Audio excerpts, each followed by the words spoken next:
Pride and Prejudice by Jane Austen, Volume the 3rd, Chapter 1.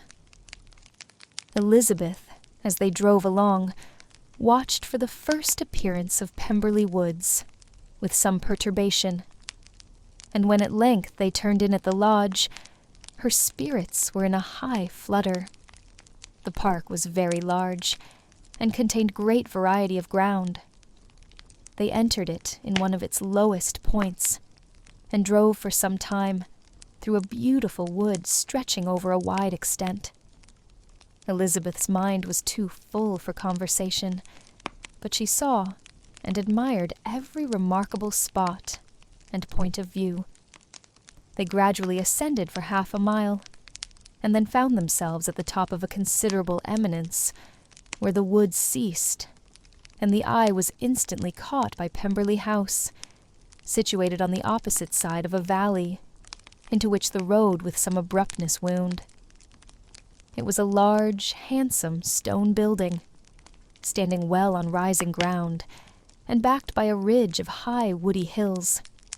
And in front, a stream of some natural importance was swelled into greater, but without any artificial appearance. Its banks were neither formal nor falsely adorned. Elizabeth was delighted. She had never seen a place for which nature had done more, or where natural beauty had been so little counteracted by an awkward taste.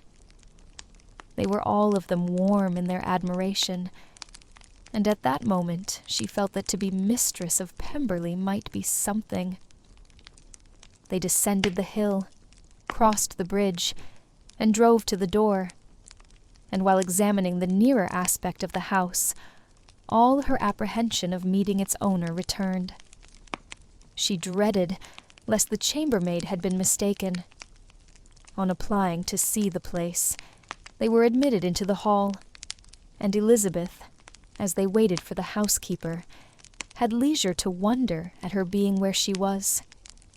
The housekeeper came, a respectable-looking elderly woman, much less fine, and more civil than she had any notion of finding her. They followed her into the dining parlor. It was a large, well-proportioned room, handsomely fitted up. Elizabeth, after slightly surveying it, went to a window to enjoy its prospect. The hill, crowned with wood, from which they had descended, receiving increased abruptness from the distance, was a beautiful object. Every disposition of the ground was good, and she looked on the whole scene, the river, the trees scattered on its banks, and the winding of the valley, as far as she could trace it, with delight. As they passed into other rooms, these objects were taking different positions, but from every window there were beauties to be seen. The rooms were lofty and handsome, and their furniture suitable to the fortune of their proprietor. But Elizabeth saw, with admiration of his taste, that it was neither gaudy nor uselessly fine, with less of splendor and more real elegance than the furniture of Rosings. And of this place, thought she, I might have been mistress. With these rooms, I might now have been familiarly acquainted. Instead of viewing them as a stranger, I might have rejoiced in them as my own, and welcomed to them as visitors my uncle and aunt. But no, recollecting herself, that could never be. My uncle and aunt would have been lost to me. I should not have been allowed to invite them. This was a lucky recollection. It saved her from something like regret. She longed to inquire of the housekeeper whether her master were really absent, but had not courage for it. At length, however, the question was asked by her uncle, and she turned away with alarm, while Mrs. Reynolds replied that he was, adding, "But we expect him tomorrow, with a large party of friends." How rejoiced was Elizabeth that their own journey had not by any circumstance been delayed a day. Her aunt now called her to look at a picture. She approached and saw the likeness of Mr. Wickham, suspended, amongst several other miniatures, over the mantelpiece. Her aunt asked her, smilingly, how she liked it. The housekeeper came forward and told them it was the picture of a young gentleman, the son of her late master's steward, who had been brought up by him at his own expense. He is now gone into the army, she added, but I am afraid he has turned out very wild. Mrs. Gardiner looked at her niece with a smile, but Elizabeth could not return it.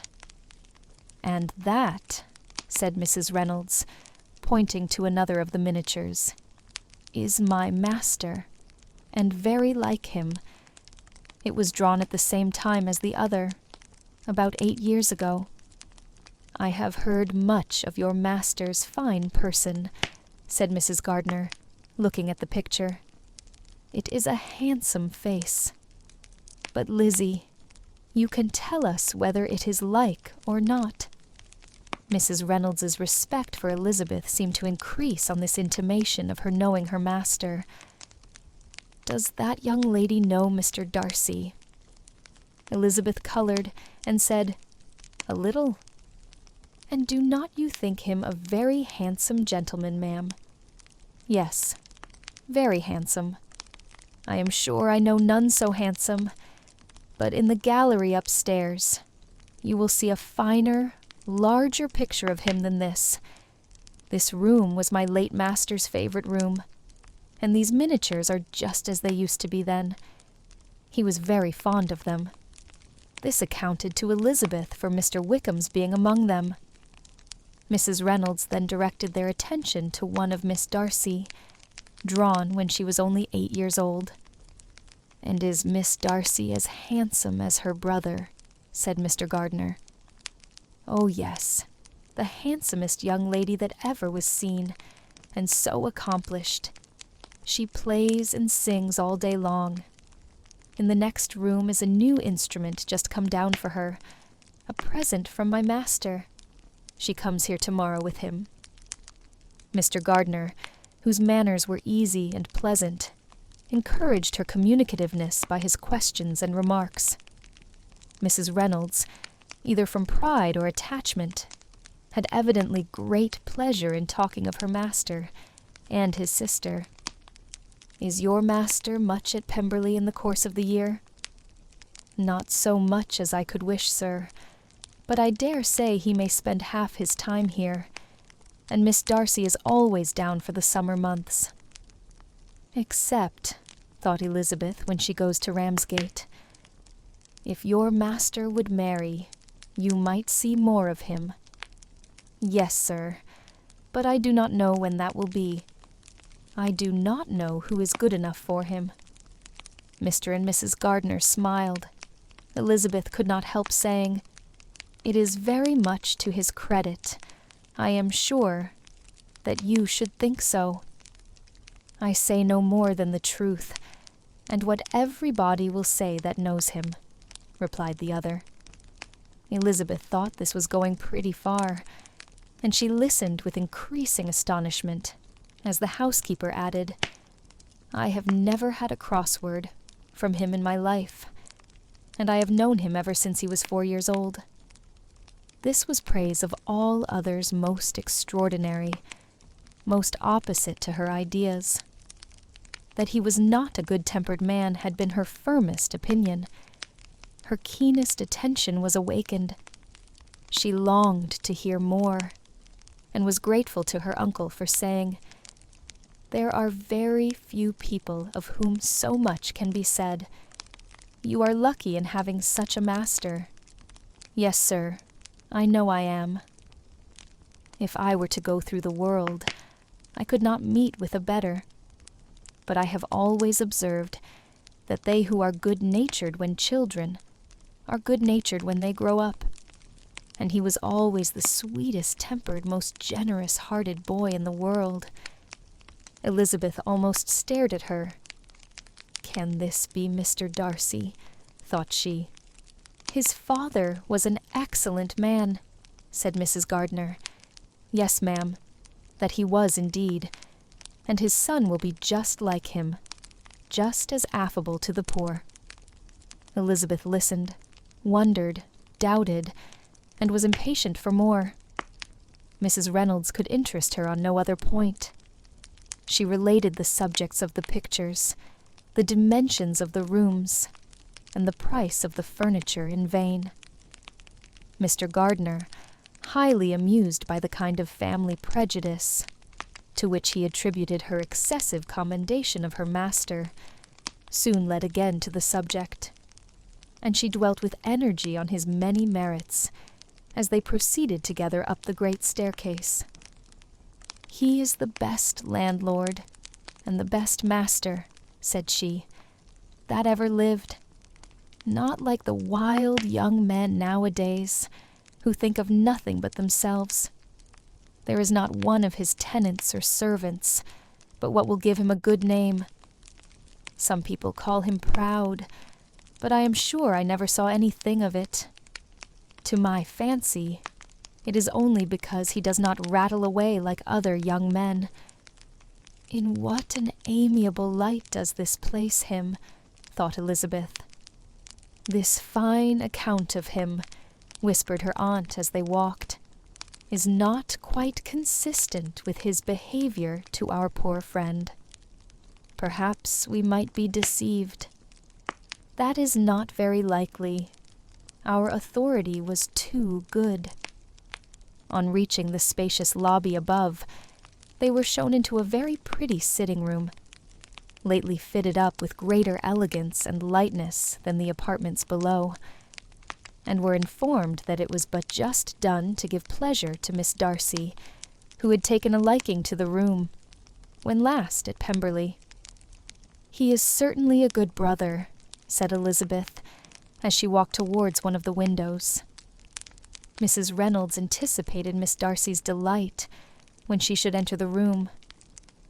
"And this is always the way with him," she added. "Whatever can give his sister any pleasure is sure to be done in a moment. There is nothing he would not do for her. The picture gallery, and 2 or 3 of the principal bedrooms, were all that remained to be shown. In the former were many good paintings, but Elizabeth knew nothing of the art, and from such as had been already visible below, she had willingly turned to look at some drawings of Miss Darcy's, in crayons, whose subjects were usually more interesting, and also more intelligible. In the gallery, there were many family portraits, but they could have little to fix the attention of a stranger. Elizabeth walked on in quest of the only face whose features would be known to her.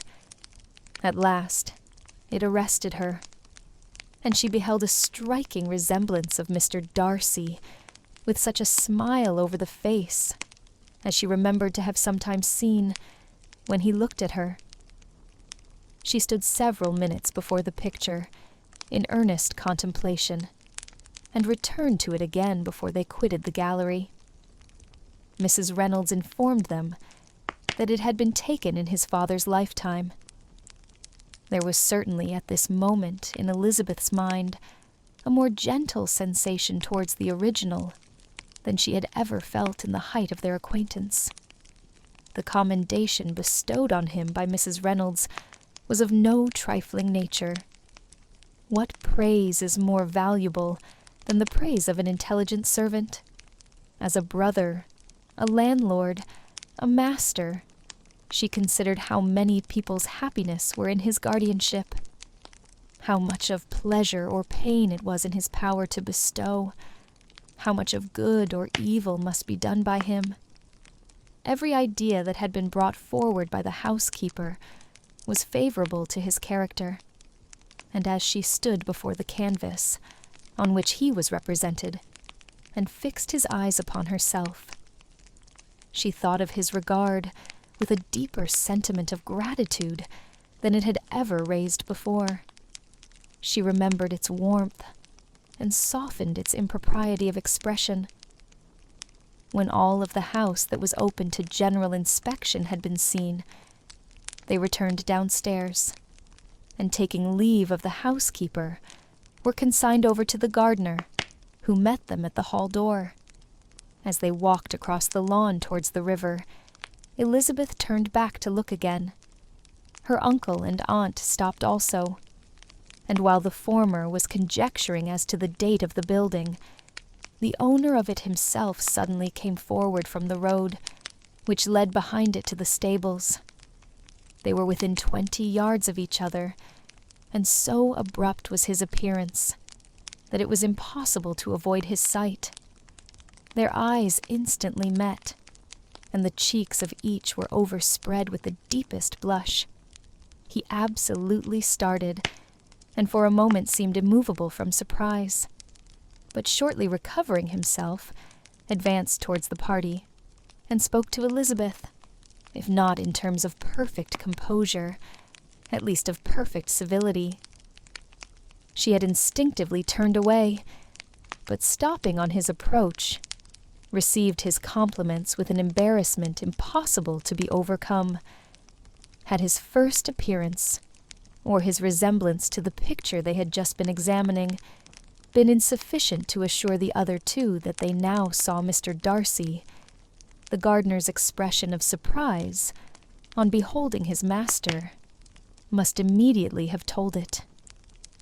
They stood a little aloof while he was talking to their niece, who, astonished and confused, scarcely dared lift her eyes to his face, and knew not what answer she returned to his civil inquiries after her family.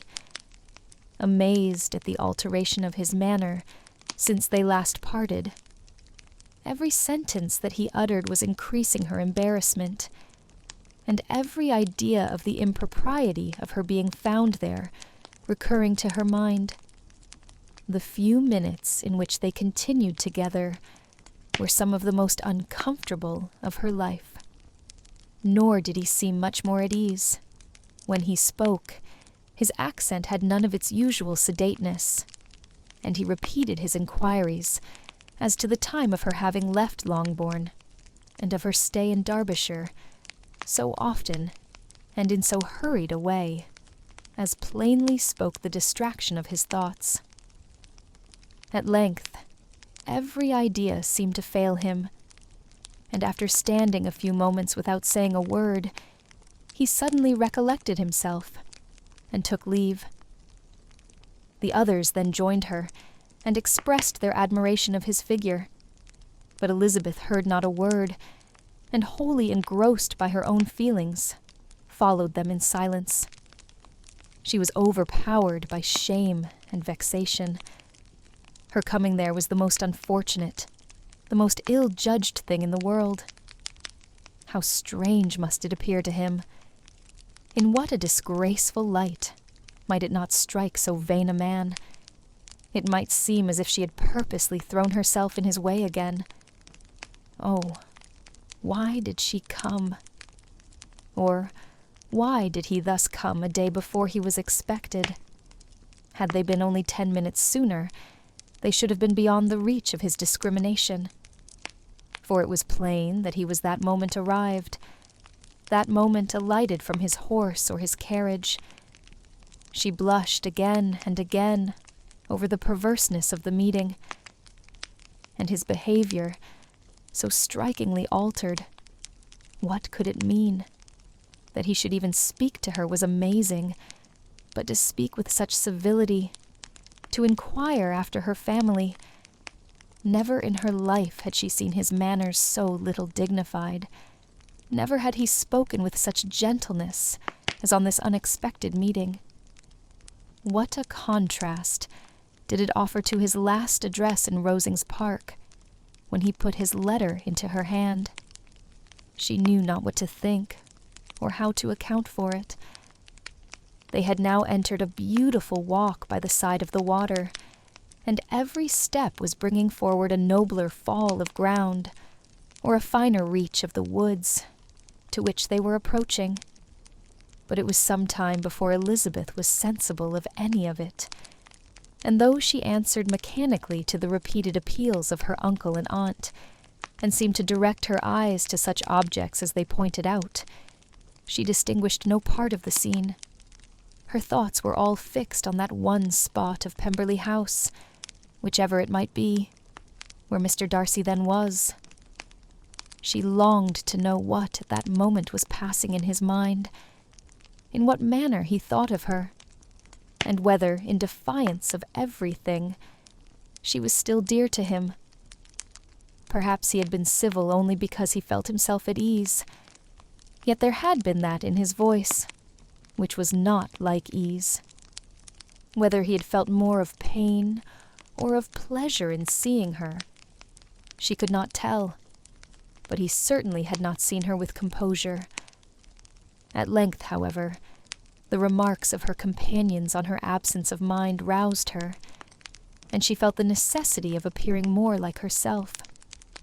They entered the woods, and bidding adieu to the river for a while, ascended some of the higher grounds, whence, in spots where the opening of the trees gave the eye power to wander, were many charming views of the valley, the opposite hills, with the long range of woods overspreading many, and occasionally part of the stream. Mr. Gardiner expressed a wish of going round the whole park, but feared it might be beyond a walk. With a triumphant smile, they were told that it was 10 miles round. It settled the matter, and they pursued the accustomed circuit, which brought them again, after some time, in a descent among hanging woods, to the edge of the water, and one of its narrowest parts. They crossed it by a simple bridge, in character with the general air of the scene. It was a spot less adorned than any they had yet visited, and the valley, here contracted into a glen, allowed room only for the stream, and a narrow walk amidst the rough coppice-wood which bordered it. Elizabeth longed to explore its windings, but when they had crossed the bridge and perceived their distance from the house, Mrs. Gardiner, who was not a great walker, could go no farther, and thought only of returning to the carriage as quickly as possible. Her niece was, therefore, obliged to submit, and they took their way towards the house on the opposite side of the river, in the nearest direction. But their progress was slow, for Mr. Gardiner, though seldom able to indulge the taste, was very fond of fishing, and was so much engaged in watching the occasional appearance of some trout in the water, and talking to the man about them, that he advanced but little. Whilst wandering on in this slow manner, they were again surprised, and Elizabeth's astonishment was quite equal to what it had been at first, by the sight of Mr. Darcy approaching them, and at no great distance. The walk being here less sheltered than on the other side, allowed them to see him before they met. Elizabeth, however astonished, was at least more prepared for an interview than before, and resolved to appear and to speak with calmness, if he really intended to meet them. For a few moments, indeed, she felt that he would probably strike into some other path. The idea lasted while a turning in the walk concealed him from their view. The turning past, he was immediately before them. With a glance she saw that he had lost none of his recent civility, and, to imitate his politeness, she began as they met to admire the beauty of the place. But she had not got beyond the words delightful and charming when some unlucky recollections obtruded, and she fancied that praise of Pemberley from her might be mischievously construed. Her color changed, and she said no more. Mrs. Gardiner was standing a little behind, and on her pausing, he asked her if she would do him the honor of introducing him to her friends.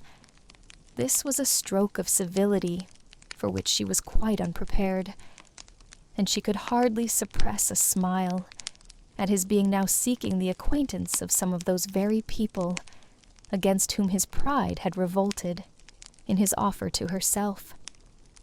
What will be his surprise, thought she, when he knows who they are? He takes them now for people of fashion. The introduction, however, was immediately made, and as she named their relationship to herself, she stole a sly look at him to see how he bore it, and was not without the expectation of his decamping as fast as he could from such disgraceful companions. That he was surprised by the connection was evident. He sustained it, however, with fortitude, and so far from going away, turned back with them and entered into conversation with Mr. Gardiner. Elizabeth could not but be pleased, could not but triumph. It was consoling that he should know she had some relations for whom there was no need to blush. She listened most attentively to all that passed between them, and gloried in every expression, every sentence of her uncle, which marked his intelligence, his taste, or his good manners. The conversation soon turned upon fishing, and she heard Mr. Darcy invite him, with the greatest civility, to fish there as often as he chose, while he continued in the neighborhood, offering at the same time to supply him with fishing tackle, and pointing out those parts of the stream where there was usually most sport. Mrs. Gardiner, who was walking arm in arm with Elizabeth, gave her a look expressive of her wonder. Elizabeth said nothing, but it gratified her exceedingly. The compliment must be all for herself. Her astonishment, however, was extreme, and continually was she repeating, "Why is he so altered? From what can it proceed? It cannot be for me. It cannot be for my sake that his manners are thus softened. My reproofs at Hunsford could not work such a change as this. It is impossible that he should still love me." After walking some time in this way, the two ladies in front, the two gentlemen behind, on resuming their places, after descending to the brink of the river for the better inspection of some curious water plant, there chanced to be a little alteration. It originated in Mrs. Gardiner, who, fatigued by the exercise of the morning, found Elizabeth's arm inadequate to her support, and consequently preferred her husband's. Mr. Darcy took her place by her niece, and they walked on together. After a short silence, the lady first spoke. She wished him to know that she had been assured of his absence before she came to the place, and accordingly began by observing that his arrival had been very unexpected. "For your housekeeper," she added, "informed us that you would certainly not be here till tomorrow, and indeed, before we left Bakewell, we understood that you were not immediately expected in the country." He acknowledged the truth of it all, and said that business with his steward had occasioned his coming forward a few hours before the rest of the party with whom he had been traveling. "They will join me early tomorrow," he continued, "and among them are some who will claim an acquaintance with you, Mr. Bingley and his sisters." Elizabeth answered only by a slight bow. Her thoughts were instantly driven back to the time when Mr. Bingley's name had been last mentioned between them, and if she might judge from his complexion, his mind was not very differently engaged. "There is also one other person in the party," he continued after a pause, "who more particularly wishes to be known to you. Will you allow me, or do I ask too much, to introduce my sister to your acquaintance during your stay at Lambton?" The surprise of such an application was great indeed. It was too great for her to know in what manner she acceded to it. She immediately felt that whatever desire Miss Darcy might have of being acquainted with her must be the work of her brother, and without looking farther, it was satisfactory. It was gratifying to know that his resentment had not made him think really ill of her.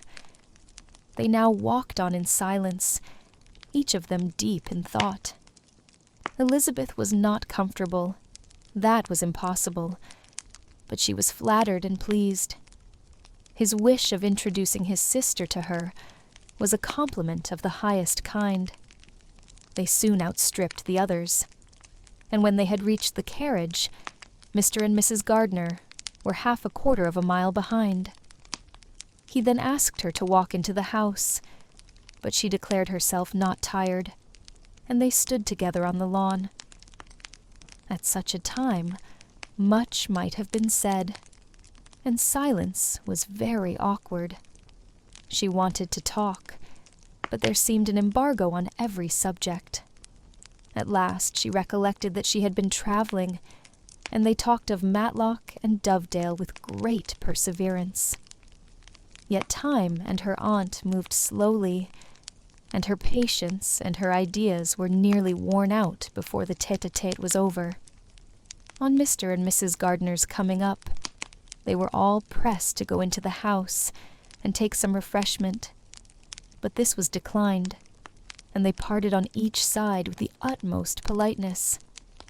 Mr. Darcy handed the ladies into the carriage, and when it drove off, Elizabeth saw him walking slowly towards the house. The observations of her uncle and aunt now began, and each of them pronounced him to be infinitely superior to anything they had expected. He is perfectly well behaved, polite, and unassuming, said her uncle. There is something a little stately in him, to be sure, replied her aunt, but it is confined to his air, and is not unbecoming. I can now say with the housekeeper that though some people may call him proud, I have seen no thing of it. I was never more surprised than by his behavior to us. It was more than civil. It was really attentive, and there was no necessity for such attention. His acquaintance with Elizabeth was very trifling. To be sure, Lizzie, said her aunt, he is not so handsome as Wickham. Or rather, he has not Wickham's countenance, for his features are perfectly good. But how came you to tell us that he was so disagreeable? Elizabeth excused herself as well as she could, said that she had liked him better when they met in Kent than before, and that she had never seen him so pleasant as this morning. But perhaps he may be a little whimsical in his civilities, replied her uncle. Your great men often are, and therefore I shall not take him at his word about fishing, as he might change his mind another day, and warn me off his grounds. Elizabeth felt that they had entirely mistaken his character, but said nothing. From what we have seen of him, continued Mrs. Gardner, I really should not have thought that he could have behaved in so cruel a way by any body, as he has done by poor Wickham. He has not an ill-natured look. On the contrary, there is something pleasing about his mouth when he speaks, and there is something of dignity in his countenance that would not give one an unfavorable idea of his heart. But, to be sure, the good lady who showed us the house did give him a most flaming character. I could hardly help laughing aloud sometimes. But he is a liberal master, I suppose, and that in the eye of a servant comprehends every virtue. Elizabeth here felt herself called on to say something in vindication of his behavior to Wickham, and therefore gave them to understand, in as guarded a manner as she could, that by what she had heard from his relations in Kent, his actions were capable of a very different construction, and that his character was by no means so faulty, nor Wickham's so amiable, as they had been considered in Hertfordshire. In confirmation of this, she related the particulars of all the pecuniary transactions in which they had been connected, without actually naming her authority, but stating it to be such as might be relied on. Mrs. Gardiner was surprised and concerned, but as they were now approaching the scene of her former pleasures, every idea gave way to the charm of recollection, and she was too much engaged in pointing out to her husband all the interesting spots in its environs to think of anything else. Fatigued as she had been by the morning's walk, they had no sooner dined than she set off again in quest of her former acquaintance, and the evening was spent in the satisfactions of an intercourse renewed after many years' discontinuance. The occurrences of the day were too full of interest to leave Elizabeth much attention for any of these new friends, and she could do nothing but think, and think with wonder, of Mr. Darcy's civility, and above all, of his wishing her to be acquainted with his sister. Chapter 2. Elizabeth had settled it that Mr. Darcy would bring his sister to visit her the very day after her reaching Pemberley, and was, consequently, resolved not to be out of sight of the inn the whole of that morning. But her conclusion was false, for on the very morning after their own arrival at Lambton, these visitors came. They had been walking about the place with some of their new friends, and were just returned to the inn to dress themselves for dining with the same family, when the sound of a carriage drew them to a window, and they saw a gentleman and lady in a curricle driving up the street. Elizabeth, immediately recognizing the livery, guessed what it meant, and imparted no small degree of surprise to her relations by acquainting them with the honor which she expected. Her uncle and aunt were all amazement, and the embarrassment of her manner as she spoke, joined to the circumstance itself, and many of the circumstances of the preceding day, opened to them a new idea on the business. Nothing had ever suggested it before, but they now felt that there was no other way of accounting for such attentions from such a quarter than by supposing a partiality for their niece. While these newly born notions were passing in their heads, the perturbation of Elizabeth's feelings was every moment increasing. She was quite amazed at her own discomposure, but, amongst other causes of disquiet, she dreaded lest the partiality of the brother should have said too much in her favor, and more than commonly anxious to please, she naturally suspected that every power of pleasing would fail her. She retreated from the window, fearful of being seen, and as she walked up and down the room, endeavoring to compose herself, saw such looks of inquiring surprise in her uncle and aunt as made everything worse. Miss Darcy and her brother appeared, and this formidable introduction took place. With astonishment did Elizabeth see that her new acquaintance was at least as much embarrassed as herself. Since her being at Lambton, she had heard that Miss Darcy was exceedingly proud, but the observation of a very few minutes convinced her that she was only exceedingly shy. She found it difficult to obtain even a word from her beyond a monosyllable. Miss Darcy was tall, and on a larger scale than Elizabeth, and though little more than 16, her figure was formed, and her appearance womanly and graceful.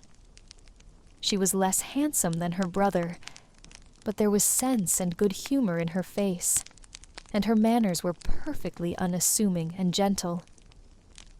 Elizabeth, who had expected to find in her as acute and unembarrassed an observer as ever Mr. Darcy had been, was much relieved by discerning such different feelings.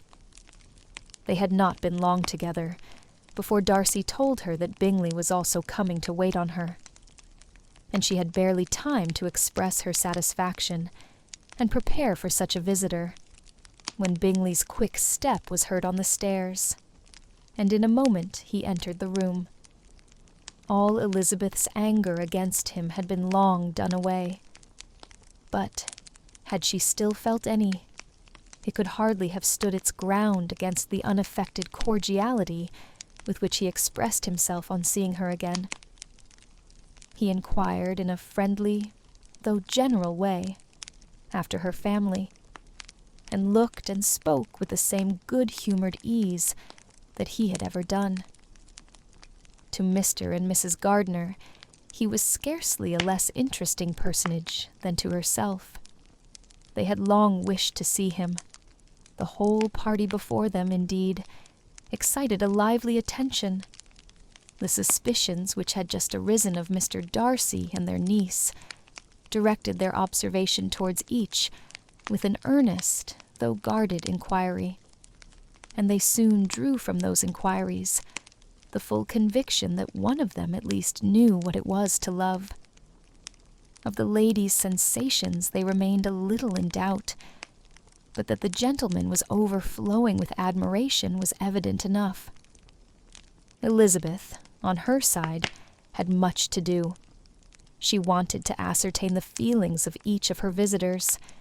She wanted to compose her own, and to make herself agreeable to all. And in the latter object, where she feared most to fail, she was most sure of success, for those to whom she endeavored to give pleasure were prepossessed in her favor. Bingley was ready, Georgiana was eager, and Darcy determined to be pleased. In seeing Bingley, her thoughts naturally flew to her sister, and oh, how ardently did she long to know whether any of his were directed in a like manner.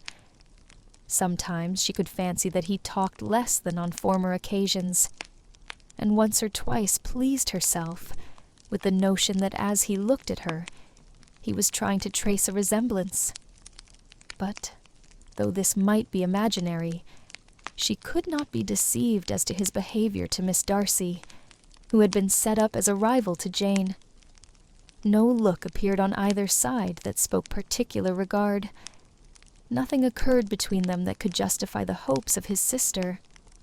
On this point, she was soon satisfied, and 2 or 3 little circumstances occurred ere they parted, which, in her anxious interpretation, denoted a recollection of Jane, not untinctured by tenderness, and a wish of saying more that might lead to the mention of her, had he dared. He observed to her, at a moment when the others were talking together, and in a tone which had something of real regret, that it was a very long time since he had had the pleasure of seeing her, and before she could reply, he added, "It is above 8 months. We have not met since the 26th of November, when we were all dancing together at Netherfield." Elizabeth was pleased to find his memory so exact, and he afterwards took occasion to ask her, when unattended to by any of the rest, whether all her sisters were at Longbourn. There was not much in the question, nor in the preceding remark, but there was a look and a manner which gave them meaning. It was not often that she could turn her eyes on Mr. Darcy himself, but whenever she did catch a glimpse, she saw an expression of general complacence, and in all that he said, she heard an accent so far removed from hauteur or disdain of his companions, as convinced her that the improvement of manners which she had yesterday witnessed, however temporary its existence might prove, had at least outlived one day. When she saw him thus seeking the acquaintance and courting the good opinion of people with whom any intercourse a few months ago would have been a disgrace, when she saw him thus civil, not only to herself, but to the very relations whom he had openly disdained, and recollected their last lively scene in Hunsford Parsonage, the difference, the change was so great, and struck so forcibly on her mind, that she could hardly restrain her astonishment from being visible. Never, even in the company of his dear friends at Netherfield, or his dignified relations at Rosings, had she seen him so desirous to please, so free from self-consequence, or unbending reserve, as now, when no importance could result from the success of his endeavors, and when even the acquaintance of those to whom his attentions were addressed would draw down the ridicule and censure of the ladies both of Netherfield and Rosings. Their visitors stayed with them above half an hour, and when they arose to depart, Mr. Darcy called on his sister to join him in expressing their wish of seeing Mr. and Mrs. Gardiner and Miss Bennet to dinner at Pemberley before they left the country. Miss Darcy, though with a diffidence which marked her little in the habit of giving invitations, readily obeyed. Mrs. Gardiner looked at her niece, desirous of knowing how she, whom the invitation most concerned, felt disposed as to its acceptance. But Elizabeth had turned away her head, presuming, however, that this studied avoidance spoke rather a momentary embarrassment than any dislike of the proposal, and seeing in her husband, who was fond of society, a perfect willingness to accept it, she ventured to engage for her attendance, and the day after the next was fixed on. Bingley expressed great pleasure in the certainty of seeing Elizabeth again, having still a great deal to say to her, and many inquiries to make after all their Hertfordshire friends. Elizabeth, construing all this into a wish of hearing her speak of her sister, was pleased, and on this account, as well as some others, found herself, when their visitors left them, capable of considering the last half-hour with some satisfaction, though while it was passing the enjoyment of it had been little. Eager to be alone, and fearful of inquiries or hints from her uncle and aunt, she stayed with them only long enough to hear their favorable opinion of Bingley, and then hurried away to dress. But she had no reason to fear Mr. and Mrs. Gardiner's curiosity. It was not their wish to force her communication. It was evident that she was much better acquainted with Mr. Darcy than they had before any idea of. It was evident that he was very much in love with her. They saw much to interest, but nothing to justify inquiry. Of Mr. Darcy, it was now a matter of anxiety to think well, and, as far as their acquaintance reached, there was no fault to find. They could not be untouched by his politeness, and had they drawn his character from their own feelings and his servant's report, without any reference to any other account, the circle in Hertfordshire, to which he was known, would not have recognized it for Mr. Darcy. There was now an interest, however, in believing the housekeeper, and they soon became sensible that the authority of a servant who had known him since he was 4 years old, and whose own manners indicated respectability, was not to be hastily rejected. Neither had anything occurred in the intelligence of their Lambton friends that could materially lessen its weight. They had nothing to accuse him of but pride. Pride he probably had, and if not, it would certainly be imputed by the inhabitants of a small market town, where the family did not visit. It was acknowledged, however, that he was a liberal man, and did much good among the poor. With respect to Wickham, the travellers soon found that he was not held there in much estimation, for though the chief of his concerns with the son of his patron were imperfectly understood, it was yet a well-known fact that on his quitting Derbyshire, he had left many debts behind him, which Mr. Darcy afterwards discharged. As for Elizabeth, her thoughts were at Pemberley this evening more than the last, and the evening, though as it passed it seemed long, was not long enough to determine her feelings towards one in that mansion, and she lay awake 2 whole hours, endeavoring to make them out. She certainly did not hate him. No, hatred had vanished long ago, and she had almost as long been ashamed of ever feeling a dislike against him that could be so called. The respect created by the conviction of his valuable qualities, though at first unwillingly admitted, had for some time ceased to be repugnant to her feelings, and it was now heightened into somewhat of a friendlier nature by the testimony so highly in his favor, and bringing forward his disposition in so amiable a light, which yesterday had produced. But above all, above respect and esteem, there was a motive within her of goodwill, which could not be overlooked. It was gratitude, not merely for having once loved her, but for loving her still well enough to forgive all the petulance and acrimony of her manner in rejecting him, and all the unjust accusations accompanying her rejection. He who, she had been persuaded, would avoid her as his greatest enemy, seemed on this accidental meeting most eager to preserve the acquaintance, and without any indelicate display of regard or any peculiarity of manner, where their two selves only were concerned, was soliciting the good opinion of her friends, and bent on making her known to his sister.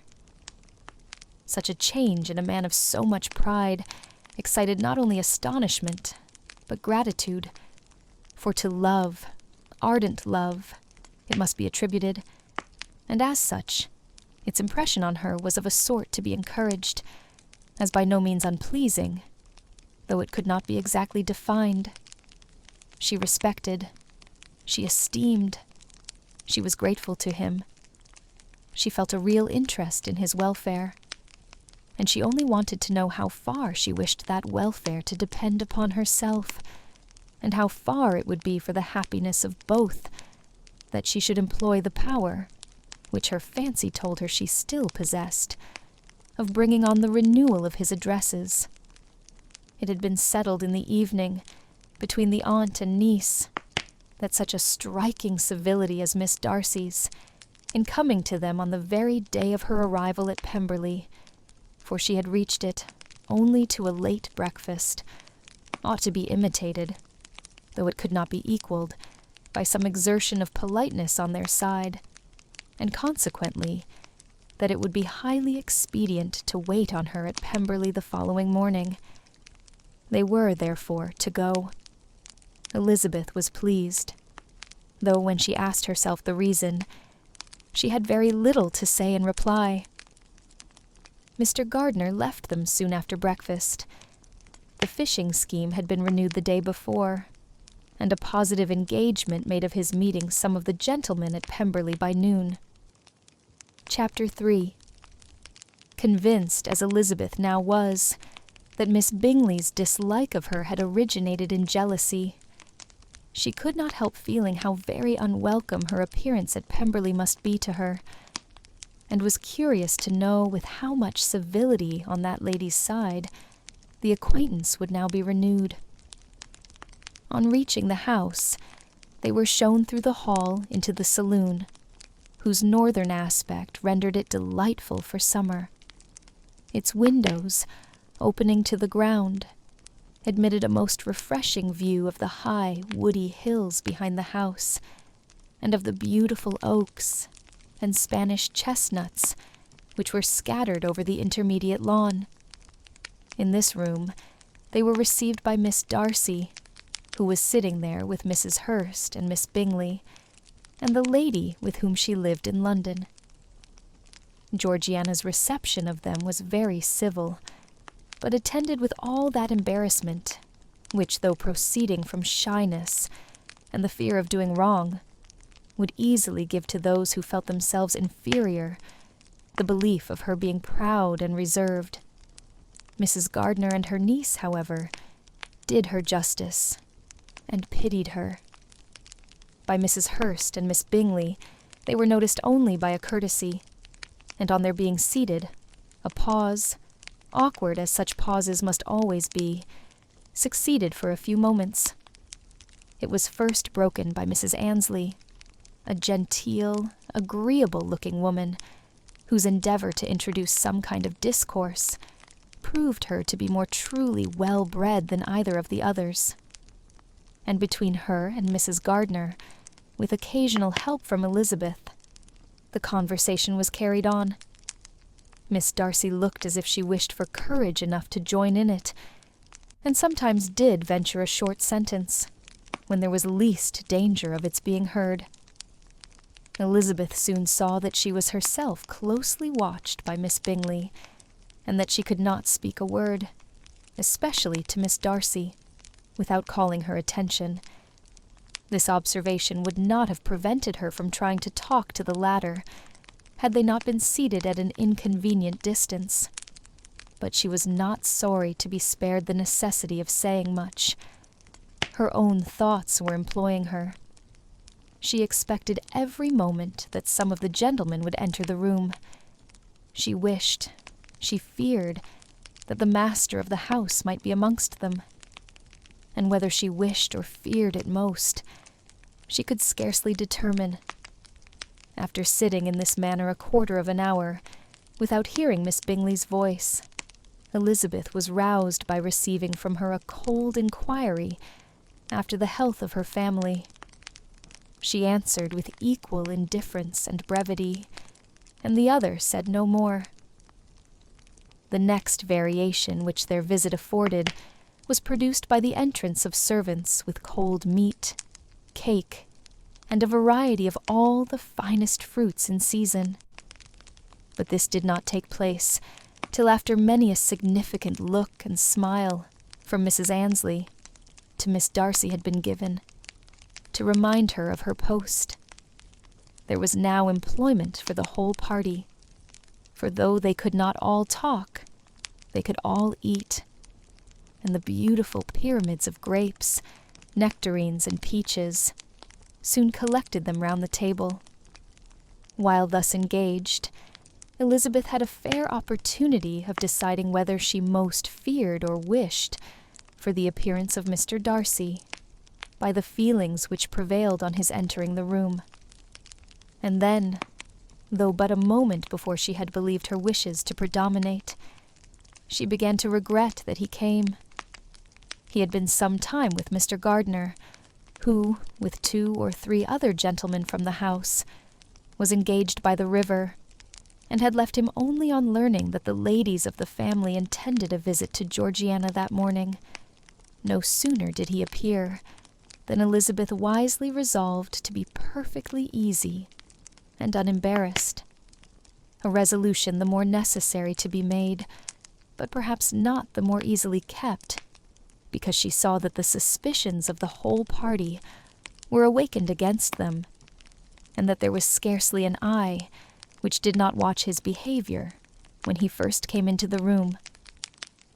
In no countenance was attentive curiosity so strongly marked as in Miss Bingley's, in spite of the smiles which overspread her face whenever she spoke to one of its objects. For jealousy had not yet made her desperate, and her attentions to Mr. Darcy were by no means over.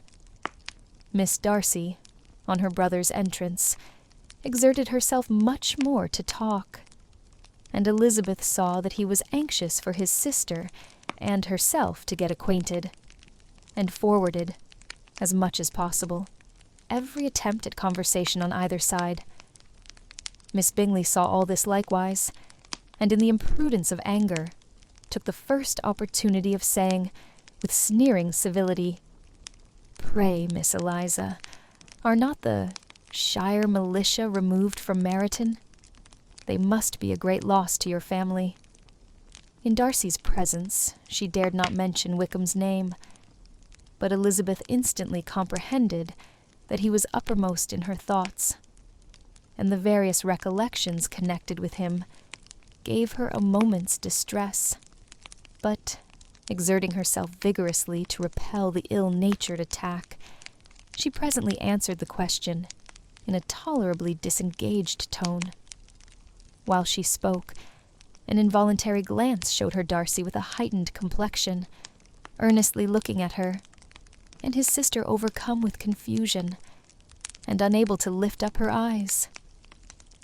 Had Miss Bingley known what pain she was then giving her beloved friend, she undoubtedly would have refrained from the hint, but she had merely intended to discompose Elizabeth by bringing forward the idea of a man to whom she believed her partial, to make her betray a sensibility which might injure her in Darcy's opinion, and, perhaps, to remind the latter of all the follies and absurdities by which some part of her family were connected with that corps. Not a syllable had ever reached her of Miss Darcy's meditated elopement. To no creature had it been revealed, where secrecy was possible, except to Elizabeth. And from all Bingley's connections, her brother was particularly anxious to conceal it, from that very wish which Elizabeth had long ago attributed to him, of their becoming hereafter her own. He had certainly formed such a plan, and without meaning that it should affect his endeavour to separate him from Miss Bennet, it is probable that it might add something to his lively concern for the welfare of his friend. Elizabeth's collected behaviour, however, soon quieted his emotion, and as Miss Bingley, vexed and disappointed, dared not approach nearer to Wickham, Georgiana also recovered in time, though not enough to be able to speak any more. Her brother, whose eye she feared to meet, scarcely recollected her interest in the affair, and the very circumstance, which had been designed to turn his thoughts from Elizabeth, seemed to have fixed them on her more and more cheerfully. Their visit did not continue long after the question and answer above mentioned, and while Mr. Darcy was attending them to their carriage, Miss Bingley was venting her feelings in criticisms on Elizabeth's person, behaviour, and dress. But Georgiana would not join her. Her brother's recommendation was enough to ensure her favour. His judgment could not err, and he had spoken in such terms of Elizabeth as to leave Georgiana without the power of finding her otherwise than lovely and amiable. When Darcy returned to the saloon, Miss Bingley could not help repeating to him some part of what she had been saying to his sister. "How very ill Eliza Bennet looks this morning, Mr. Darcy," she cried. "I never in my life saw anyone so much altered as she is since the winter. She is grown so brown and coarse. Louisa and I were agreeing that we should not have known her again." However little Mr. Darcy might have liked such an address, he contented himself with coolly replying that he perceived no other alteration than her being rather tanned, no miraculous consequence of travelling in the summer. "For my own part," she rejoined, "I must confess that I never could see any beauty in her. Her face is too thin, her complexion has no brilliancy, and her features are not at all handsome. Her nose wants character. There is nothing marked in its lines. Her teeth are tolerable, but not out of the common way. And as for her eyes, which have sometimes been called so fine, I never could perceive anything extraordinary in them. They have a sharp, shrewish look, which I do not like at all, and in her air altogether there is a self-sufficiency without fashion, which is intolerable." Persuaded as Miss Bingley was that Darcy admired Elizabeth, this was not the best method of recommending herself. But angry people are not always wise, and in seeing him at last look somewhat nettled, she had all the success she expected. He was resolutely silent, however, and from a determination of making him speak, she continued, "I remember, when we first knew her in Hertfordshire, how amazed we all were to find that she was a reputed beauty, and I particularly recollect your saying one night, after they had been dining at Netherfield, 'She a beauty! I should as soon call her mother a wit.' But afterwards she seemed to improve on you, and I believe you thought her rather pretty at one time." "Yes," replied Darcy, who could contain himself no longer, "but that was only when I first knew her, for it is many months since I have considered her as one of the handsomest women of my acquaintance." He then went away, and Miss Bingley was left to all the satisfaction of having forced him to say what gave no one any pain but herself. Mrs. Gardiner and Elizabeth talked of all that had occurred during their visit as they returned, except what had particularly interested them both. The looks and behavior of everybody they had seen were discussed, except of the person who had mostly engaged their attention.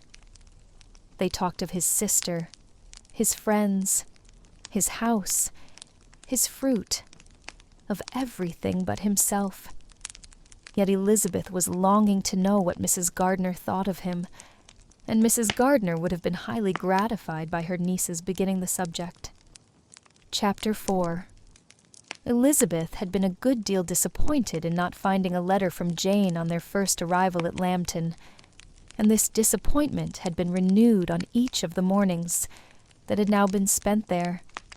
But on the third, her repining was over, and her sister justified by the receipt of 2 letters from her at once, on one of which was marked that it had been missent elsewhere. Elizabeth was not surprised at it, as Jane had written the direction remarkably ill. They had just been preparing to walk as the letters came in, and her uncle and aunt, leaving her to enjoy them in quiet, set off by themselves. The one missent must be first attended to. It had been written 5 days ago. The beginning contained an account of all their little parties and engagements, with such news as the country afforded. But the latter half, which was dated a day later, and written in evident agitation, gave more important intelligence. It was to this effect. Since writing the above, dearest Lizzie, something has occurred of a most unexpected and serious nature, but I am afraid of alarming you. Be assured that we are all well. What I have to say relates to poor Lydia. An express came at 12 last night, just as we were all gone to bed, from Colonel Forster, to inform us that she was gone off to Scotland with one of his officers, to own the truth, with Wickham. Imagine our surprise. To Kitty, however, it does not seem so wholly unexpected. I am very, very sorry. So imprudent a match on both sides. But I am willing to hope the best, and that his character has been misunderstood. Thoughtless and indiscreet, I can easily believe him. But this step, and let us rejoice over it, marks nothing bad at heart. His choice is disinterested at least, for he must know my father can give her nothing. Our poor mother is sadly grieved. My father bears it better. How thankful am I that we never let them know what has been said against him. We must forget it ourselves. They were off Saturday night about 12, as is conjectured, but were not missed till yesterday morning at 8. The express was sent off directly. My dear Lizzie, they must have passed within 10 miles of us. Colonel Forster gives us reason to expect him here soon. Lydia left a few lines for his wife, informing her of their intention. I must conclude, for I cannot be long from my poor mother. I am afraid you will not be able to make it out, but I hardly know what I have written. Without allowing herself time for consideration, and scarcely knowing what she felt, Elizabeth, on finishing this letter, instantly seized the other, and opening it with the utmost impatience, read as follows. It had been written a day later than the conclusion of the first. By this time, my dearest sister, you have received my hurried letter. I wish this may be more intelligible, but though not confined for time, my head is so bewildered that I cannot answer for being coherent. Dearest Lizzie, I hardly know what I would write, but I have bad news for you, and it cannot be delayed. Imprudent as a marriage between Mr. Wickham and our poor Lydia would be, we are now anxious to be assured it has taken place. for there is but too much reason to fear they are not gone to Scotland. Colonel Forster came yesterday, having left Brighton the day before, not many hours after the express, though Lydia's short letter to Mrs. Forster gave them to understand that they were going to Gretna Green. Something was dropped by Denny expressing his belief that Wickham never intended to go there, or to marry Lydia at all, which was repeated to Colonel Forster, who, instantly taking the alarm, set off from B, intending to trace their route. He did trace them easily to Clapham, but no farther, for on entering that place, they removed into a hackney coach, and dismissed the chaise that brought them from Epsom. All that is known after this is, that they were seen to continue the London road. I know not what to think. After making every possible inquiry on that side, London, Colonel Forster came on into Hertfordshire, anxiously renewing them at all the turnpikes, and at the inns in Barnet and Hatfield, but without any success. No such people had been seen to pass through. With the kindest concern, he came on to Longbourn, and broke his apprehensions to us in a manner most creditable to his heart. I am sincerely grieved for him and Mrs. Forster, but no one can throw any blame on them. Our distress, my dear Lizzie, is very great. My father and mother believe the worst, but I cannot think so ill of him. Many circumstances might make it more eligible for them to be married privately in town than to pursue their first plan. And even if he could form such a design against a young woman of Lydia's connections, which is not likely, can I suppose her so lost to everything? Impossible. I grieve to find, however, that Colonel Forster is not disposed to depend upon their marriage. He shook his head when I expressed my hopes, and said he feared Wickham was not a man to be trusted. My poor mother is really ill, and keeps her room. Could she exert herself, it would be better, but this is not to be expected, and as to my father, I never in my life saw him so affected. Poor Kitty has anger for having concealed their attachment, but as it was a matter of confidence, one cannot wonder. I am truly glad, dearest Lizzie, that you have been spared something of these distressing scenes. But now, as the first shock is over, shall I own that I long for your return? I am not so selfish, however, as to press for it, if inconvenient. Adieu. I take up my pen again to do what I have just told you I would not. But circumstances are such that I cannot help earnestly begging you all to come here as soon as possible. I know my dear uncle and aunt so well that I am not afraid of requesting it, though I have still something more to ask of the former. My father is going to London with Colonel Forster instantly, to try to discover her. What he means to do, I am sure I know not, but his excessive distress will not allow him to pursue any measure in the best and safest way, and Colonel Forster is obliged to be at Brighton again tomorrow evening. In such an exigence, my uncle's advice and assistance would be everything in the world. He will immediately comprehend what I must feel, and I rely upon his goodness. Oh, where is my uncle? Cried Elizabeth, darting from her seat as she finished the letter, in eagerness to follow him, without losing a moment of the time so precious.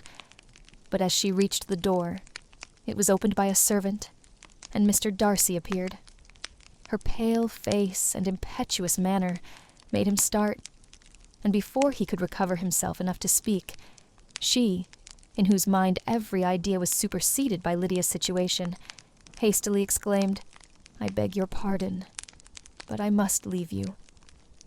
I must find Mr. Gardiner this moment on business that cannot be delayed. I have not an instant to lose." "Good God! What is the matter?" cried he, with more feeling than politeness. Then recollecting himself, "I will not detain you a minute, but let me, or let the servant, go after Mr. and Mrs. Gardiner. You are not well enough. You cannot go yourself." Elizabeth hesitated, but her knees trembled under her, and she felt how little would be gained by her attempting to pursue them.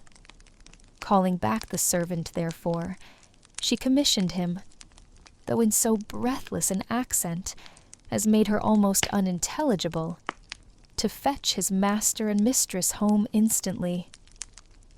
On his quitting the room, she sat down, unable to support herself, and looking so miserably ill that it was impossible for Darcy to leave her, or to refrain from saying, in a tone of gentleness and commiseration, "Let me call your maid. Is there nothing you could take to give you present relief? A glass of wine. Shall I get you one? You are very ill." "No, I thank you," she replied, endeavoring to recover herself. "There is nothing the matter with me. I am quite well. I am only distressed by some dreadful news, which I have just received from Longbourn." She burst into tears as she alluded to it, and for a few minutes could not speak another word.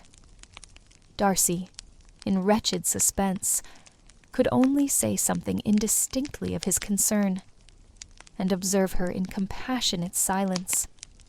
At length she spoke again.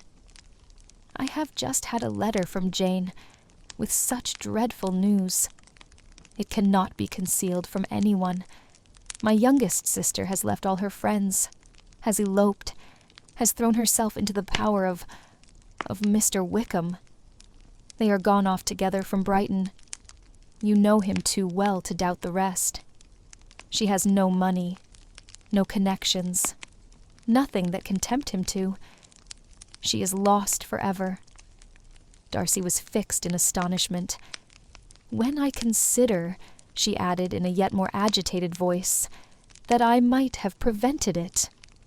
I who knew what he was, had I but explained some part of it only, some part of what I learnt, to my own family. Had his character been known, this could not have happened. But it is all too late now." "I am grieved indeed," cried Darcy, "grieved, shocked. But is it certain, absolutely certain?" "Oh, yes. They left Brighton together on Sunday night, and were traced almost to London, but not beyond. They are certainly not gone to Scotland. And what has been done, what has been attempted, to recover her? My father is gone to London, and Jane has written to beg my uncle's immediate assistance, and we shall be off, I hope, in half an hour. But nothing can be done. I know very well that nothing can be done. How is such a man to be worked on? How are they even to be discovered? I have not the smallest hope. It is every way horrible." Darcy shook his head in silent acquiescence. "When my eyes were opened to his real character, oh, had I known what I ought, what I dared to do. But I knew not. I was afraid of doing too much. Wretched, wretched mistake." Darcy made no answer. He seemed scarcely to hear her, and was walking up and down the room in earnest meditation, his brow contracted, his air gloomy. Elizabeth soon observed, and instantly understood it. Her power was sinking. Everything must sink under such a proof of family weakness, such an assurance of the deepest disgrace. She could neither wonder nor condemn, but the belief of his self-conquest brought nothing consolatory to her bosom, afforded no palliation of her distress. It was, on the contrary, exactly calculated to make her understand her own wishes, and never had she so honestly felt that she could have loved him, as now, when all love must be vain. But self, though it would intrude, could not engross her. Lydia, the humiliation, the misery she was bringing on them all, soon swallowed up every private care, and covering her face with her handkerchief, Elizabeth was soon lost to everything else, and after a pause of several minutes, was only recalled to a sense of her situation by the voice of her companion, who, in a manner which, though it spoke compassion, spoke likewise restraint, said, "I am afraid you have been long desiring my absence, nor have I anything to plead in excuse of my stay, but real, though unavailing concern. Would to heaven that anything could be either said or done on my part that might offer consolation to such distress. But I will not torment you with vain wishes, which may seem purposely to ask for your thanks. This unfortunate affair will, I fear, prevent my sister's having the pleasure of seeing you at Pemberley today. Oh, yes. Be so kind as to apologize for us to Miss Darcy. Say that urgent business calls us home immediately. Conceal the unhappy truth as long as it is possible. I know it cannot be long." He readily assured her of his secrecy, again expressed his sorrow for her distress, wished it a happier conclusion than there was at present reason to hope, and leaving his compliments for her relations, with only one serious parting look, went away. As he quitted the room, Elizabeth felt how improbable it was that they should ever see each other again on such terms of cordiality as had marked their several meetings in Derbyshire, and as she threw a retrospective glance over the whole of their acquaintance, so full of contradictions and varieties, sighed at the perverseness of those feelings which would now have promoted its continuance, and would formerly have rejoiced in its termination. If gratitude and esteem are good foundations of affection, Elizabeth's change of sentiment will be neither improbable nor faulty. But if otherwise, if the regard springing from such sources is unreasonable or unnatural, in comparison of what is so often described as arising on a first interview with its object, and even before 2 words have been exchanged, nothing can be said in her defense, except that she had given somewhat of a trial to the latter method in her partiality for Wickham, and that its ill success might perhaps authorize her to seek the other less interesting mode of attachment. Be that as it may, she saw him go with regret, and in this early example of what Lydia's infamy must produce, found additional anguish as she reflected on that wretched business. Never, since reading Jane's second letter, had she entertained a hope of Wickham's meaning to marry her. No one but Jane, she thought, could flatter herself with such an expectation. Surprise was the least of all her feelings on this development. While the contents of the first letter remained on her mind, she was all surprise, all astonishment, that Wickham should marry a girl whom it was impossible he could marry for money, and how Lydia could ever have attached him had appeared incomprehensible. But now it was all too natural. For such an attachment as this, she might have sufficient charms, and though she did not suppose Lydia to be deliberately engaging in an elopement, without the intention of marriage, she had no difficulty in believing that neither her virtue nor her understanding would preserve her from falling an easy prey. She had never perceived, while the regiment was in Hertfordshire, that Lydia had any partiality for him, but she was convinced that Lydia had wanted only encouragement to attach herself to any body. Sometimes one officer, sometimes another, had been her favorite, as their attentions raised them in her opinion. Her affections had been continually fluctuating, but never without an object. The mischief of neglect and mistaken indulgence towards such a girl. Oh, how acutely did she now feel it! She was wild to be at home, to hear, to see, to be upon the spot to share with Jane in the cares that must now fall wholly upon her, in a family so deranged, a father absent, a mother incapable of exertion, and requiring constant attendance. And though almost persuaded that nothing could be done for Lydia, her uncle's interference seemed of the utmost importance. Until he entered the room, the misery of her impatience was severe. Mr. and Mrs. Gardiner had hurried back in alarm, supposing by the servant's account that their niece was taken suddenly ill. But satisfying them instantly on that head, she eagerly communicated the cause of their summons, reading the 2 letters aloud, and dwelling on the postscript of the last, with trembling energy, though Lydia had never been a favorite with them. Mr. and Mrs. Gardiner could not but be deeply afflicted. Not Lydia only, but all were concerned in it, and after the first exclamations of surprise and horror, Mr. Gardiner readily promised every assistance in his power. Elizabeth, though expecting no less, thanked him with tears of gratitude, and all 3 being actuated by one spirit, everything relating to their journey was speedily settled. They were to be off as soon as possible. "But what is to be done about Pemberley?" cried Mrs. Gardiner. "John told us Mr. Darcy was here when you sent for us. Was it so?" "Yes.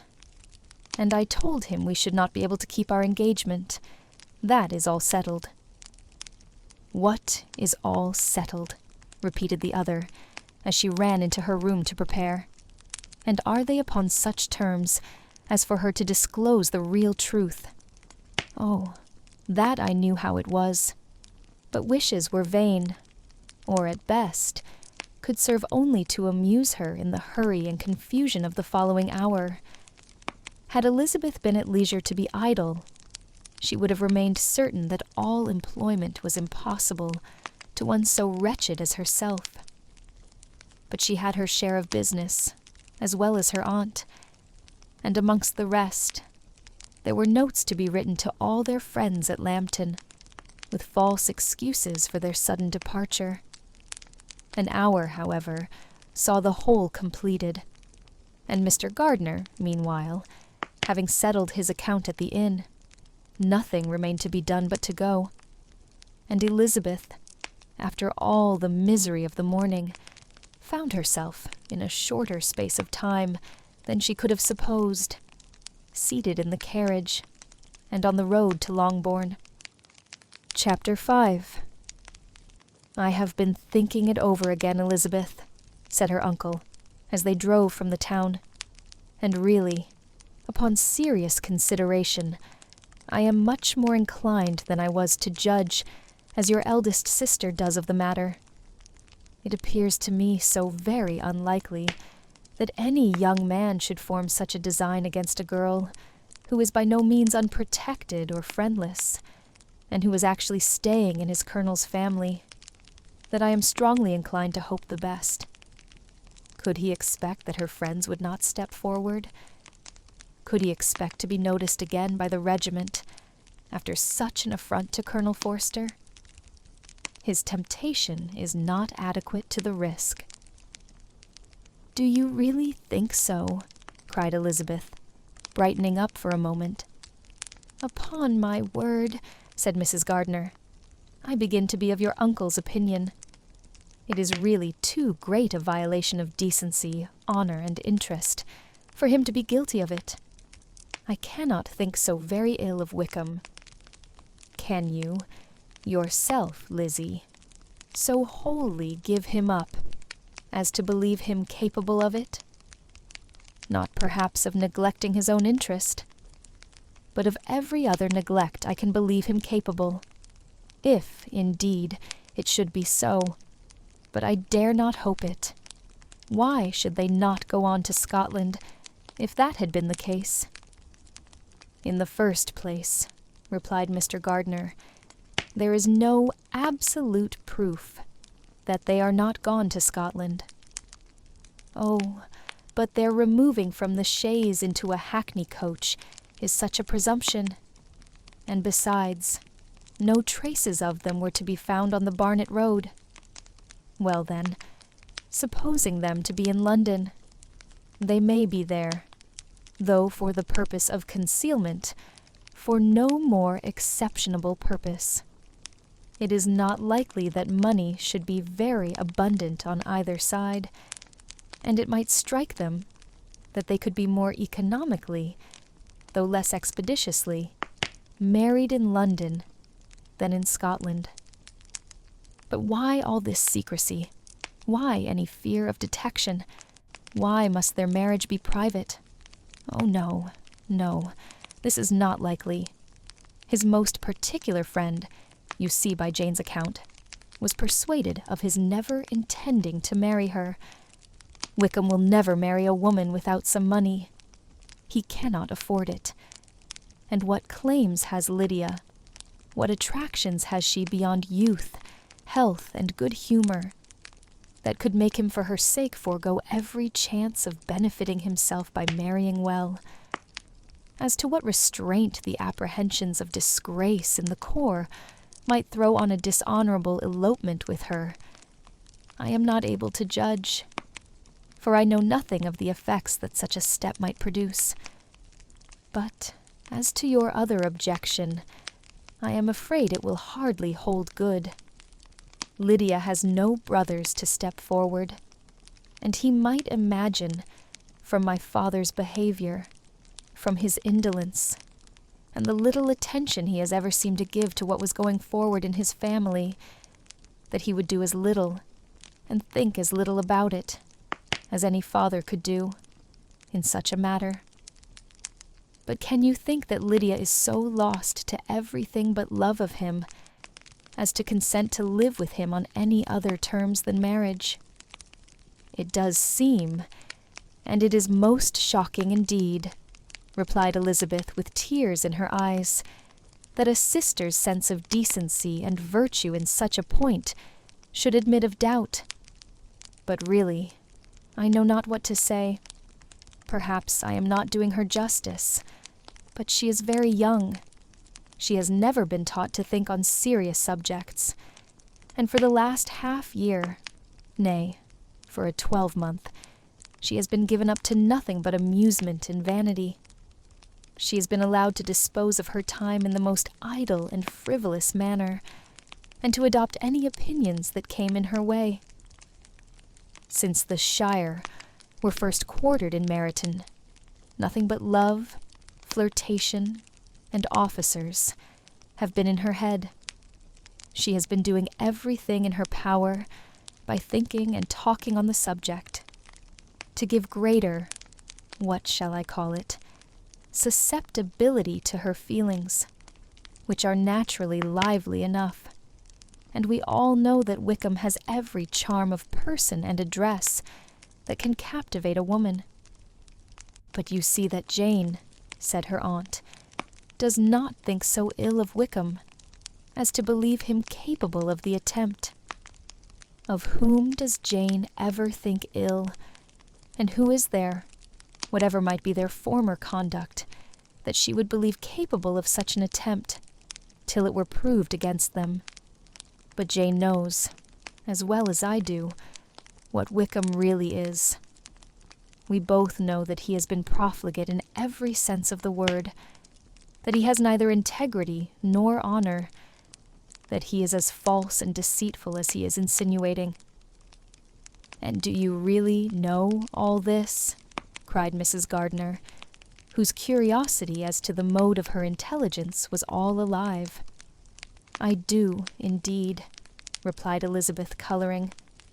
I told you the other day of his infamous behavior to Mr. Darcy, and you, yourself, when last at Longbourn, heard in what manner he spoke of the man who had behaved with such forbearance and liberality towards him.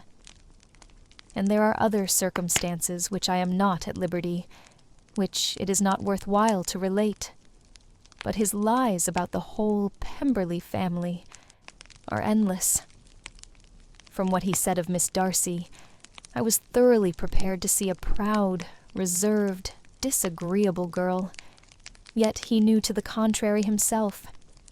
He must know that she was as amiable and unpretending as we have found her. But does Lydia know nothing of this? Can she be ignorant of what you and Jane seem so well to understand? Oh, yes. That is the worst of all. Till I was in Kent, and saw so much both of Mr. Darcy and his relation Colonel Fitzwilliam, I was ignorant of the truth myself. And when I returned home, the Shire was to leave Meryton in a week or fortnight's time. As that was the case, neither Jane, to whom I related the whole, nor I, thought it necessary to make our knowledge public. For of what use could it apparently be to anyone that the good opinion, which all the neighborhood had of him, should then be overthrown? And even when it was settled that Lydia should go with Mrs. Forster, the necessity of opening her eyes to his character never occurred to me. That she could be in any danger from the deception never entered my head. That such a consequence as this should ensue, you may easily believe was far enough from my thoughts. When they all removed to Brighton, therefore, you had no reason, I suppose, to believe them fond of each other. Not the slightest. I can remember no symptom of affection on either side, and had anything of the kind been perceptible, you must be aware that ours is not a family on which it could be thrown away. When first he entered the corps, she was ready enough to admire him, but so we all were. Every girl in or near Meryton was out of her senses about him for the first 2 months, but he never distinguished her by any particular attention, and consequently, after a moderate period of extravagant and wild admiration, her fancy for him gave way, and others of the regiment, who treated her with more distinction, again became her favorites. It may be easily believed that however little of novelty could be added to their fears, hopes, and conjectures on this interesting subject by its repeated discussion, no other could detain them from it long during the whole of the journey. From Elizabeth's thoughts, it was never absent, fixed there by the keenest of all anguish, self-reproach. She could find no interval of ease or forgetfulness. They traveled as expeditiously as possible, and sleeping one night on the road, reached Longbourn by dinner-time the next day. It was a comfort to Elizabeth to consider that Jane could not have been wearied by long expectations. The little gardeners, attracted by the sight of a chaise, were standing on the steps of the house as they entered the paddock, and when the carriage drove up to the door, the joyful surprise that lighted up their faces and displayed itself over their whole bodies, in a variety of capers and frisks, was the first pleasing earnest of their welcome. Elizabeth jumped out, and after giving each of them a hasty kiss, hurried into the vestibule, where Jane, who came running downstairs from her mother's apartment, immediately met her. Elizabeth, as she affectionately embraced her, whilst tears filled the eyes of both, lost not a moment in asking whether anything had been heard of the fugitives. "Not yet," replied Jane, "but now that my dear uncle is come, I hope everything will be well." "Is my father in town?" "Yes, he went on Tuesday, as I wrote you word." "And have you heard from him often?" "We have heard only once. He wrote me a few lines on Wednesday, to say that he had arrived in safety, and to give me his directions, which I particularly begged him to do. He merely added that he should not write again till he had something of importance to mention." "And my mother, how is she?" "How are you all?" "My mother is tolerably well, I trust, though her spirits are greatly shaken. She is upstairs, and will have great satisfaction in seeing you all. She does not yet leave her dressing room. Mary and Kitty, thank heaven, are quite well. But you, how are you? Cried Elizabeth. You look pale. How much you must have gone through. Her sister, however, assured her of her being perfectly well, and their conversation, which had been passing while Mr. and Mrs. Gardiner were engaged with their children, was now put an end to by the approach of the whole party. Jane ran to her uncle and aunt, and welcomed and thanked them both, with alternate smiles and tears. When they were all in the drawing-room, the questions which Elizabeth had already asked were of course repeated by the others, and they soon found that Jane had no intelligence to give. The sanguine hope of good, however, which the benevolence of her heart suggested, had not yet deserted her. She still expected that it would all end well, and that every morning would bring some letter, either from Lydia or her father, to explain their proceedings, and, perhaps, announce the marriage. Mrs. Bennet, to whose apartment they all repaired, after a few minutes' conversation together, received them exactly as might be expected, with tears and lamentations of regret, invectives against the villainous conduct of Wickham, and complaints of her own sufferings and ill-usage, blaming everybody but the person to whose ill-judging indulgence the errors of her daughter must be principally owing. If I had been able, said she, to carry my point in going to Brighton with all my family, this would not have happened. But poor dear Lydia had nobody to take care of her. Why did the Forsters ever let her go out of their sight? I am sure there was some great neglect or other on their side, for she is not the kind of girl to do such a thing, if she had been well looked after. I always thought they were very unfit to have the charge of her, but I was overruled, as I always am. Poor dear child. And now here's Mr. Bennet gone away, and I know he will fight Wickham wherever he meets him, and then he will be killed, and what is to become of us all? The Collinses will turn us out, before he is cold in his grave. And if you are not kind to us, brother, I do not know what we shall do. They all exclaimed against such terrific ideas, and Mr. Gardiner, after general assurances of his affection for her and all her family, told her that he meant to be in London the very next day, and would assist Mr. Bennet in every endeavour for recovering Lydia. Do not give way to useless alarm, added he. Though it is right to be prepared for the worst, there is no occasion to look on it as certain. It is not quite a week since they left Brighton. In a few days more, we may gain some news of them. Until we know that they are not married, and have no design of marrying, do not let us give the matter over as lost. As soon as I get to town, I shall go to my brother, and make him come home with me to Gracechurch Street, and then we may consult together as to what is to be done. Oh, my dear brother, replied Mrs. Bennet, that is exactly what I could most wish for. And now do, when you get to town, find them out, wherever they may be, and if they are not married already, make them marry. And as for wedding clothes, do not let them wait for that, but tell Lydia she shall have as much money as she chooses to buy them after they are married. And above all things, keep Mr. Bennet from fighting. Tell him what a dreadful state I am in, that I am frightened out of my wits, and have such tremblings, such flutterings all over me, such spasms in my side, and pains in my head, and such beatings at heart, that I can get no rest by night nor by day, and tell my dear Lydia not to give any directions about her clothes till she has seen me, for she does not know which are the best warehouses. Oh, brother, How kind you are. I know you will contrive it all."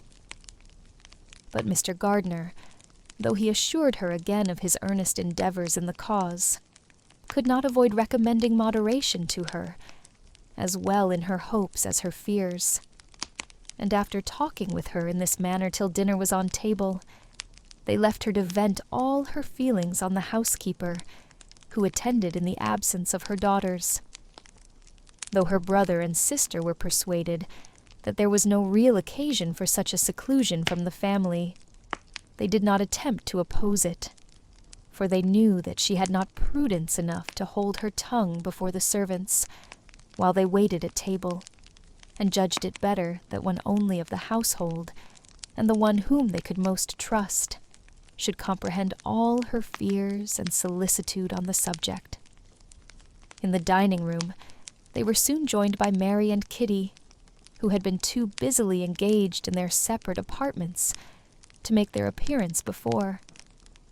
One came from her books, and the other from her toilette.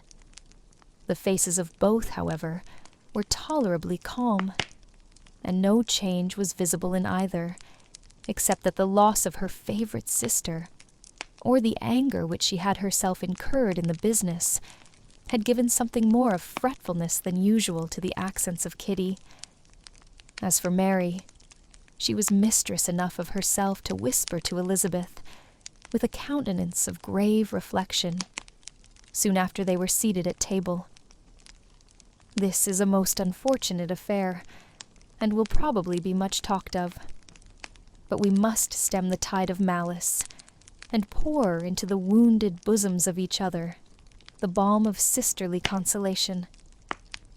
Then, perceiving in Elizabeth no inclination of replying, she added, "Unhappy as the event must be for Lydia, we may draw from it this useful lesson, that loss of virtue in a female is irretrievable, that one false step involves her in endless ruin, that her reputation is no less brittle than it is beautiful, and that she cannot be too much guarded in her behavior towards the undeserving of the other sex." Elizabeth lifted up her eyes in amazement, but was too much oppressed to make any reply. Mary, however, continued to console herself with such kind of moral extractions from the evil before them. In the afternoon, the two elder Miss Bennets were able to be for half an hour by themselves, and Elizabeth instantly availed herself of the opportunity of making any inquiries which Jane was equally eager to satisfy. After joining in general lamentations over the dreadful sequel of this event, which Elizabeth considered as all but certain, and Miss Bennet could not assert to be wholly impossible, the former continued the subject by saying, "But tell me all and everything about it, which I have not already heard. Give me further particulars. What did Colonel Forster say? Had they no apprehension of anything before the elopement took place? They must have seen them together forever. Colonel Forster did own that he had often suspected some partiality, especially on Lydia's side, but nothing to give him any alarm. I am so grieved for him. His behavior was attentive and kind to the utmost. He was coming to us, in order to assure us of his concern, before he had any idea of their not being gone to Scotland. When that apprehension first got abroad, it hastened his journey. And was Denny convinced that Wickham would not marry? Did he know of their intending to go off? Had Colonel Forster seen Denny himself? Yes, but when questioned by him, Denny denied knowing anything of their plan, and would not give his real opinion about it.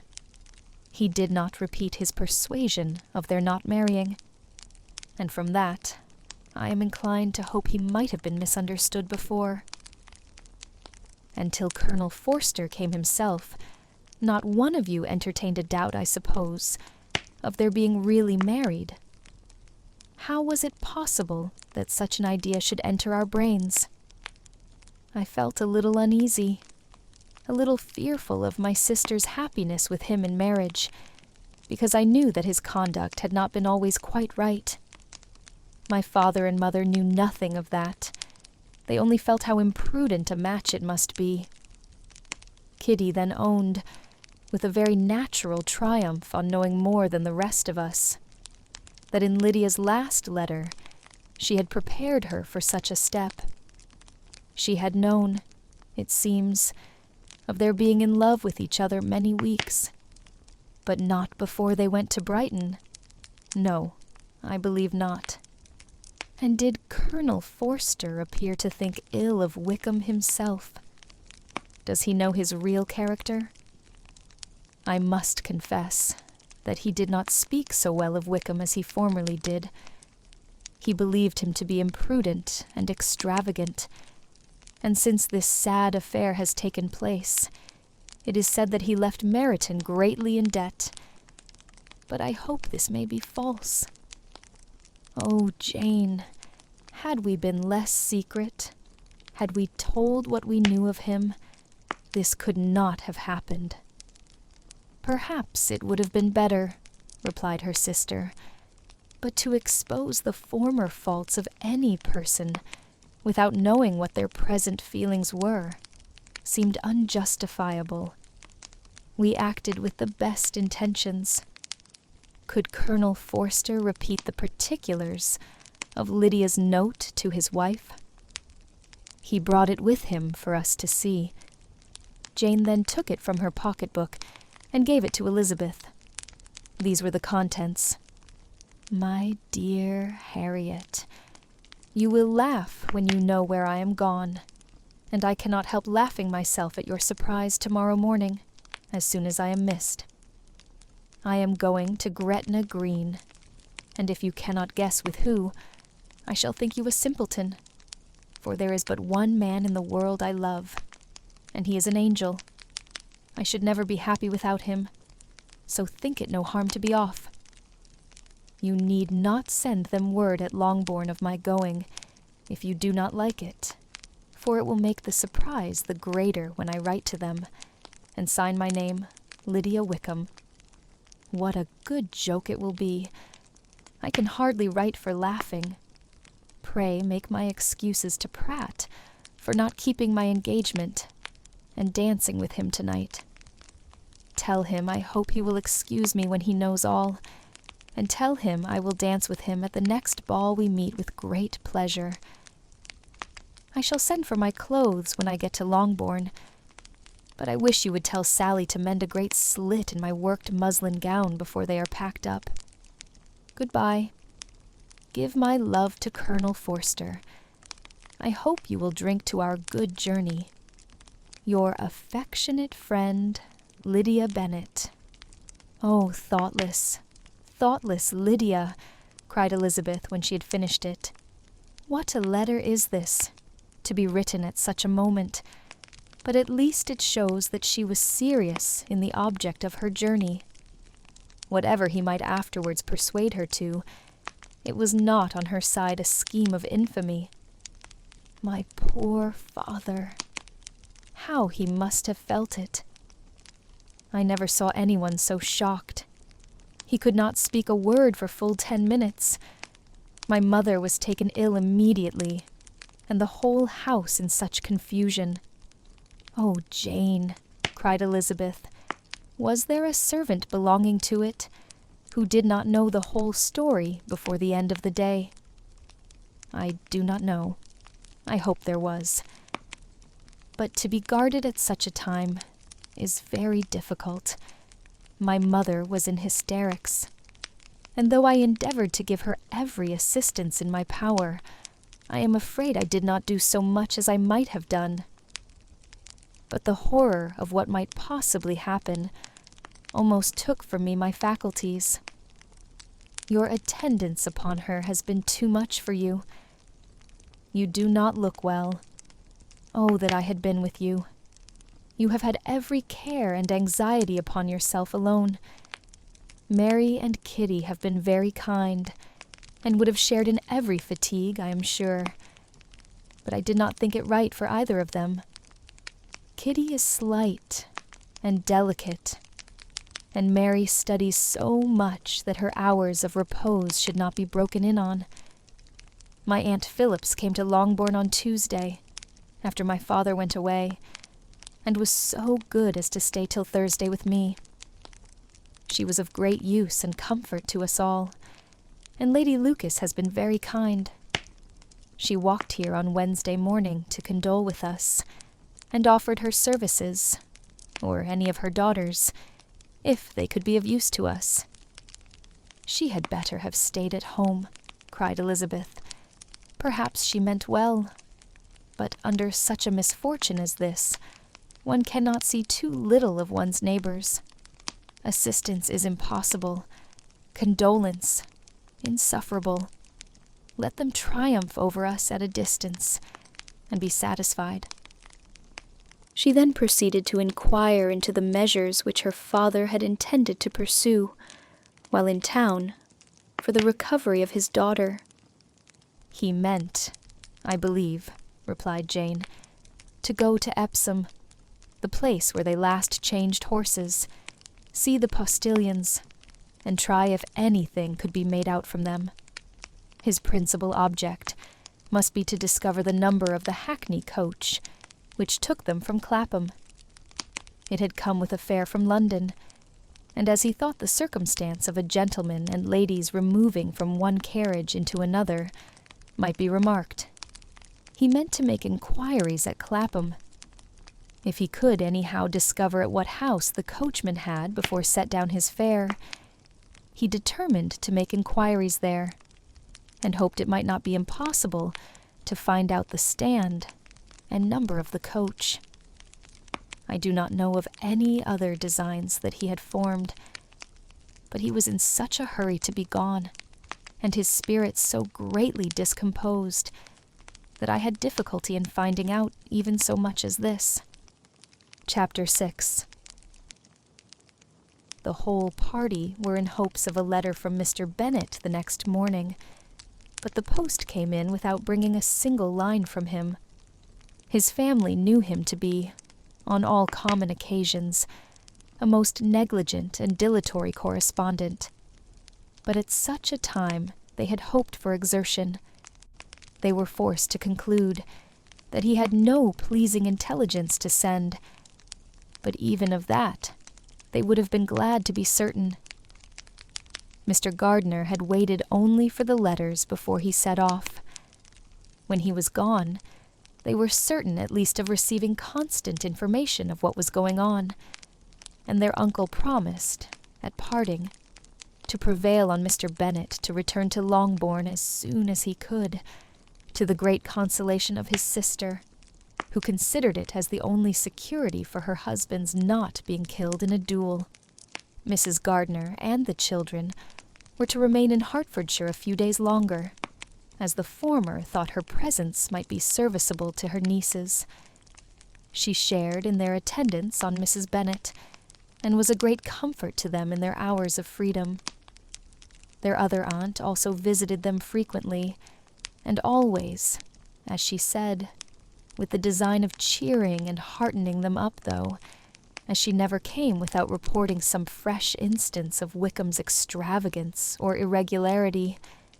She seldom went away, without leaving them more dispirited than she found them. All Meryton seemed striving to blacken the man who, but 3 months before, had been almost an angel of light. He was declared to be in debt to every tradesman in the place, and his intrigues, all honored with the title of seduction, had been extended into every tradesman's family. Everybody declared that he was the wickedest young man in the world, and everybody began to find out that they had always distrusted the appearance of his goodness. Elizabeth, though she did not credit above half of what was said, believed enough to make her former assurance of her sister's ruin still more certain, and even Jane, who believed still less of it, became almost hopeless, more especially as the time was now come, when, if they had gone to Scotland, which she had never before entirely despaired of, they must in all probability have gained some news of them, Mr. Gardner left Longbourn on Sunday. On Tuesday, his wife received a letter from him. It told them that on his arrival he had immediately found out his brother and persuaded him to come to Gracechurch Street, that Mr. Bennet had been to Epsom and Clapham before his arrival, but without gaining any satisfactory information, and that he was now determined to inquire at all the principal hotels in town, as Mr. Bennet thought it possible they might have gone to one of them, on their first coming to London, before they procured lodgings. Mr. Gardner himself did not expect any success from this measure, but as his brother was eager in it, he meant to assist him in pursuing it. He added that Mr. Bennet seemed wholly disinclined at present to leave London, and promised to write again very soon. There was also a postscript to this effect. I have written to Colonel Forster to desire him to find out, if possible, from some of the young man's intimates in the regiment, whether Wickham has any relations or connections who would be likely to know in what part of the town he has now concealed himself.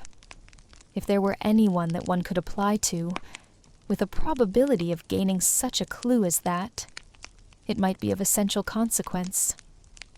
At present, we have nothing to guide us. Colonel Forster will, I dare say, do everything in his power to satisfy us on this head. But, on second thoughts, perhaps Lizzie could tell us what relations he has now, living better than any other person. Elizabeth was at no loss to understand from whence this deference for her authority proceeded, but it was not in her power to give any information of so satisfactory a nature as the compliment deserved. She had never heard of his having had any relations, except a father and mother, both of whom had been dead many years. It was possible, however, that some of his companions in the shire might be able to give more information, and though she was not very sanguine in expecting it, the application was a something to look forward to.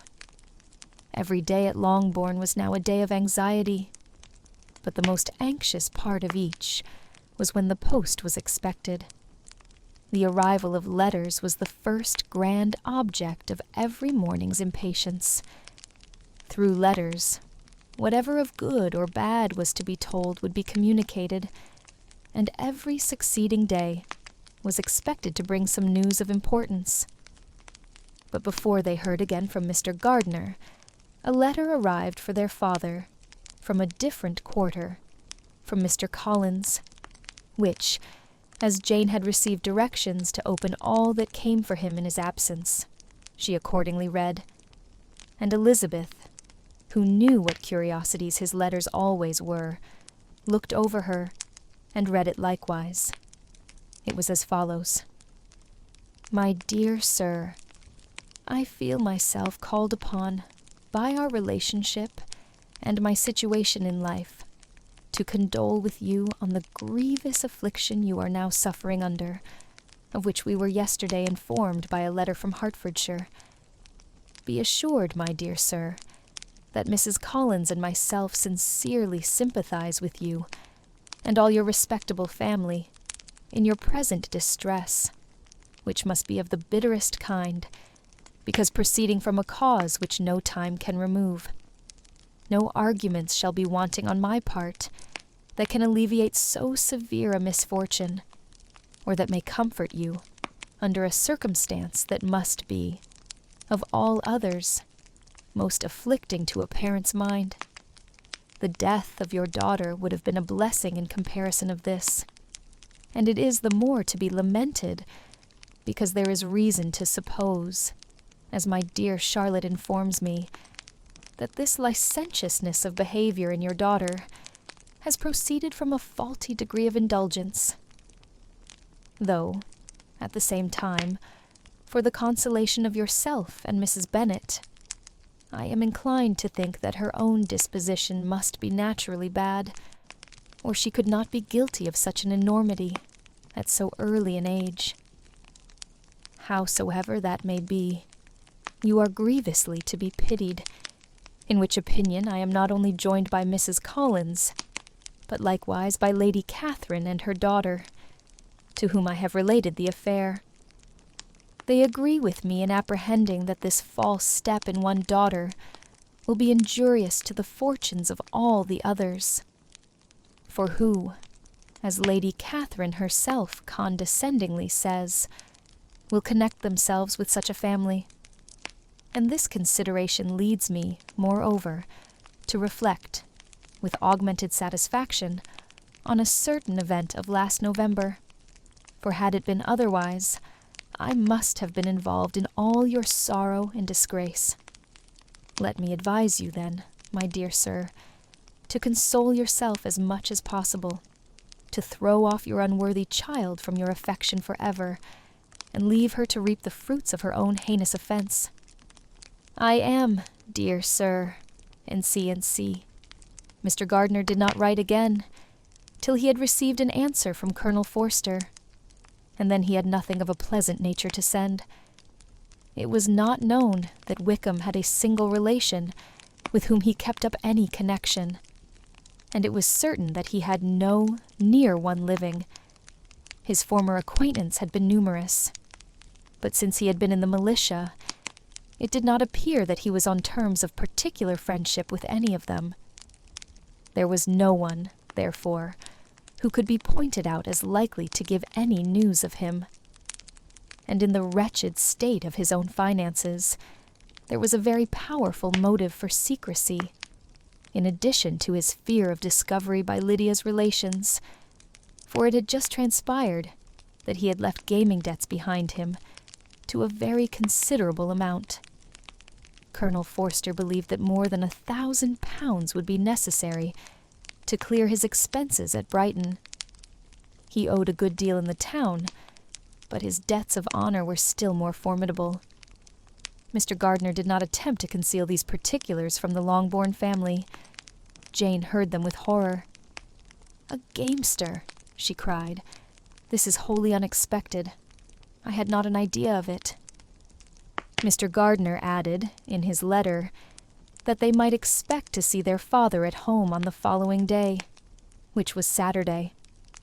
Rendered spiritless by the ill success of all their endeavors, he had yielded to his brother-in-law's entreaty that he would return to his family, and leave it to him to do whatever occasion might suggest to be advisable for continuing their pursuit.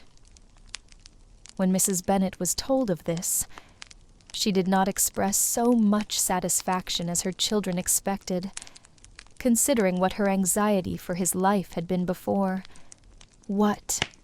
Is he coming home? And without poor Lydia?" she cried. "Sure he will not leave London before he has found them. Who is to fight Wickham, and make him marry her, if he comes away?" As Mrs. Gardiner began to wish to be at home, it was settled that she and her children should go to London at the same time that Mr. Bennet came from it. The coach, therefore, took them the first stage of their journey, and brought its master back to Longbourn. Mrs. Gardiner went away in all the perplexity about Elizabeth and her Derbyshire friend that had attended her from that part of the world.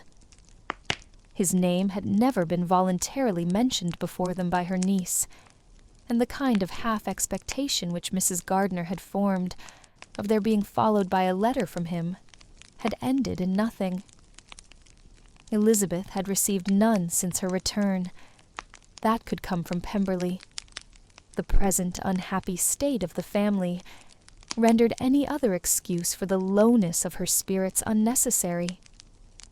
Nothing, therefore, could be fairly conjectured from that, though Elizabeth, who was by this time tolerably well acquainted with her own feelings, was perfectly aware that, had she known nothing of Darcy, she could have borne the dread of Lydia's infamy somewhat better.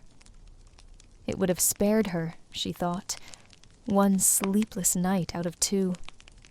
When Mr. Bennet arrived, he had all the appearance of his usual philosophic composure.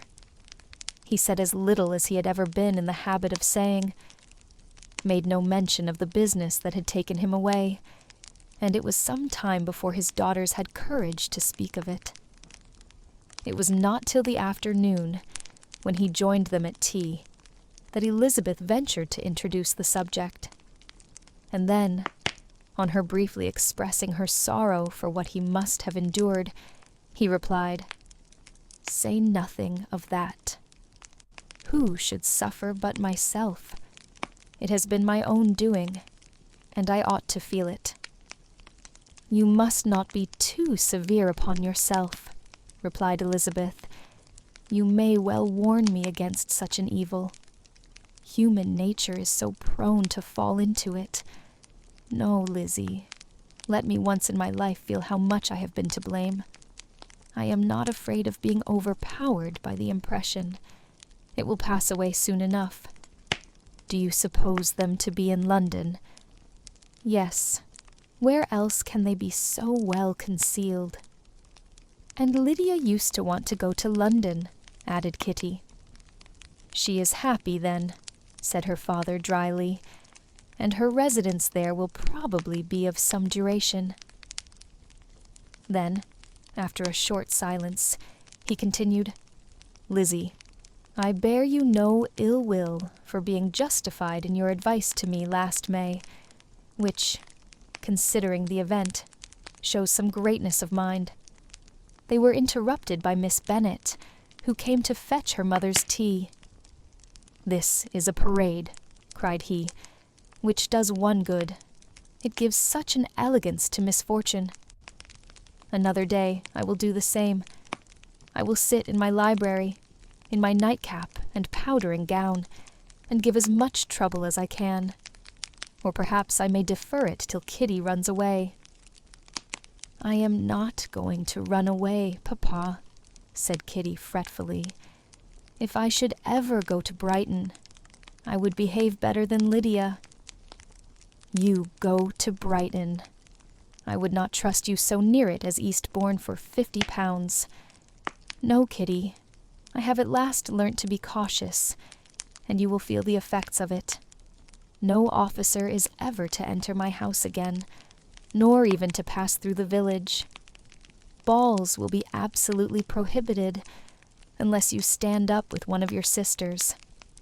And you are never to stir out of doors, till you can prove that you have spent 10 minutes of every day in a rational manner." Kitty, who took all these threats in a serious light, began to cry. "Well, well," said he, "do not make yourself unhappy. If you are a good girl for the next 10 years, I will take you to a review at the end of them."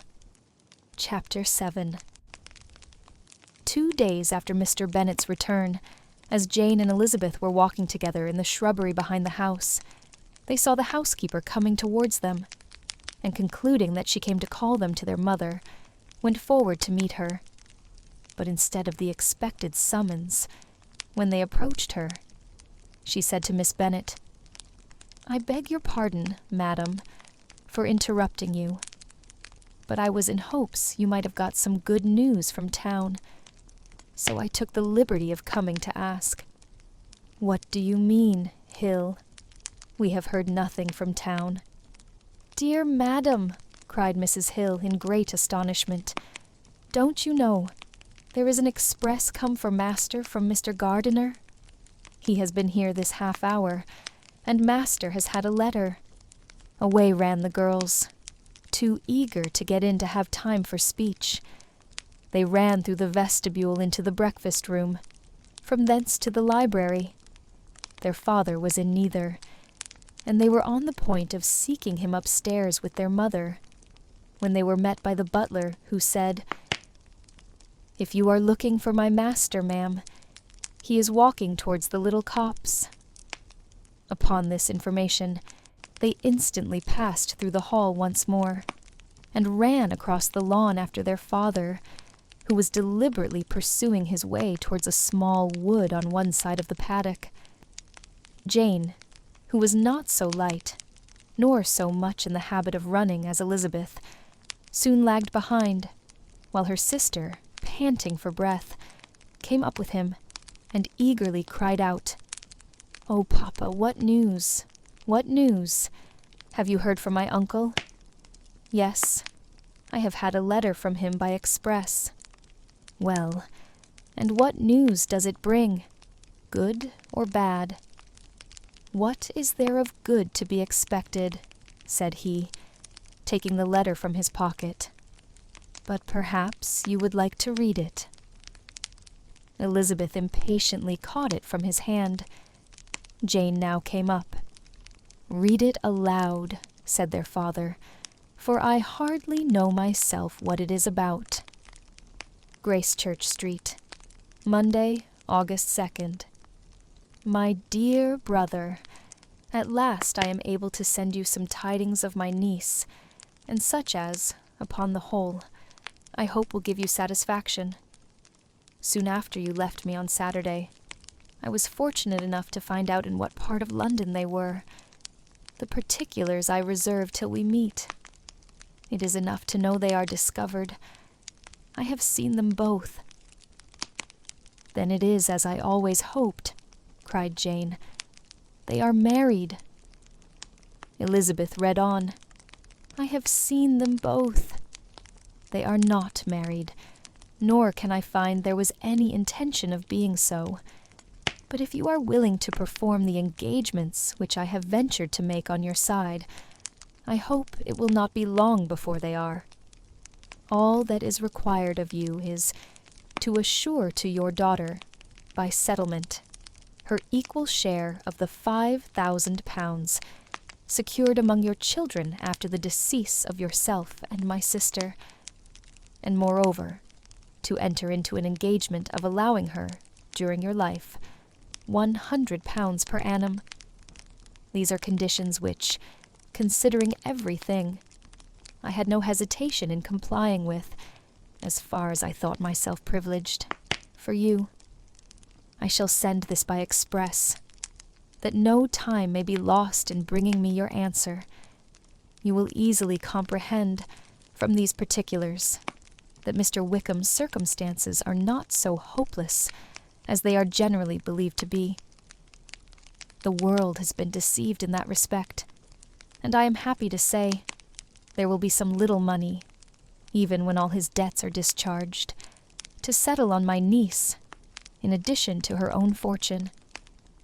If, as I conclude will be the case, you send me full powers to act in your name throughout the whole of this business, I will immediately give directions to Haggerston for preparing a proper settlement. There will not be the smallest occasion for your coming to town again.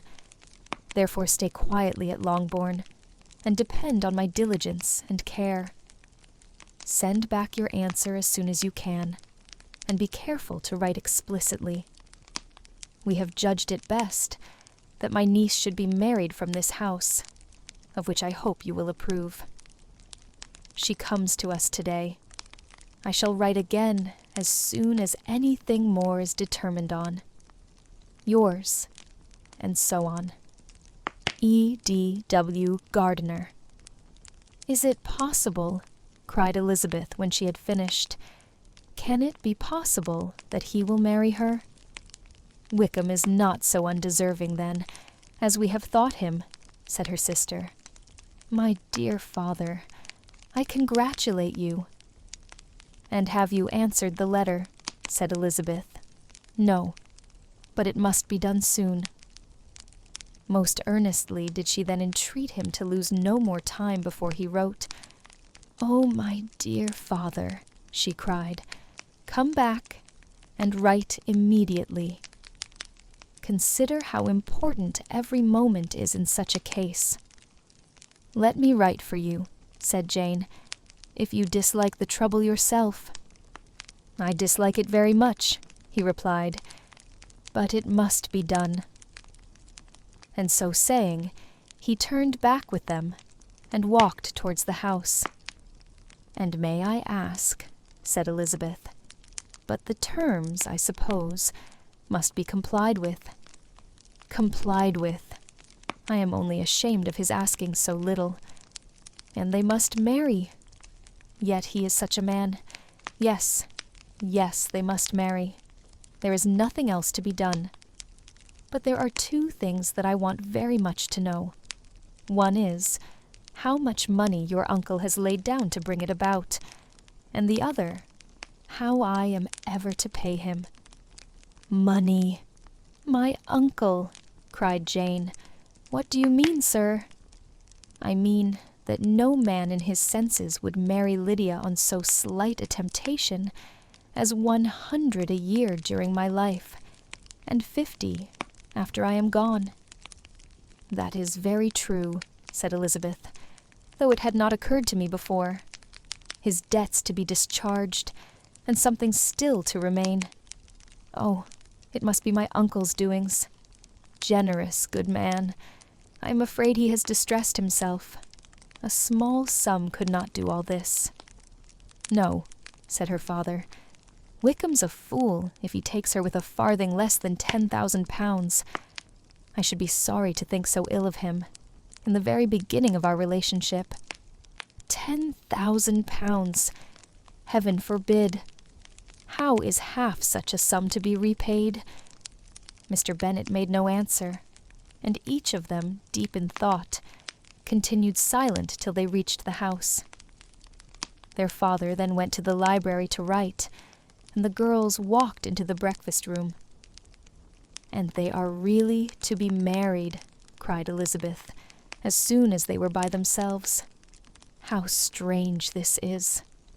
And for this we are to be thankful, that they should marry, small as is their chance of happiness, and wretched as is his character. We are forced to rejoice. Oh, Lydia! I comfort myself with thinking, replied Jane, that he certainly would not marry Lydia if he had not a real regard for her. Though our kind uncle has done something towards clearing him, I cannot believe that 10,000 pounds, or anything like it, has been advanced. He has children of his own, and may have more. How could he spare half 10,000 pounds? If we are ever able to learn what Wickham's debts have been, said Elizabeth, and how much is settled on his side on our sister, we shall exactly know what Mr. Gardiner has done for them, because Wickham has not sixpence of his own.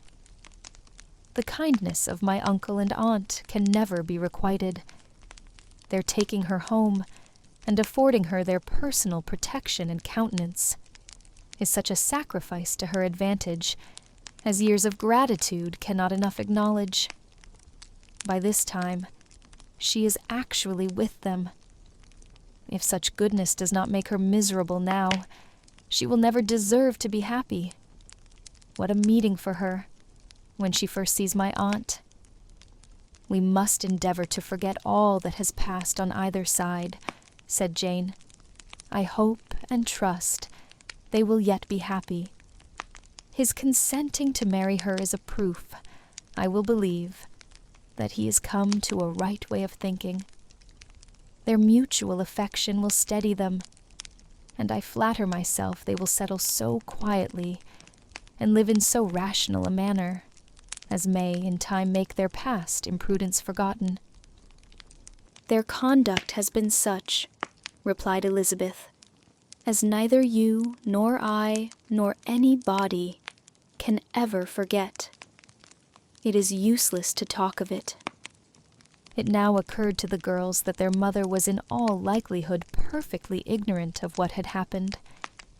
They went to the library, therefore, and asked their father whether he would not wish them to make it known to her.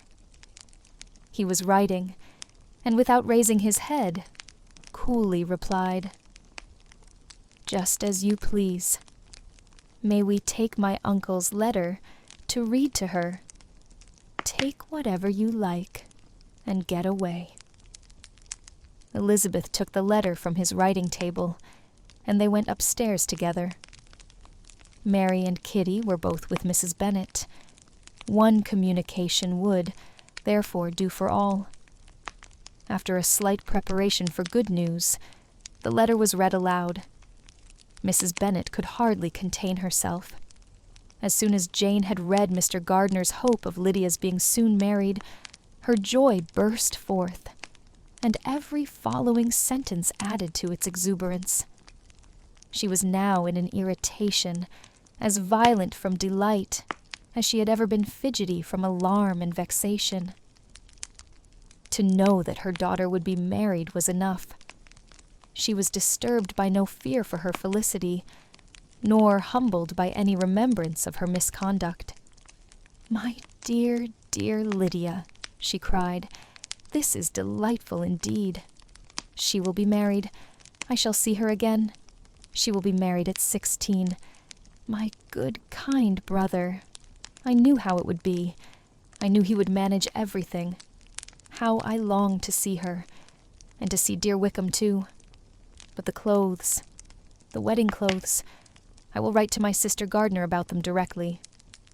Lizzie, my dear, run down to your father, and ask him how much he will give her.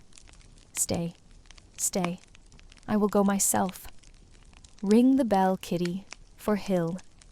I will put on my things in a moment. My dear, dear Lydia, how merry we shall be together when we meet." Her eldest daughter endeavored to give some relief to the violence of these transports by leading her thoughts to the obligations which Mr. Gardner's behavior laid them all under. "For we must attribute this happy conclusion," she added, "in a great measure to his kindness. We are persuaded that he has pledged himself to assist Mr. Wickham with money." "Well," cried her mother, "it is all very right. Who should do it but her own uncle? If he had not had a family of his own, I and my children must have had all his money, you know. And it is the first time we have ever had anything from him except a few presents. Well, I am so happy. In a short time, I shall have a daughter married. Mrs. Wickham, how well it sounds. And she was only 16 last June. My dear Jane, I am in such a flutter that I am sure I can't write. So I will dictate, and you write for me. We will settle with your father about the money afterwards, but the things should be ordered immediately." She was then proceeding to all the particulars of calico, muslin, and cambric, and would shortly have dictated some very plentiful orders, had not Jane, though with some difficulty, persuaded her to wait till her father was at leisure to be consulted. One day's delay, she observed, would be of small importance, and her mother was too happy to be quite so obstinate as usual. Other schemes, too, came into her head. "I will go to Meryton," said she, "as soon as I am dressed, and tell the good, good news to my sister Phillips. And as I come back, I can call on Lady Lucas and Mrs. Long. Kitty, run down and order the carriage. An airing would do me a great deal of good, I am sure. Girls, can I do anything for you in Meryton? Oh, here comes Hill. My dear Hill, have you heard the good news? Miss Lydia is going to be married, and you shall all have a bowl of punch to make merry at her wedding." Mrs. Hill began instantly to express her joy. Elizabeth received her congratulations amongst the rest, and then, sick of this folly, took refuge in her own room, that she might think with freedom. Poor Lydia's situation must, at best, be bad enough, but that it was no worse, she had need to be thankful. She felt it so, and though, in looking forward, neither rational happiness nor worldly prosperity could be justly expected for her sister, in looking back to what they had feared, only 2 hours ago, she felt all the advantages of what they had gained. Chapter 8. Mr. Bennet had very often wished, before this period of his life, that, instead of spending his whole income, he had laid by an annual sum for the better provision of his children and of his wife, if she survived him. He now wished it more than ever. Had he done his duty in that respect, Lydia need not have been indebted to her uncle, for whatever of honor or credit could now be purchased for her. The satisfaction of prevailing on one of the most worthless young men in Great Britain to be her husband might then have rested in its proper place. He was seriously concerned that a cause of so little advantage to anyone should be forwarded at the sole expense of his brother-in-law, and he was determined, if possible, to find out the extent of his assistance, and to discharge the obligation as soon as he could. When first Mr. Bennet had married, economy was held to be perfectly useless, for, of course, they were to have a son. This son was to join in cutting off the entail as soon as he should be of age, and the widow and younger children would by that means be provided for. 5 daughters successively entered the world, but yet the son was to come, and Mrs. Bennet, for many years after Lydia's birth, had been certain that he would. This event had at last been despaired of, but it was then too late to be saving. Mrs. Bennet had no turn for economy, and her husband's love of independence had alone prevented their exceeding their income. £5,000 was settled by marriage articles on Mrs. Bennet and the children, but in what proportions it should be divided amongst the latter depended on the will of the parents. This was one point, with regard to Lydia at least, which was now to be settled, and Mr. Bennet could have no hesitation in acceding to the proposal before him. In terms of grateful acknowledgment for the kindness of his brother, though expressed most concisely, he then delivered on paper his perfect approbation of all that was done, and his willingness to fulfill the engagements that had been made for him. He had never before supposed that, could Wickham be prevailed on to marry his daughter, it would be done with so little inconvenience to himself as by the present arrangement. He would scarcely be £10 a year, the loser, by the 100 that was to be paid them.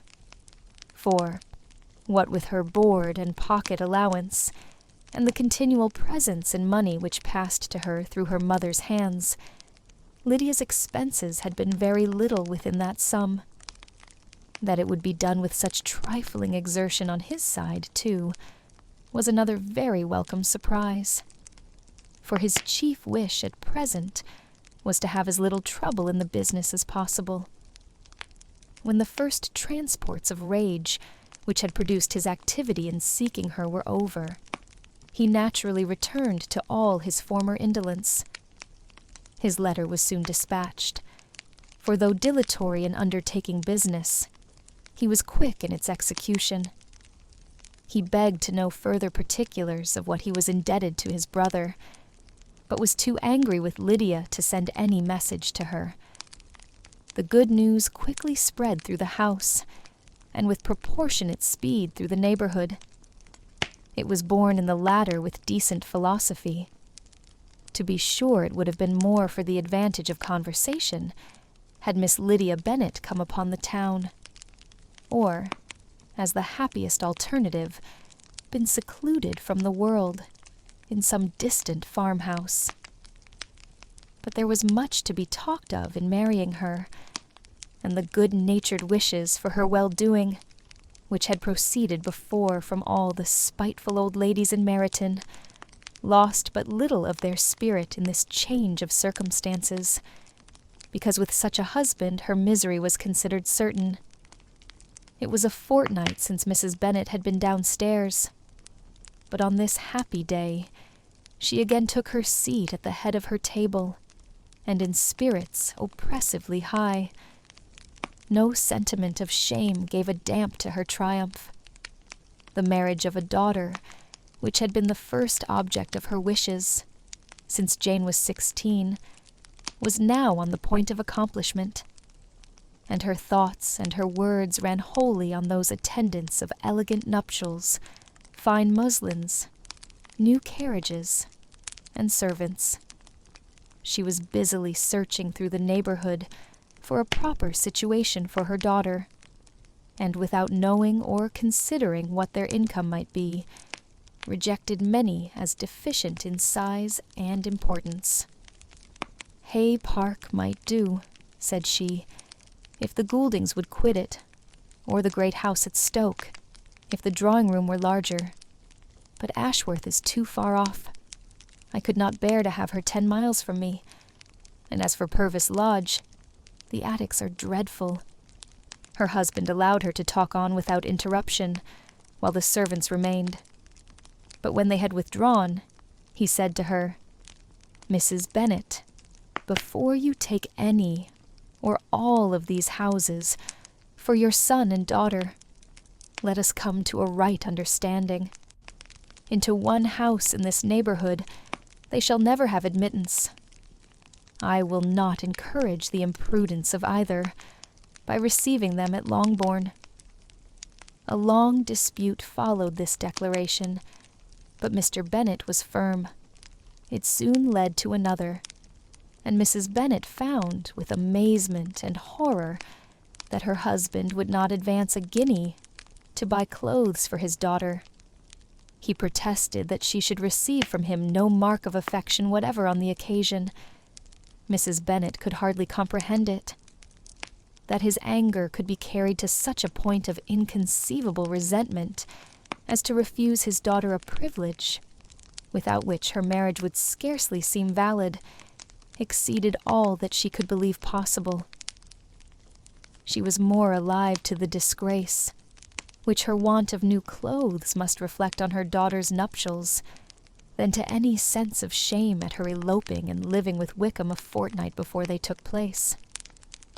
Elizabeth was now most heartily sorry that she had, from the distress of the moment, been led to make Mr. Darcy acquainted with their fears for her sister, for since her marriage would so shortly give the proper termination to the elopement, they might hope to conceal its unfavorable beginning from all those who were not immediately on the spot.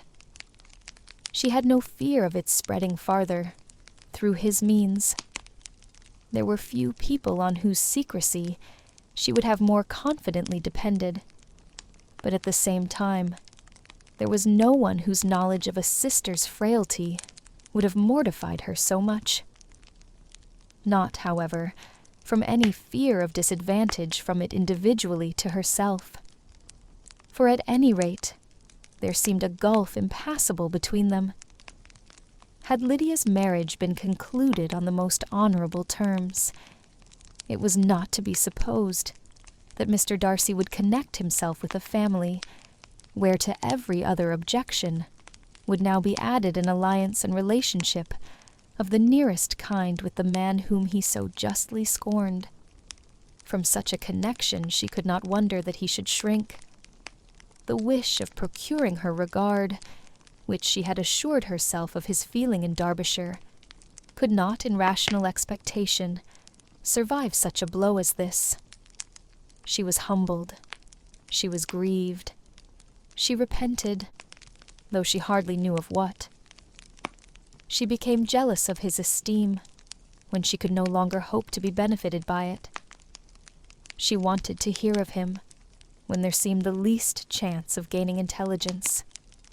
She was convinced that she could have been happy with him when it was no longer likely they should meet. What a triumph for him, as she often thought, could he know that the proposals which she had proudly spurned only 4 months ago would now have been gladly and gratefully received. He was as generous, she doubted not, as the most generous of his sex. But while he was mortal, there must be a triumph. She began now to comprehend that he was exactly the man who, in disposition and talents, would most suit her. His understanding and temper, though unlike her own, would have answered all her wishes. It was an union that must have been to the advantage of both. By her ease and liveliness, his mind might have been softened, his manners improved. and from his judgment, information, and knowledge of the world, she must have received benefit of greater importance. But no such happy marriage could now teach the admiring multitude what connubial felicity really was. An union of a different tendency, and precluding the possibility of the other, was soon to be formed in their family. How Wickham and Lydia were to be supported in tolerable independence, she could not imagine. But how little of permanent happiness could belong to a couple who were only brought together because their passions were stronger than their virtue, she could easily conjecture. Mr. Gardiner soon wrote again to his brother. To Mr. Bennet's acknowledgments he briefly replied, with assurances of his eagerness to promote the welfare of any of his family, and concluded with entreaties that the subject might never be mentioned to him again. The principal purport of his letter was to inform them that Mr. Wickham had resolved on quitting the militia. It was greatly my wish that he should do so, he added, as soon as his marriage was fixed on. And I think you will agree with me in considering a removal from that corps as highly advisable, both on his account and my niece's. It is Mr. Wickham's intention to go into the regulars, and, among his former friends, there are still some who are able and willing to assist him in the army. He has the promise of an ensigncy in General's regiment, now quartered in the north. It is an advantage to have it so far from this part of the kingdom. He promises fairly, and I hope among different people, where they may each have a character to preserve, they will both be more prudent. I have written to Colonel Forster to inform him of our present arrangements, and to request that he will satisfy the various creditors of Mr. Wickham in and near Brighton with assurances of speedy payment, for which I have pledged myself. And will you give yourself the trouble of carrying similar assurances to his creditors in Meryton, of whom I shall subjoin a list, according to his information. He has given in all his debts. I hope at least he has not deceived us. Haggerston has our directions, and all will be completed in a week. They will then join his regiment, unless they are first invited to Longbourn. And I understand from Mrs. Gardiner that my niece is very desirous of seeing you all before she leaves the south. She is well, and begs to be dutifully remembered to you and her mother, yours, and so on. E. Gardiner. Mr. Bennet and his daughters saw all the advantages of Wickham's removal from the shire, as clearly as Mr. Gardiner could do, but Mrs. Bennet was not so well pleased with it. Lydia's being settled in the north, just when she had expected most pleasure and pride in her company, for she had by no means given up her plan of their residing in Hertfordshire, was a severe disappointment. And besides, it was such a pity that Lydia should be taken from a regiment where she was acquainted with everybody, and had so many favorites. She is so fond of Mrs. Forster, said she. It will be quite shocking to send her away. And there are several of the young men, too, that she likes very much. The officers may not be so pleasant in General's regiment. His daughter's request, for such it might be considered, of being admitted into her family again, before she set off for the north, received at first an absolute negative.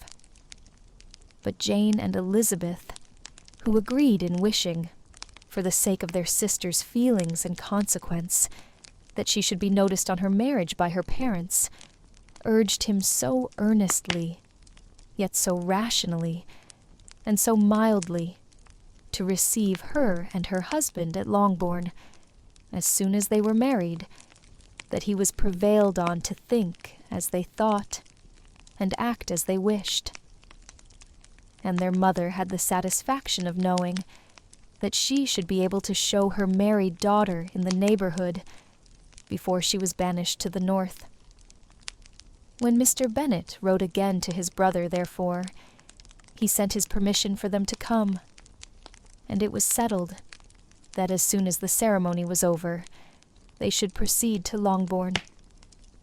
Elizabeth was surprised, however, that Wickham should consent to such a scheme, and, had she consulted only her own inclination, any meeting with him would have been the last object of her wishes.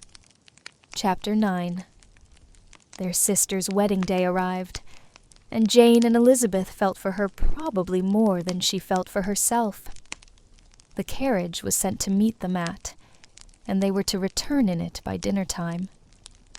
Their arrival was dreaded by the elder Miss Bennets, and Jane more especially, who gave Lydia the feelings which would have attended herself, had she been the culprit, and was wretched in the thought of what her sister must endure. They came. The family were assembled in the breakfast-room to receive them. Smiles decked the face of Mrs. Bennet as the carriage drove up to the door. Her husband looked impenetrably grave. Her daughters, alarmed, anxious, uneasy. Lydia's voice was heard in the vestibule. The door was thrown open, and she ran into the room. Her mother stepped forwards, embraced her, and welcomed her with rapture, gave her hand with an affectionate smile to Wickham, who followed his lady, and wished them both joy, with an alacrity which showed no doubt of their happiness. Their reception from Mr. Bennet, to whom they then turned, was not quite so cordial.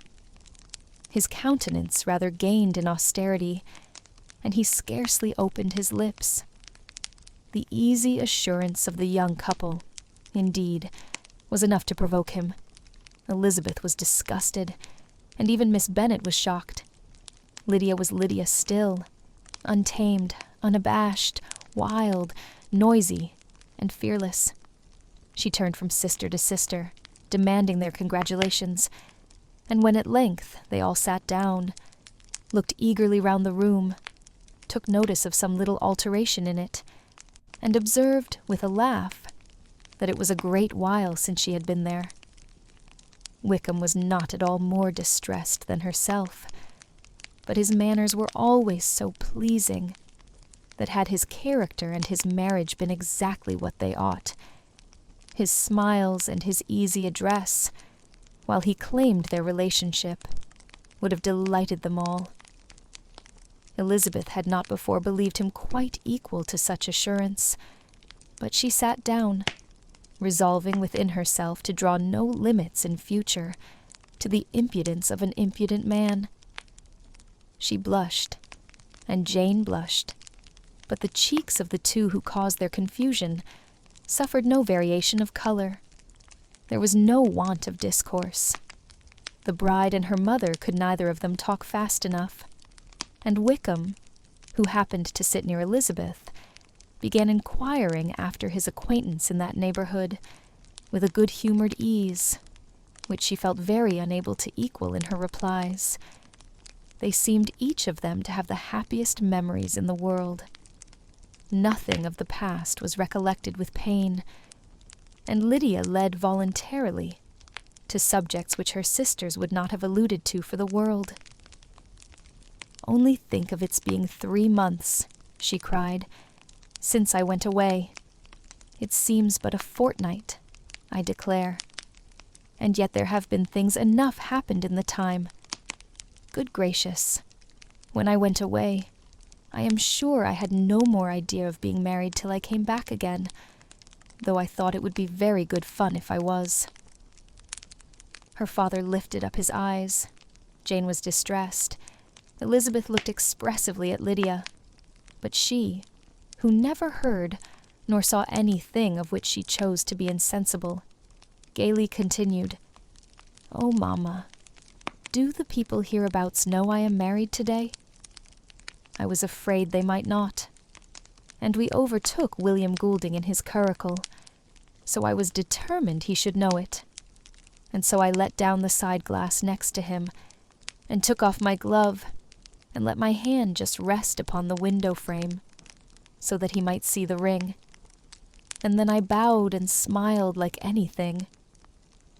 Elizabeth could bear it no longer. She got up and ran out of the room, and returned no more, till she heard them passing through the hall to the dining parlor. She then joined them soon enough to see Lydia, with anxious parade, walk up to her mother's right hand, and hear her say to her eldest sister, "Ah, Jane, I take your place now, and you must go lower, because I am a married woman." It was not to be supposed that time would give Lydia that embarrassment from which she had been so wholly free at first. Her ease and good spirits increased. She longed to see Mrs. Phillips, the Lucases, and all their other neighbors, and to hear herself called Mrs. Wickham by each of them. And in the meantime, she went after dinner to show her ring, and boast of being married to Mrs. Hill and the 2 housemaids. "Well, Mamma," said she, when they were all returned to the breakfast-room, "and what do you think of my husband? Is not he a charming man? I am sure my sisters must all envy me. I only hope they may have half my good luck.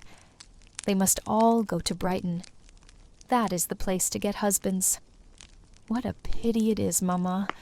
We did not all go." "Very true, and if I had my will we should. But my dear Lydia, I don't at all like your going such a way off. Must it be so?" "Oh, Lord, yes, there is nothing in that.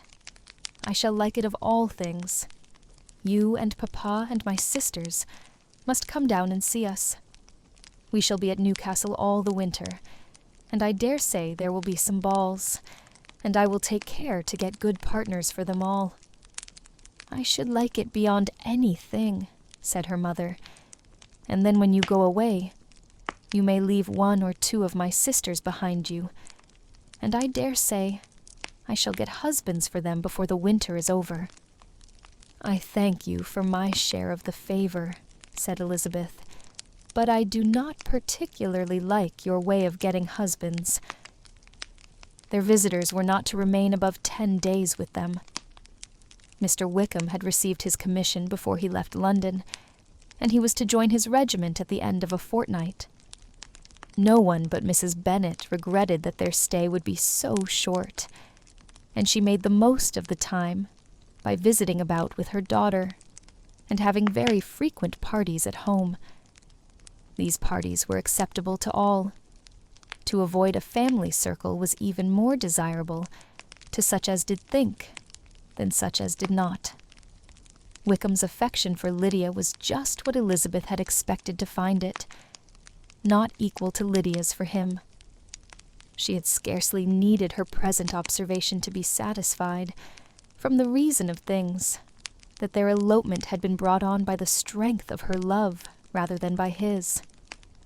And she would have wondered why, without violently caring for her, he chose to elope with her at all, had she not felt certain that his flight was rendered necessary by distress of circumstances.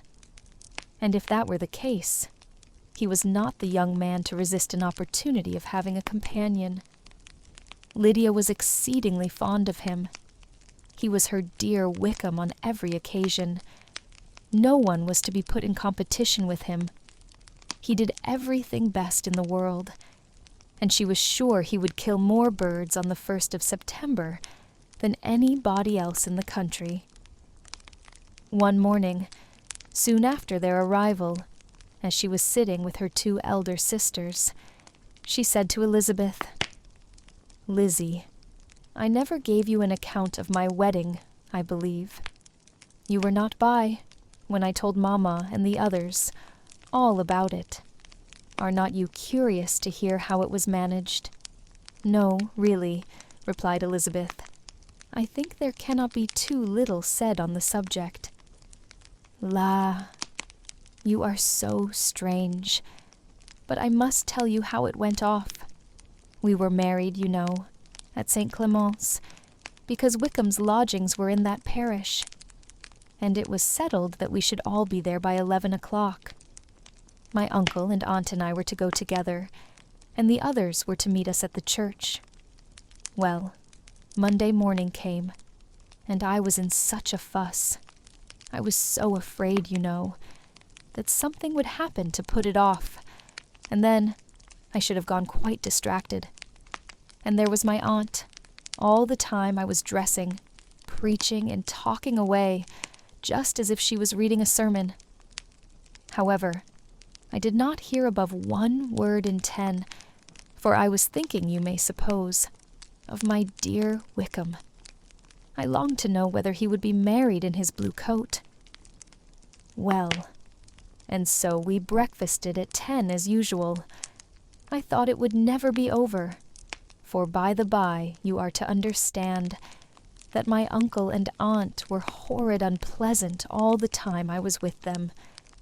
If you'll believe me, I did not once put my foot out of doors, though I was there a fortnight. Not one party, or scheme, or anything. To be sure, London was rather thin, but however, the little theatre was open. Well, and so just as the carriage came to the door, my uncle was called away upon business to that horrid man, Mr. Stone.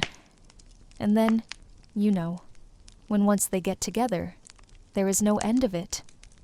Well, I was so frightened I did not know what to do, for my uncle was to give me away, and if we were beyond the hour, we could not be married all day. But luckily, he came back again in 10 minutes' time, and then we all set out. However, I recollected afterwards that if he had been prevented going, the wedding need not be put off, for Mr. Darcy might have done as well. Mr. Darcy, repeated Elizabeth in utter amazement. Oh, yes, he was to come there with Wickham, you know. But gracious me, I quite forgot. I ought not to have said a word about it. I promised them so faithfully. What will Wickham say? It was to be such a secret. If it was to be a secret, said Jane, say not another word on the subject. You may depend upon my seeking no further. Oh, certainly, said Elizabeth, though burning with curiosity. We will ask you no questions. Thank you, said Lydia, for if you did, I should certainly tell you all, and then Wickham would be so angry. On such encouragement to ask, Elizabeth was forced to put it out of her power by running away. But to live in ignorance on such a point was impossible, or at least it was impossible not to try for information. Mr. Darcy had been at her sister's wedding. It was exactly a scene, and exactly among people, where he had apparently least to do, and least temptation to go. Conjectures as to the meaning of it, rapid and wild, hurried into her brain, but she was satisfied with none. Those that best pleased her, as placing his conduct in the noblest light, seemed most improbable.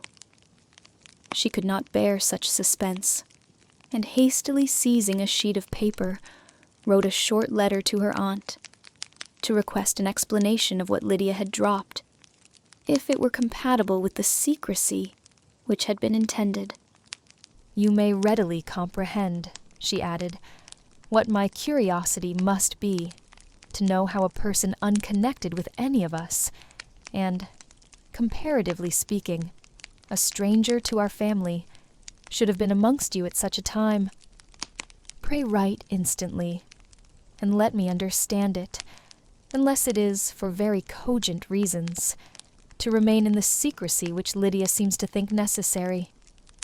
And then I must endeavor to be satisfied with ignorance. Not that I shall, though, she added to herself, and she finished the letter. And, my dear aunt, if you do not tell me in an honorable manner, I shall certainly be reduced to tricks and stratagems to find it out. Jane's delicate sense of honor would not allow her to speak to Elizabeth privately of what Lydia had let fall, Elizabeth was glad of it, till it appeared whether her inquiries would receive any satisfaction. She had rather be without a confidant. Chapter 10.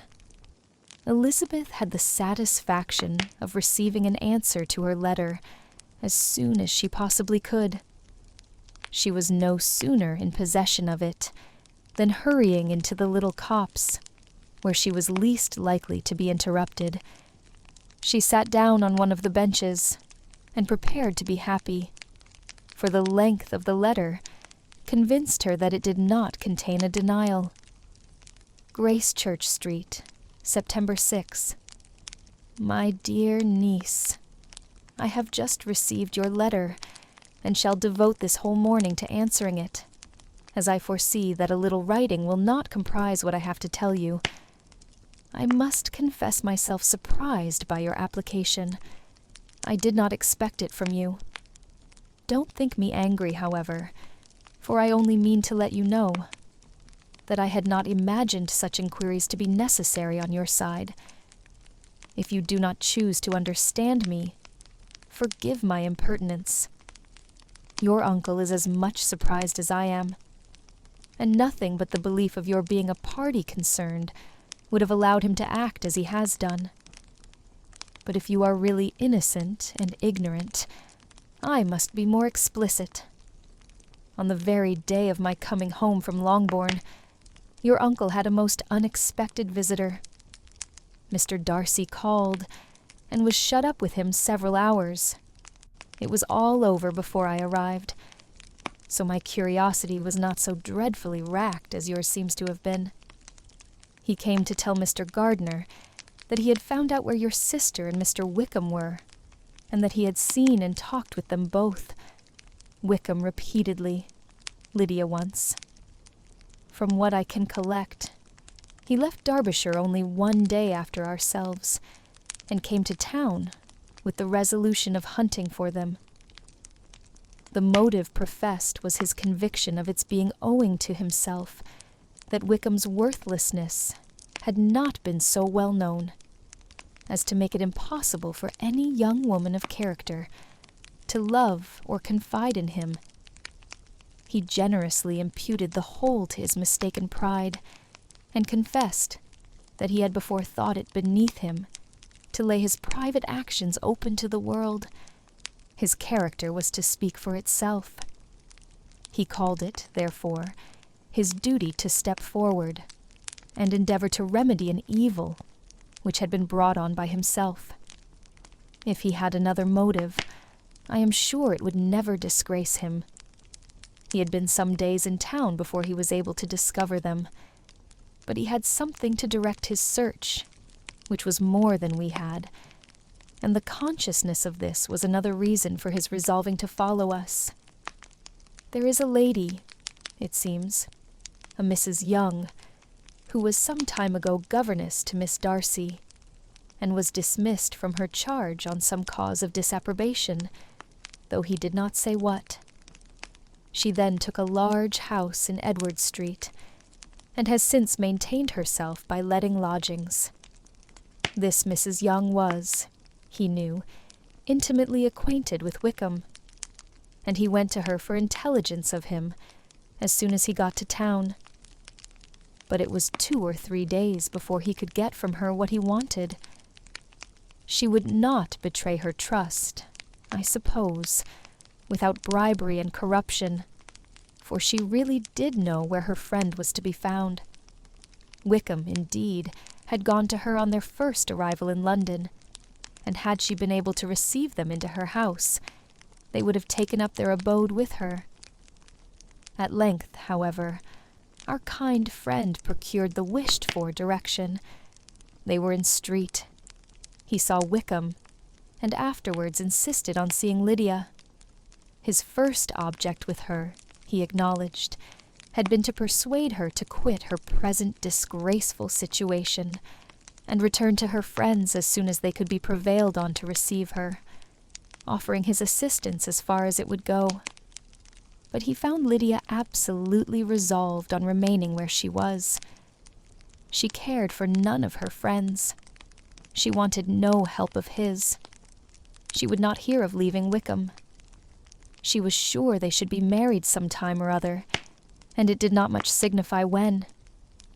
Since such were her feelings, it only remained, he thought, to secure and expedite a marriage, which, in his very first conversation with Wickham, he easily learnt had never been his design. He confessed himself obliged to leave the regiment on account of some debts of honor, which were very pressing, and scrupled not to lay all the ill consequences of Lydia's flight on her own folly alone. He meant to resign his commission immediately, and as to his future situation, he could conjecture very little about it. He must go somewhere, but he did not know where, and he knew he should have nothing to live on. Mr. Darcy asked why he did not marry your sister at once. Though Mr. Bennet was not imagined to be very rich, he would have been able to do something for him, and his situation must have been benefited by marriage. But he found, in reply to this question, that Wickham still cherished the hope of more effectually making his fortune by marriage in some other country. Under such circumstances, however, he was not likely to be proof against the temptation of immediate relief. They met several times, for there was much to be discussed. Wickham, of course, wanted more than he could get, but at length was reduced to be reasonable.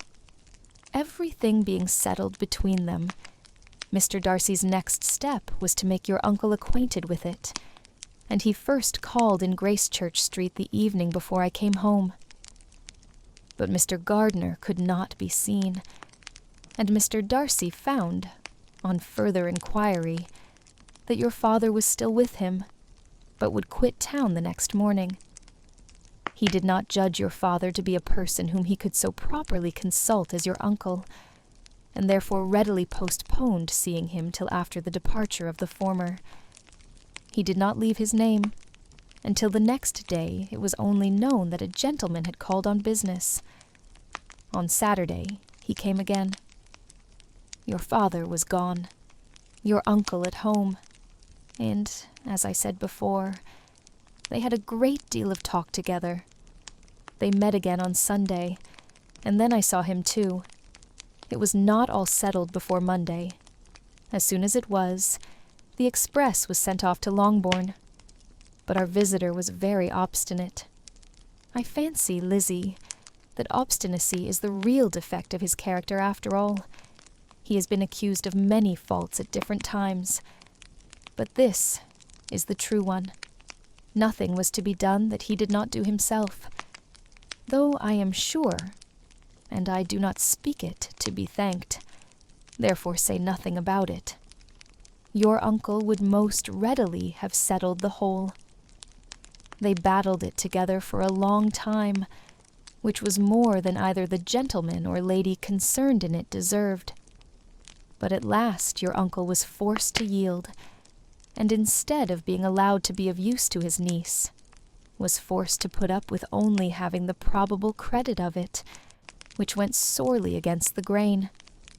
And I really believe your letter this morning gave him great pleasure, because it required an explanation that would rob him of his borrowed feathers, and give the praise where it was due. But, Lizzie, this must go no further than yourself, or Jane at most. You know pretty well, I suppose, what has been done for the young people. His debts are to be paid, amounting, I believe, to considerably more than £1,000, another 1,000, in addition to her own settled upon her, and his commission purchased. The reason why all this was to be done by him alone was such as I have given above. It was owing to him, to his reserve and want of proper consideration, that Wickham's character had been so misunderstood, and consequently that he had been received and noticed as he was. Perhaps there was some truth in this, though I doubt whether his reserve, or any body's reserve, can be answerable for the event. But in spite of all this fine talking, my dear Lizzie, you may rest perfectly assured that your uncle would never have yielded if we had not given him credit for another interest in the affair. When all this was resolved on, he returned again to his friends, who were still staying at Pemberley.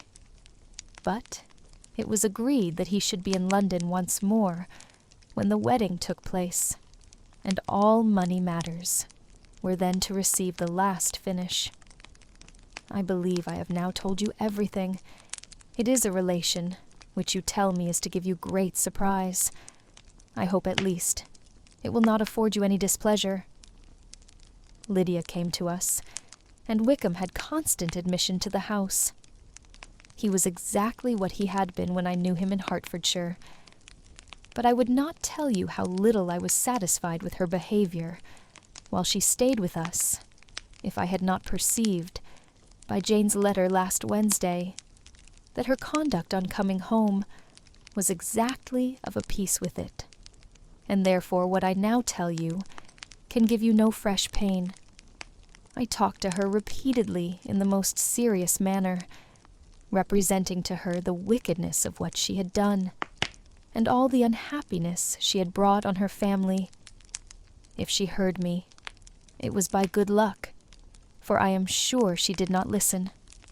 I was sometimes quite provoked, but then I recollected my dear Elizabeth and Jane, and for their sakes had patience with her. Mr. Darcy was punctual in his return, and as Lydia informed you, attended the wedding. He dined with us the next day, and was to leave town again on Wednesday or Thursday. Will you be very angry with me, my dear Lizzie, if I take this opportunity of saying what I was never bold enough to say before, how much I like him? His behavior to us has, in every respect, been as pleasing as when we were in Derbyshire. His understanding and opinions all please me.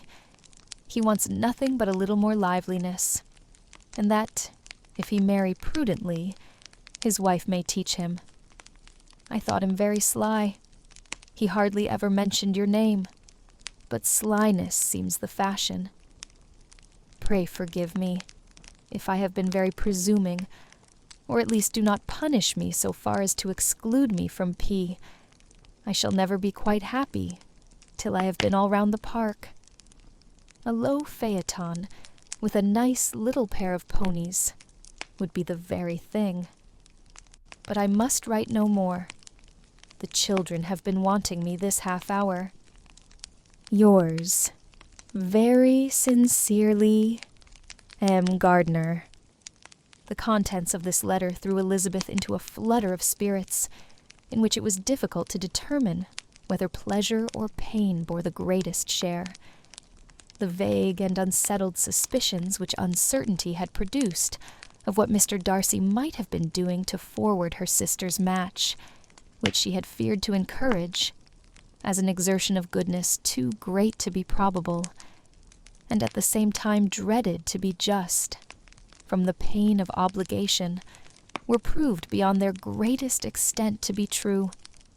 He had followed them purposely to town.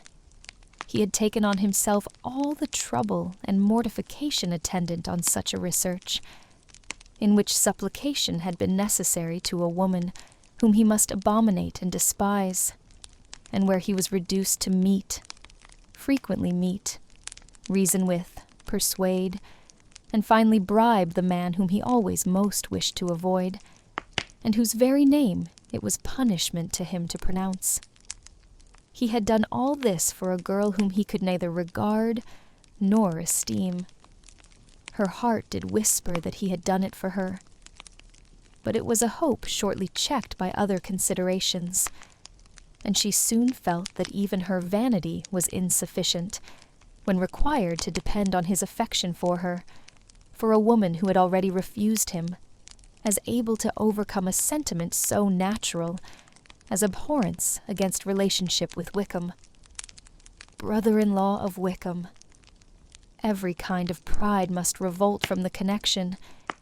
He had, to be sure, done much.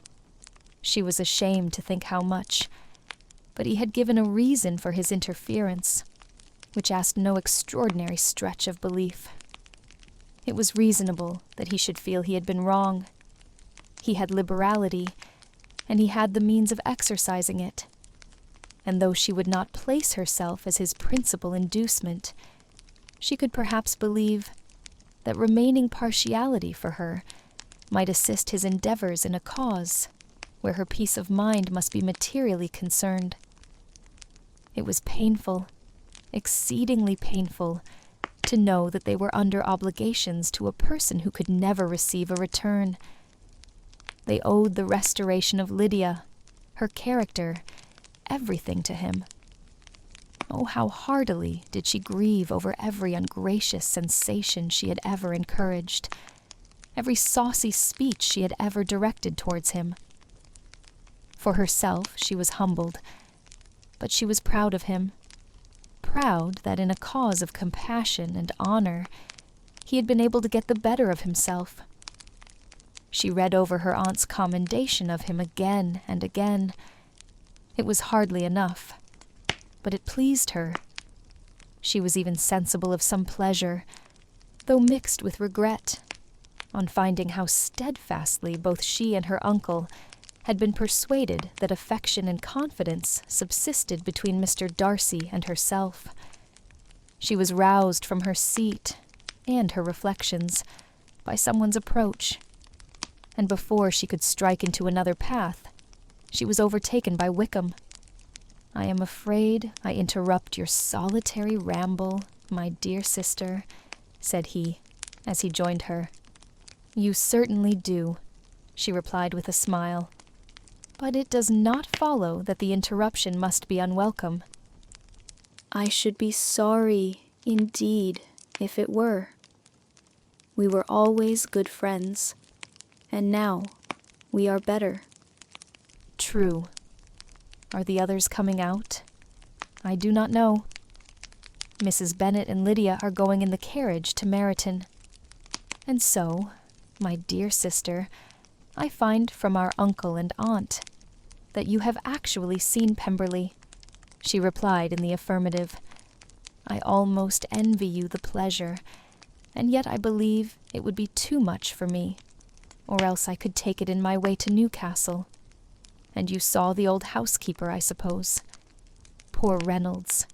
She was always very fond of me, but of course she did not mention my name to you." "Yes, she did. And what did she say?" "That you were gone into the army, and she was afraid had not turned out well. At such a distance as that, you know, things are strangely misrepresented." "Certainly," he replied, biting his lips. Elizabeth hoped she had silenced him, but he soon afterwards said, "I was surprised to see Darcy in town last month. We passed each other several times. I wonder what he can be doing there." "Perhaps preparing for his marriage with Miss de Bourgh," said Elizabeth. "It must be something particular to take him there at this time of year." "Undoubtedly. Did you see him while you were at Lambton? I thought I understood from the gardeners that you had." "Yes. He introduced us to his sister." "And do you like her?" "Very much. I have heard, indeed, that she is uncommonly improved within this year or two. When I last saw her, she was not very promising. I am very glad you liked her. I hope she will turn out well." "I dare say she will. She has got over the most trying age." "Did you go by the village of Kimpton?" "I do not recollect that we did.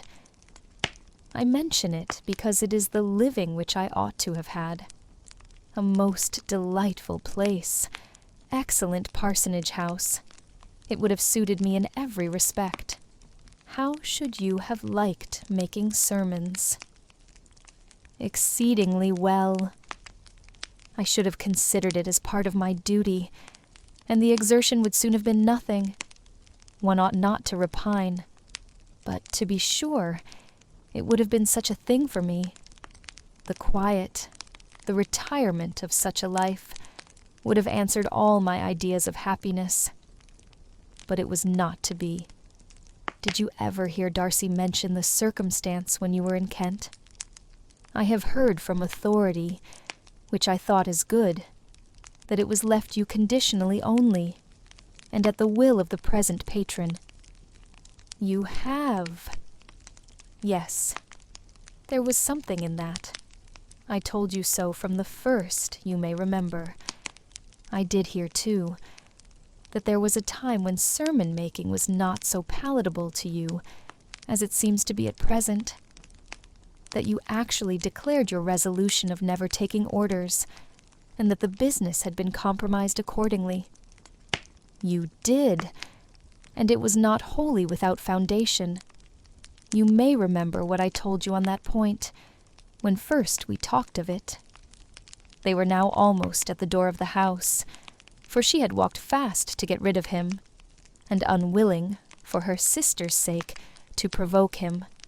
She only said in reply, with a good-humored smile, "Come, Mr. Wickham, we are brother and sister, you know. Do not let us quarrel about the past. In future, I hope we shall be always of one mind." She held out her hand. He kissed it with affectionate gallantry, though he hardly knew how to look, and they entered the house. Chapter 11. Mr. Wickham was so perfectly satisfied with this conversation that he never again distressed himself, or provoked his dear sister Elizabeth by introducing the subject of it, and she was pleased to find that she had said enough to keep him quiet. The day of his and Lydia's departure soon came, and Mrs. Bennet was forced to submit to a separation, which, as her husband by no means entered into her scheme of their all going to Newcastle, was likely to continue at least a 12-month. "Oh, my dear Lydia," she cried, "when shall we meet again?" "Oh, Lord, I don't know. Not these 2 or 3 years, perhaps. Write to me very often, my dear, as often as I can. But you know married women have never much time for writing. My sisters may write to me. They will have nothing else to do." Mr. Wickham's adieus were much more affectionate than his wife's. He smiled, looked handsome, and said many pretty things. "He is as fine a fellow," said Mr. Bennet, as soon as they were out of the house, "as ever I saw. He simpers and smirks, and makes love to us all. I am prodigiously proud of him. I defy even Sir William Lucas himself to produce a more valuable son-in-law." The loss of her daughter made Mrs. Bennet very dull for several days. "I often think," said she, "that there is nothing so bad as parting with one's friends. One seems so forlorn without them. This is the consequence, you see, madam, of marrying a daughter," said Elizabeth. "It must make you better satisfied that your other 4 are single. It is no such thing. Lydia does not leave me because she is married, but only because her husband's regiment happens to be so far off. If that had been nearer, she would not have gone so soon. But the spiritless condition which this event threw her into was shortly relieved, and her mind opened again to the agitation of hope by an article of news, which then began to be in circulation. The housekeeper at Netherfield had received orders to prepare for the arrival of her master, who was coming down in a day or 2, to shoot there for several weeks. Mrs. Bennet was quite in the fidgets.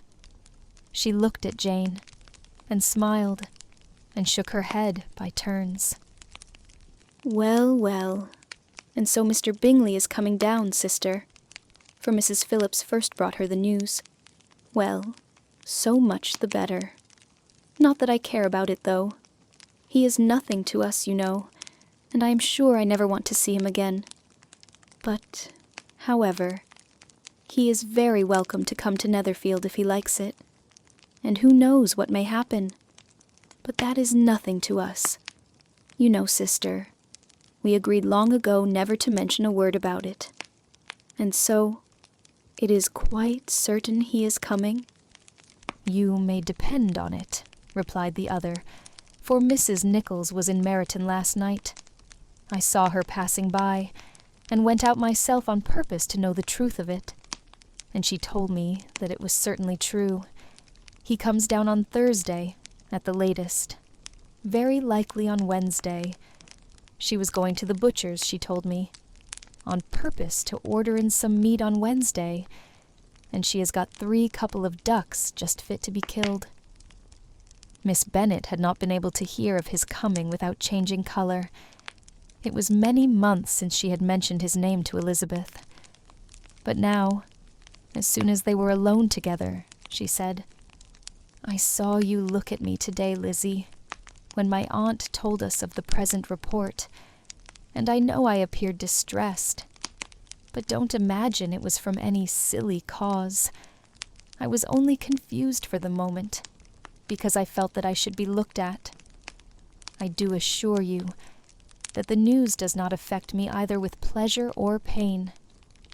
I am glad of one thing, that he comes alone, because we shall see the less of him. Not that I am afraid of myself, but I dread other people's remarks." Elizabeth did not know what to make of it. Had she not seen him in Derbyshire, she might have supposed him capable of coming there with no other view than what was acknowledged, but she still thought him partial to Jane, and she wavered as to the greater probability of his coming there with his friend's permission, or being bold enough to come without it. Yet, it is hard, she sometimes thought, that this poor man cannot come to a house, which he has legally hired, without raising all this speculation. I will leave him to himself.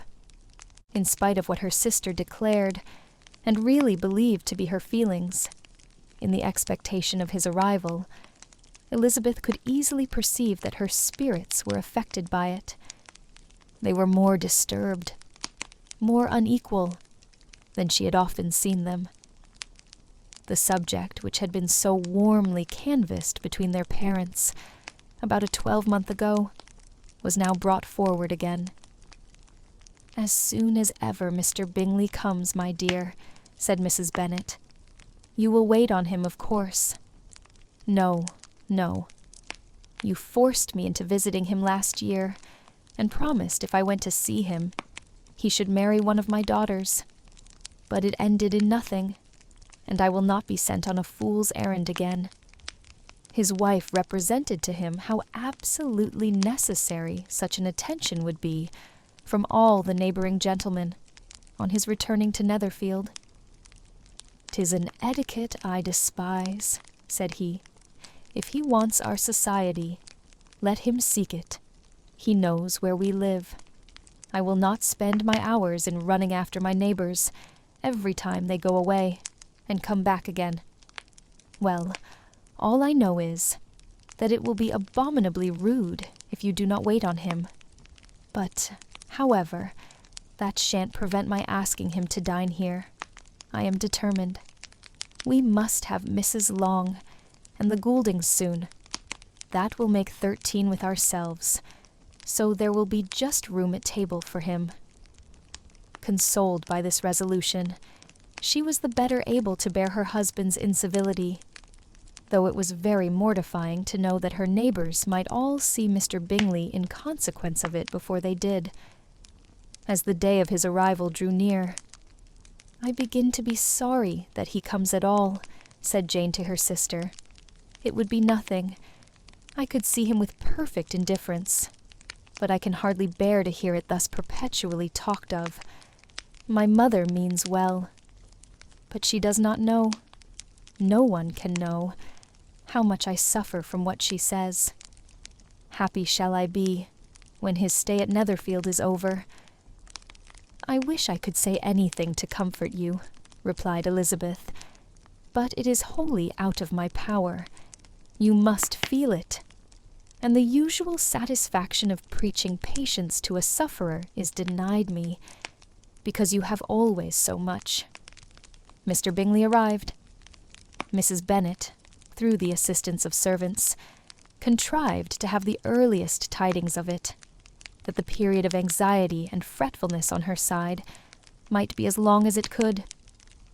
She counted the days that must intervene before their invitation could be sent, hopeless of seeing him before. But on the third morning after his arrival in Hertfordshire, she saw him from her dressing-room window enter the paddock and ride towards the house. Her daughters were eagerly called to partake of her joy. Jane resolutely kept her place at the table, but Elizabeth, to satisfy her mother, went to the window. She looked. She saw Mr. Darcy with him, and sat down again by her sister. "There is a gentleman with him, mamma," said Kitty. "Who can it be?" "Some acquaintance or other, my dear, I suppose. I am sure I do not know." "La," replied Kitty, "it looks just like that man that used to be with him before. Mr. What's his name? That tall, proud man. Good gracious. Mr. Darcy. And so it does, I vow. Well, any friend of Mr. Bingley's will always be welcome here, to be sure, but else I must say that I hate the very sight of him." Jane looked at Elizabeth with surprise and concern. She knew but little of their meeting in Derbyshire, and therefore felt for the awkwardness which must attend her sister in seeing him almost for the first time after receiving his explanatory letter. Both sisters were uncomfortable enough. Each felt for the other, and of course for themselves, and their mother talked on of her dislike of Mr. Darcy, and her resolution to be civil to him only as Mr. Bingley's friend, without being heard by either of them. But Elizabeth had sources of uneasiness which could not be suspected by Jane, to whom she had never yet had courage to show Mrs. Gardiner's letter, or to relate her own change of sentiment towards him. To Jane, he could be only a man whose proposals she had refused, and whose merits she had undervalued. But to her own more extensive information, he was the person to whom the whole family were indebted for the first of benefits, and whom she regarded herself with an interest, if not quite so tender, at least as reasonable and just, as what Jane felt for Bingley. Her astonishment at his coming to Netherfield, to Longbourn, and voluntarily seeking her again, was almost equal to what she had known on first witnessing his altered behavior in Derbyshire. The color, which had been driven from her face, returned for half a minute, with an additional glow, and a smile of delight added luster to her eyes, as she thought for that space of time that his affection and wishes must still be unshaken, but she would not be secure. "Let me first see how he behaves," said she. "It will then be early enough for expectation." She sat intently at work, striving to be composed, and without daring to lift up her eyes, till anxious curiosity carried them to the face of her sister, as the servant was approaching the door. Jane looked a little paler than usual, but more sedate than Elizabeth had expected. On the gentleman's appearing, her color increased, yet she received them with tolerable ease, and with a propriety of behavior equally free from any symptom of resentment or any unnecessary complaisance. Elizabeth said as little to either as civility would allow, and sat down again to her work, with an eagerness which it did not often command. She had ventured only one glance at Darcy. He looked serious as usual, and she thought, more as he had been used to Locke in Hertfordshire than as she had seen him at Pemberley. But perhaps he could not in her mother's presence be what he was before her uncle and aunt.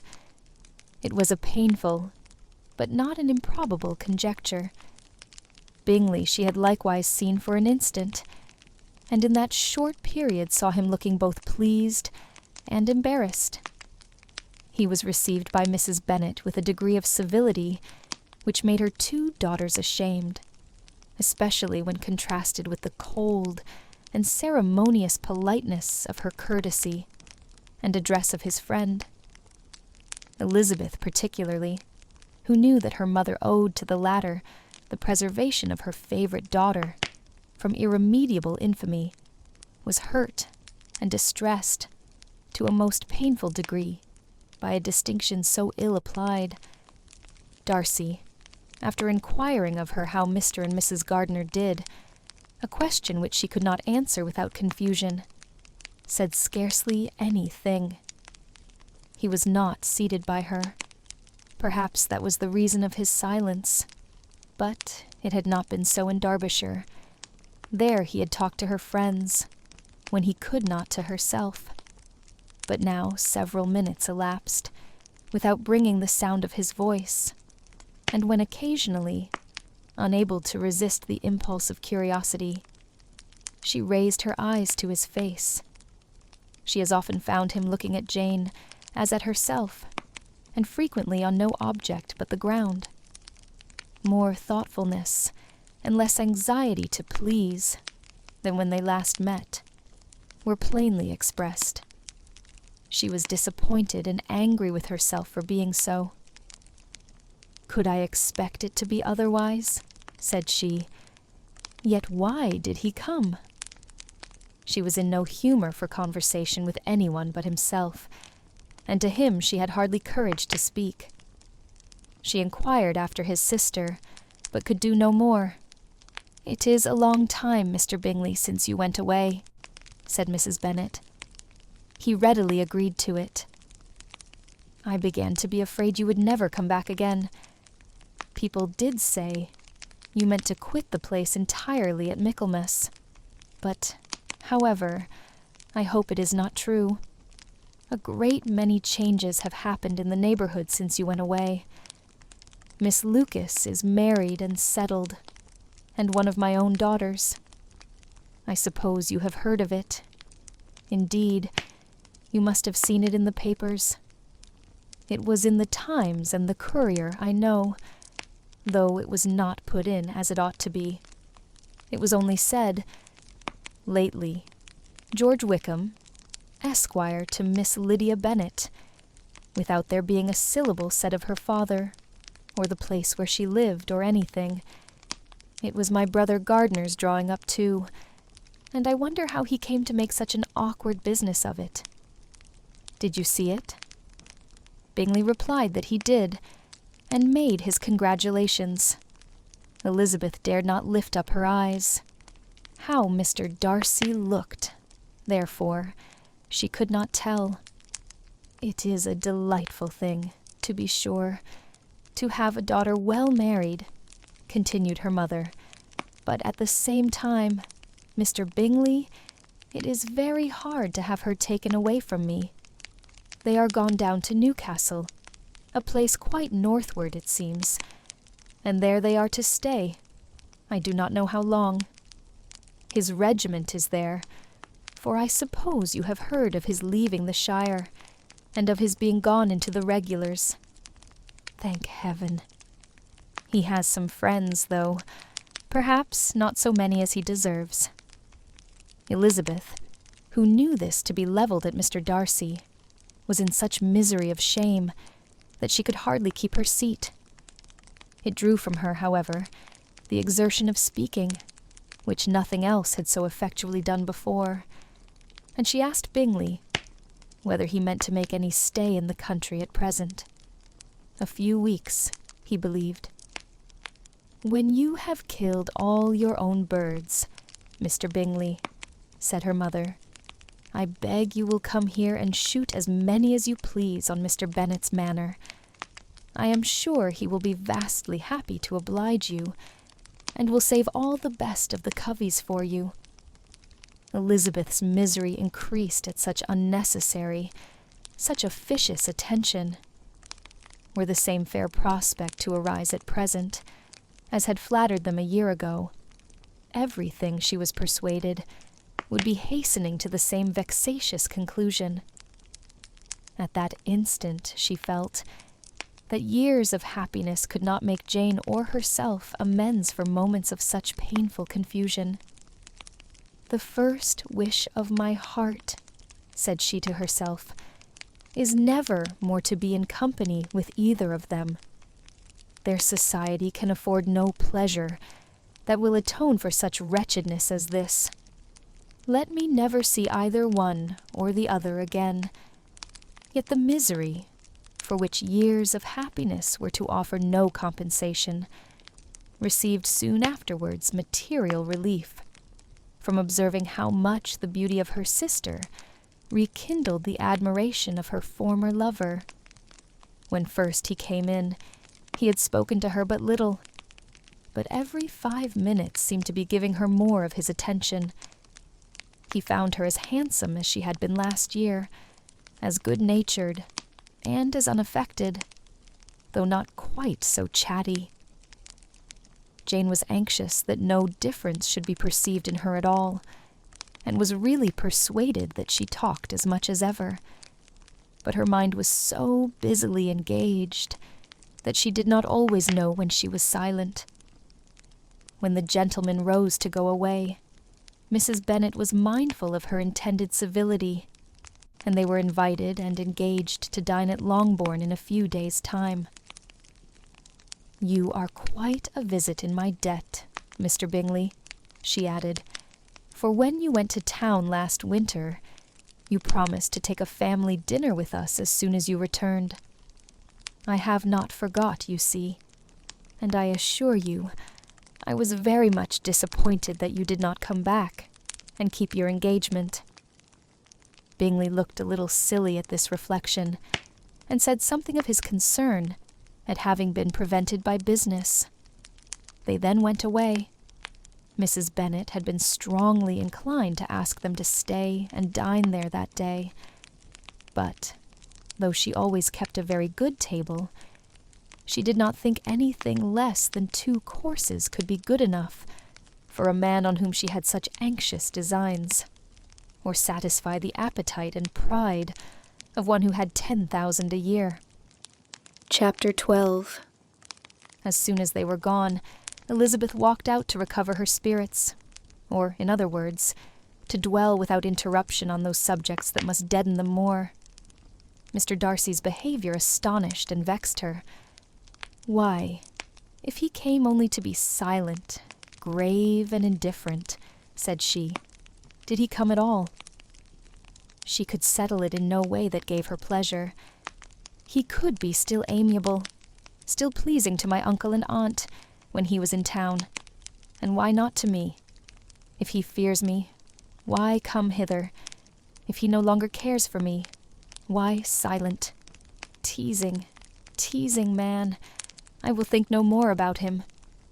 Her resolution was for a short time involuntarily kept by the approach of her sister, who joined her with a cheerful look, which showed her better satisfied with their visitors than Elizabeth.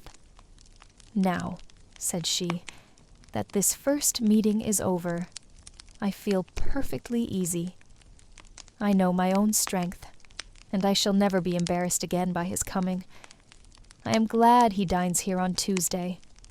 It will then be publicly seen that on both sides we met only as common and indifferent acquaintance." "Yes, very indifferent indeed," said Elizabeth laughingly.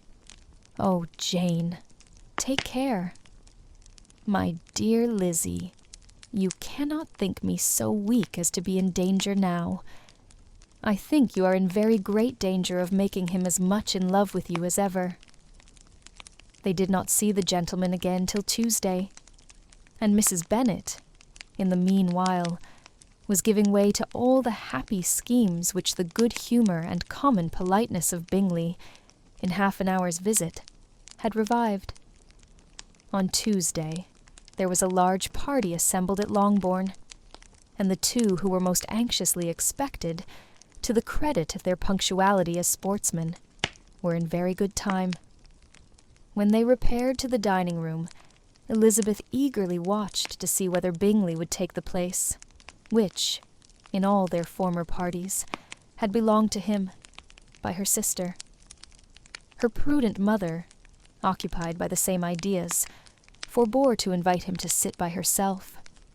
On entering the room, he seemed to hesitate, but Jane happened to look round and happened to smile. It was decided. He placed himself by her. Elizabeth, with a triumphant sensation, looked towards his friend. He bore it with noble indifference, and she would have imagined that Bingley had received his sanction to be happy, had she not seen his eyes likewise turned towards Mr. Darcy, with an expression of half-laughing alarm. His behaviour to her sister was such during dinner-time as showed an admiration of her, which, though more guarded than formerly, persuaded Elizabeth that, if left wholly to himself, Jane's happiness, and his own, would be speedily secured. Though she dared not depend upon the consequence, she yet received pleasure from observing his behaviour. It gave her all the animation that her spirits could boast, for she was in no cheerful humour. Mr. Darcy was almost as far from her as the table could divide them. He was on one side of her mother. She knew how little such a situation would give pleasure to either, or make either appear to advantage. She was not near enough to hear any of their discourse, but she could see how seldom they spoke to each other, and how formal and cold was their manner whenever they did. Her mother's ungraciousness made the sense of what they owed him more painful to Elizabeth's mind, and she would, at times, have given anything to be privileged to tell him that his kindness was neither unknown nor unfelt by the whole of the family. She was in hopes that the evening would afford some opportunity of bringing them together, that the whole of the visit would not pass away without enabling them to enter into something more of conversation than the mere ceremonious salutation attending his entrance. Anxious and uneasy, the period which passed in the drawing-room before the gentlemen came was wearisome and dull to a degree that almost made her uncivil. She looked forward to their entrance as the point on which all her chance of pleasure for the evening must depend. "If he does not come to me, then," said she, "I shall give him up forever." The gentleman came, and she thought he looked as if he would have answered her hopes. But, alas, the ladies had crowded round the table, where Miss Bennet was making tea, and Elizabeth pouring out the coffee, in so close a confederacy that there was not a single vacancy near her which would admit of a chair. And on the gentleman's approaching, one of the girls moved closer to her than ever, and said, in a whisper, "The men shan't come and part us. I am determined. We want none of them, do we?" Darcy had walked away to another part of the room. She followed him with her eyes, envied everyone to whom he spoke, had scarcely patience enough to help any body to coffee, and then was enraged against herself for being so silly. A man who has once been refused. How could I ever be foolish enough to expect a renewal of his love? Is there one among the sex who would not protest against such a weakness as a second proposal to the same woman? There is no indignity so abhorrent to their feelings. She was a little revived, however, by his bringing back his coffee-cup himself, and she seized the opportunity of saying, "Is your sister at Pemberley still?" "Yes, she will remain there till Christmas." "And quite alone? Have all her friends left her?" "Mrs. Annesley is with her. The others have been gone on to Scarborough these 3 weeks. She could think of nothing more to say, but if he wished to converse with her, he might have better success." He stood by her, however, for some minutes, in silence, and at last, on the young ladies whispering to Elizabeth again, he walked away. When the tea things were removed and the card tables placed, the ladies all rose, and Elizabeth was then hoping to be soon joined by him, when all her views were overthrown by seeing him fall a victim to her mother's rapacity for whist players, and in a few moments after seated with the rest of the party. She now lost every expectation of pleasure. They were confined for the evening at different tables, and she had nothing to hope, but that his eyes were so often turned towards her side of the room as to make him play as unsuccessfully as herself. Mrs. Bennet had designed to keep the two Netherfield gentlemen to supper, but their carriage was, unluckily, ordered before any of the others, and she had no opportunity of detaining them. "Well, girls," said she, as soon as they were left to themselves, "what say you to the day? I think everything has passed off uncommonly well, I assure you. The dinner was as well dressed as any I ever saw. The venison was roasted to a turn, and everybody said they never saw so fat a haunch. The soup was 50 times better than what we had at the Lucases last week, and even Mr. Darcy acknowledged that the partridges were remarkably well done, and I suppose he has 2 or 3 French cooks at least. And, my dear Jane, I never saw you look in greater beauty. Mrs. Long said so too, for I asked her whether you did not. And what do you think she said besides? Ah, Mrs. Bennet, we shall have her at Netherfield at last. She did indeed. I do think Mrs. Long is as good a creature as ever lived, and her nieces are very pretty behaved girls, and not at all handsome. I like them prodigiously. Mrs. Bennet, in short, was in very great spirits. She had seen enough of Bingley's behavior to Jane to be convinced that she would get him at last, and her expectations of advantage to her family, when in a happy humor, were so far beyond reason that she was quite disappointed at not seeing him there again the next day to make his proposals. "It has been a very agreeable day," said Miss Bennet to Elizabeth. "The party seemed so well selected, so suitable one with the other. I hope we may often meet again." Elizabeth smiled. "Lizzie, you must not do so. You must not suspect me. It mortifies me. I assure you that I have now learnt to enjoy his conversation as an agreeable and sensible young man, without having a wish beyond it. I am perfectly satisfied, from what his manners now are, that he never had any design of engaging my affection. It is only that he is blessed with greater sweetness of address, and a stronger desire of generally pleasing, than any other man." "You are very cruel," said her sister. "You will not let me smile, and are provoking me to it every moment. How hard it is in some cases to be believed, and how impossible in others.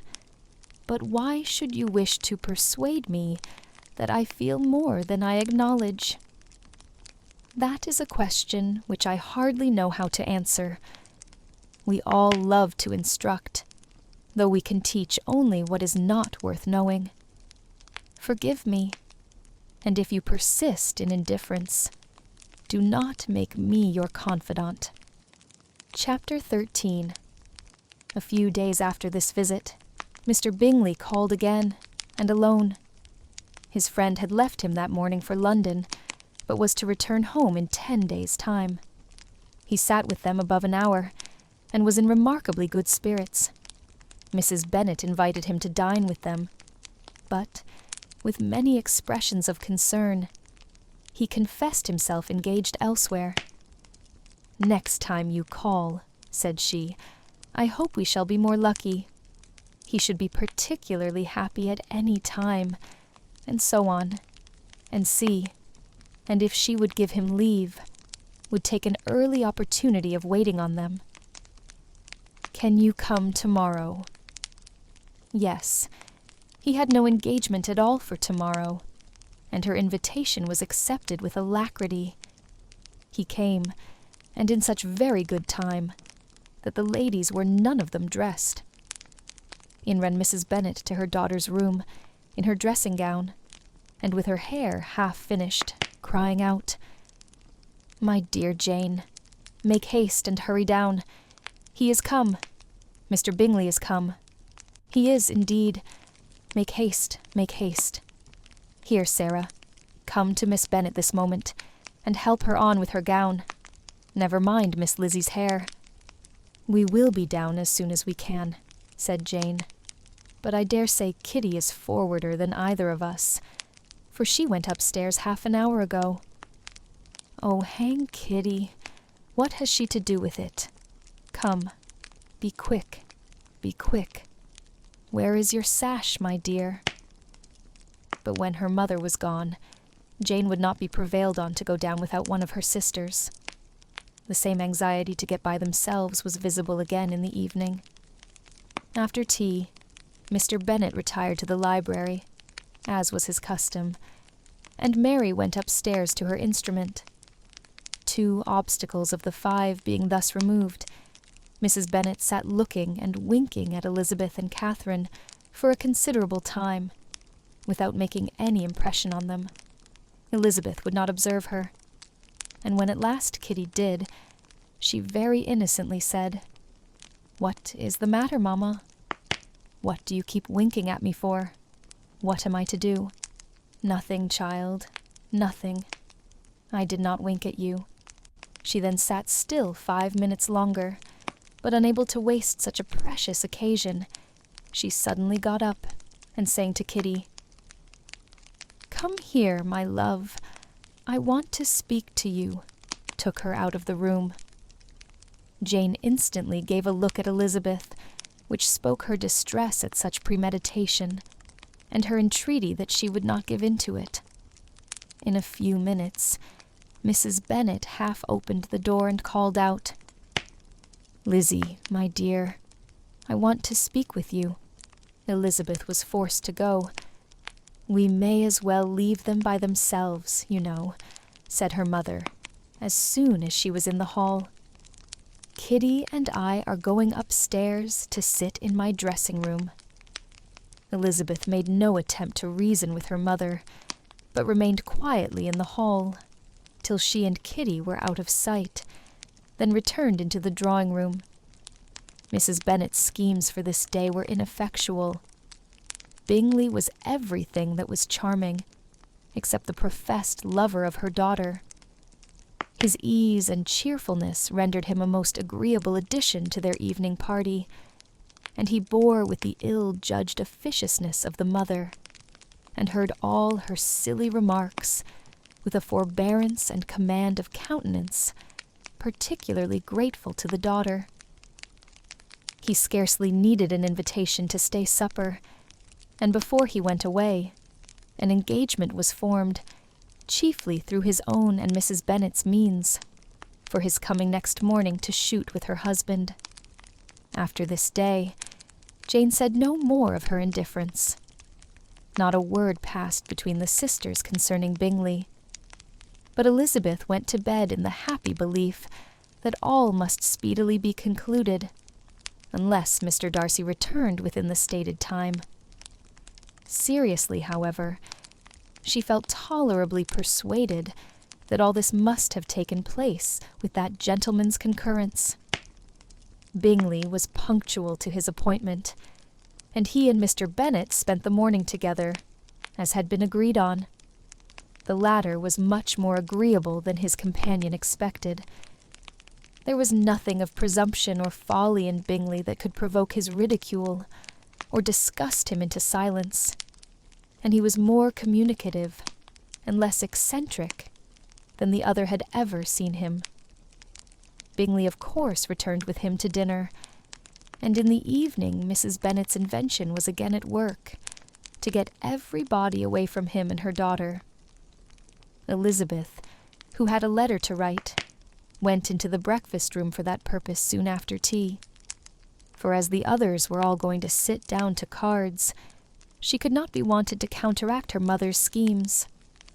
But on her returning to the drawing-room, when her letter was finished, she saw, to her infinite surprise, there was reason to fear that her mother had been too ingenious for her.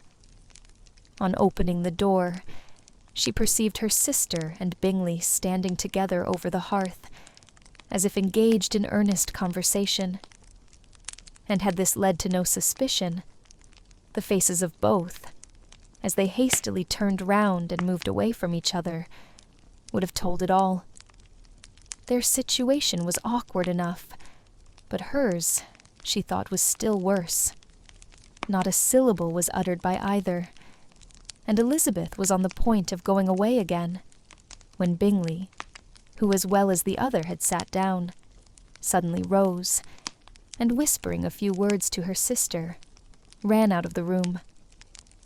Jane could have no reserves from Elizabeth, where confidence would give pleasure, and instantly embracing her, acknowledged, with the liveliest emotion, that she was the happiest creature in the world. "'Tis too much," she added, "by far too much. I do not deserve it.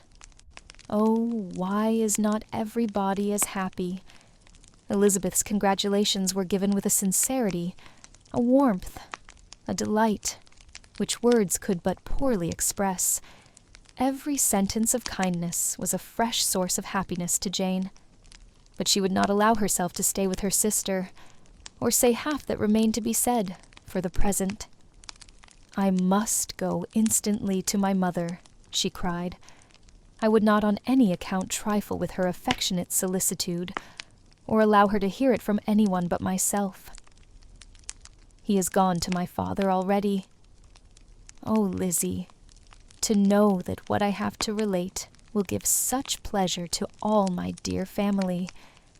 How shall I bear so much happiness?" She then hastened away to her mother, who had purposely broken up the card party, and was sitting upstairs with Kitty. Elizabeth, who was left by herself, now smiled at the rapidity and ease with which an affair was finally settled, that had given them so many previous months of surprise and vexation. "And this," said she, "is the end of all his friend's anxious circumspection, of all his sister's falsehood and contrivance, the happiest, wisest, and most reasonable end." In a few minutes she was joined by Bingley, whose conference with her father had been short and to the purpose. "Where is your sister?" said he hastily as he opened the door. "With my mother upstairs. She will be down in a moment, I dare say." He then shut the door, and coming up to her, claimed the good wishes and affection of a sister. Elizabeth honestly and heartily expressed her delight in the prospect of their relationship. They shook hands with great cordiality, and then, till her sister came down, she had to listen to all he had to say of his own happiness, and of Jane's perfections. And in spite of his being a lover, Elizabeth really believed all his expectations of felicity to be rationally founded, because they had for basis the excellent understanding and super-excellent disposition of Jane, and a general similarity of feeling and taste between her and himself. It was an evening of no common delight to them all. The satisfaction of Miss Bennet's mind gave such a glow of sweet animation to her face as made her look handsomer than ever. Kitty simpered and smiled, and hoped her turn was coming soon. Mrs. Bennet could not give her consent, or speak her approbation in terms warm enough to satisfy her feelings, though she talked to Bingley of nothing else for half an hour. And when Mr. Bennet joined them at supper, his voice and manner plainly showed how really happy he was. Not a word, however, passed his lips in allusion to it, till their visitor took his leave for the night. But as soon as he was gone, He turned to his daughter and said, "Jane, I congratulate you. You will be a very happy woman." Jane went to him instantly, kissed him, and thanked him for his goodness. "You are a good girl," he replied, "and I have great pleasure in thinking you will be so happily settled. I have not a doubt of your doing very well together. Your tempers are by no means unlike. You are each of you so complying that nothing will ever be resolved on, so easy that every servant will cheat you, and so generous that you will always exceed your income. I hope not so. Imprudence or thoughtlessness in money matters would be unpardonable in me. Exceed their income! My dear Mr. Bennet, cried his wife, what are you talking of? Why, he has 4,000 or 5,000 a year, and very likely more. Then addressing her daughter, "Oh, my dear, dear Jane, I am so happy. I am sure I shan't get a wink of sleep all night. I knew how it would be. I always said it must be so at last. I was sure you could not be so beautiful for nothing. I remember, as soon as ever I saw him, when he first came into Hertfordshire last year, I thought how likely it was that you should come together. Oh, he is the handsomest young man that ever was seen. Wickham, Lydia, were all forgotten. Jane was beyond competition her favorite child. At that moment she cared for no other. Her younger sisters soon began to make interest with her for objects of happiness, which she might in future be able to dispense. Mary petitioned for the use of the library at Netherfield, and Kitty begged very hard for a few balls there every winter. Bingley, from this time, was of course a daily visitor at Longbourn, coming frequently before breakfast, and always remaining till after supper, unless when some barbarous neighbor, who could not be enough detested, had given him an invitation to dinner, which he thought himself obliged to accept. Elizabeth had now but little time for conversation with her sister, for while he was present, Jane had no attention to bestow on anyone else. But she found herself considerably useful to both of them in those hours of separation that must sometimes occur. In the absence of Jane, he always attached himself to Elizabeth for the pleasure of talking of her, and when Bingley was gone, Jane constantly sought the same means of relief. "He has made me so happy," said she one evening, "by telling me that he was totally ignorant of my being in town last spring. I had not believed it possible. I suspected as much," replied Elizabeth. "But how did he account for it?" "It must have been his sister's doing. They were certainly no friends to his acquaintance with me, which I cannot wonder at, since he might have chosen so much more advantageously in many respects. But when they see, as I trust they will, that their brother is happy with me, they will learn to be contented, and we shall be on good terms again, though we can never be what we once were to each other." "That is the most unforgiving speech," said Elizabeth, "that I ever heard you utter. Good girl! It would vex me, indeed, to see you again the dupe of Miss Bingley's pretended regard. Would you believe it, Lizzie, that when he went to town last November he really loved me, and nothing but a persuasion of my being indifferent would have prevented his coming down again? He made a little mistake, to be sure, but it is to the credit of his modesty. This naturally introduced a panegyric from Jane on his diffidence, and the little value he put on his own good qualities. Elizabeth was pleased to find that he had not betrayed the interference of his friend. For, though Jane had the most generous and forgiving heart in the world, she knew it was a circumstance which most prejudice her against him. I am certainly the most fortunate creature that ever existed," cried Jane.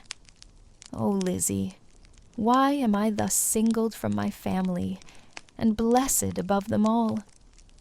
If I could but see you as happy, if there were but such another man for you.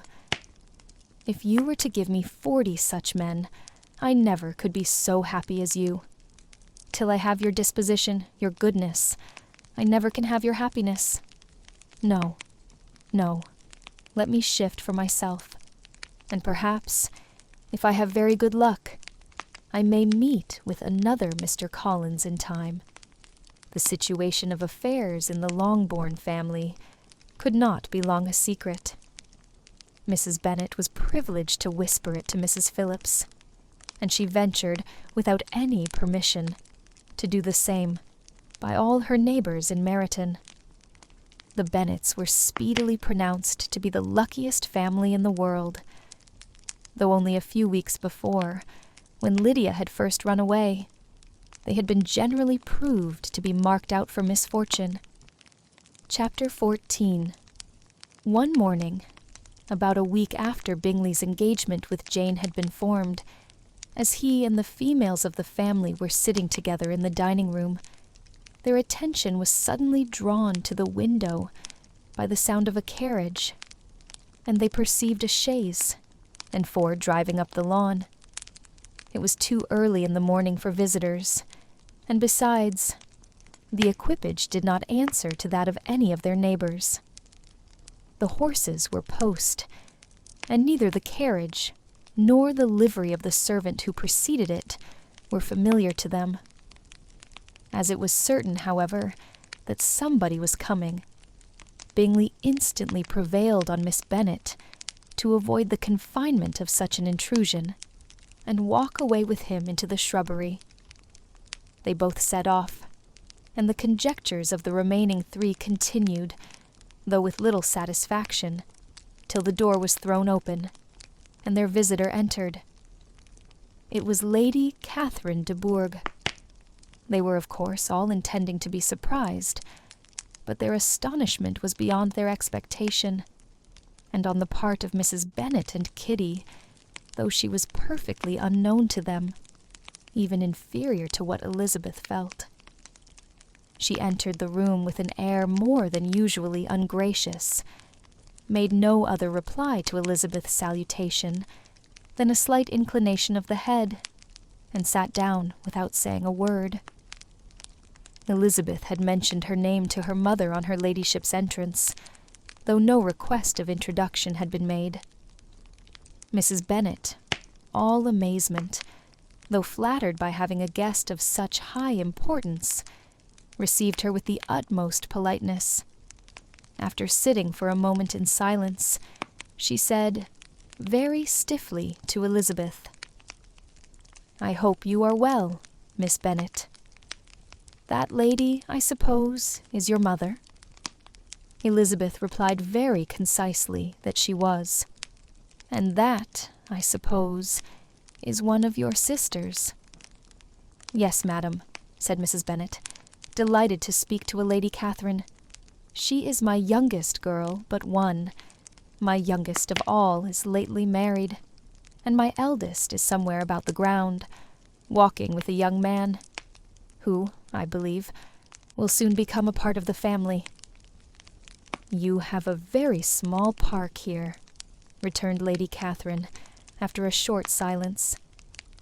"It is nothing in comparison of Rosings, my lady, I dare say, but I assure you it is much larger than Sir William Lucas's. This must be a most inconvenient sitting-room for the evening in summer. The windows are full west." Mrs. Bennet assured her that they never sat there after dinner, and then added, "May I take the liberty of asking your ladyship whether you left Mr. and Mrs. Collins well?"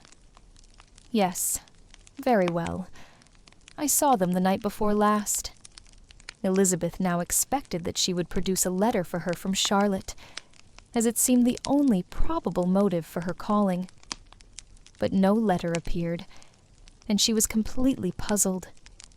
Mrs. Bennet, with great civility, begged her ladyship to take some refreshment, but Lady Catherine very resolutely, and not very politely, declined eating anything, and then, rising up, said to Elizabeth, "Miss Bennet, there seemed to be a prettyish kind of a little wilderness on one side of your lawn.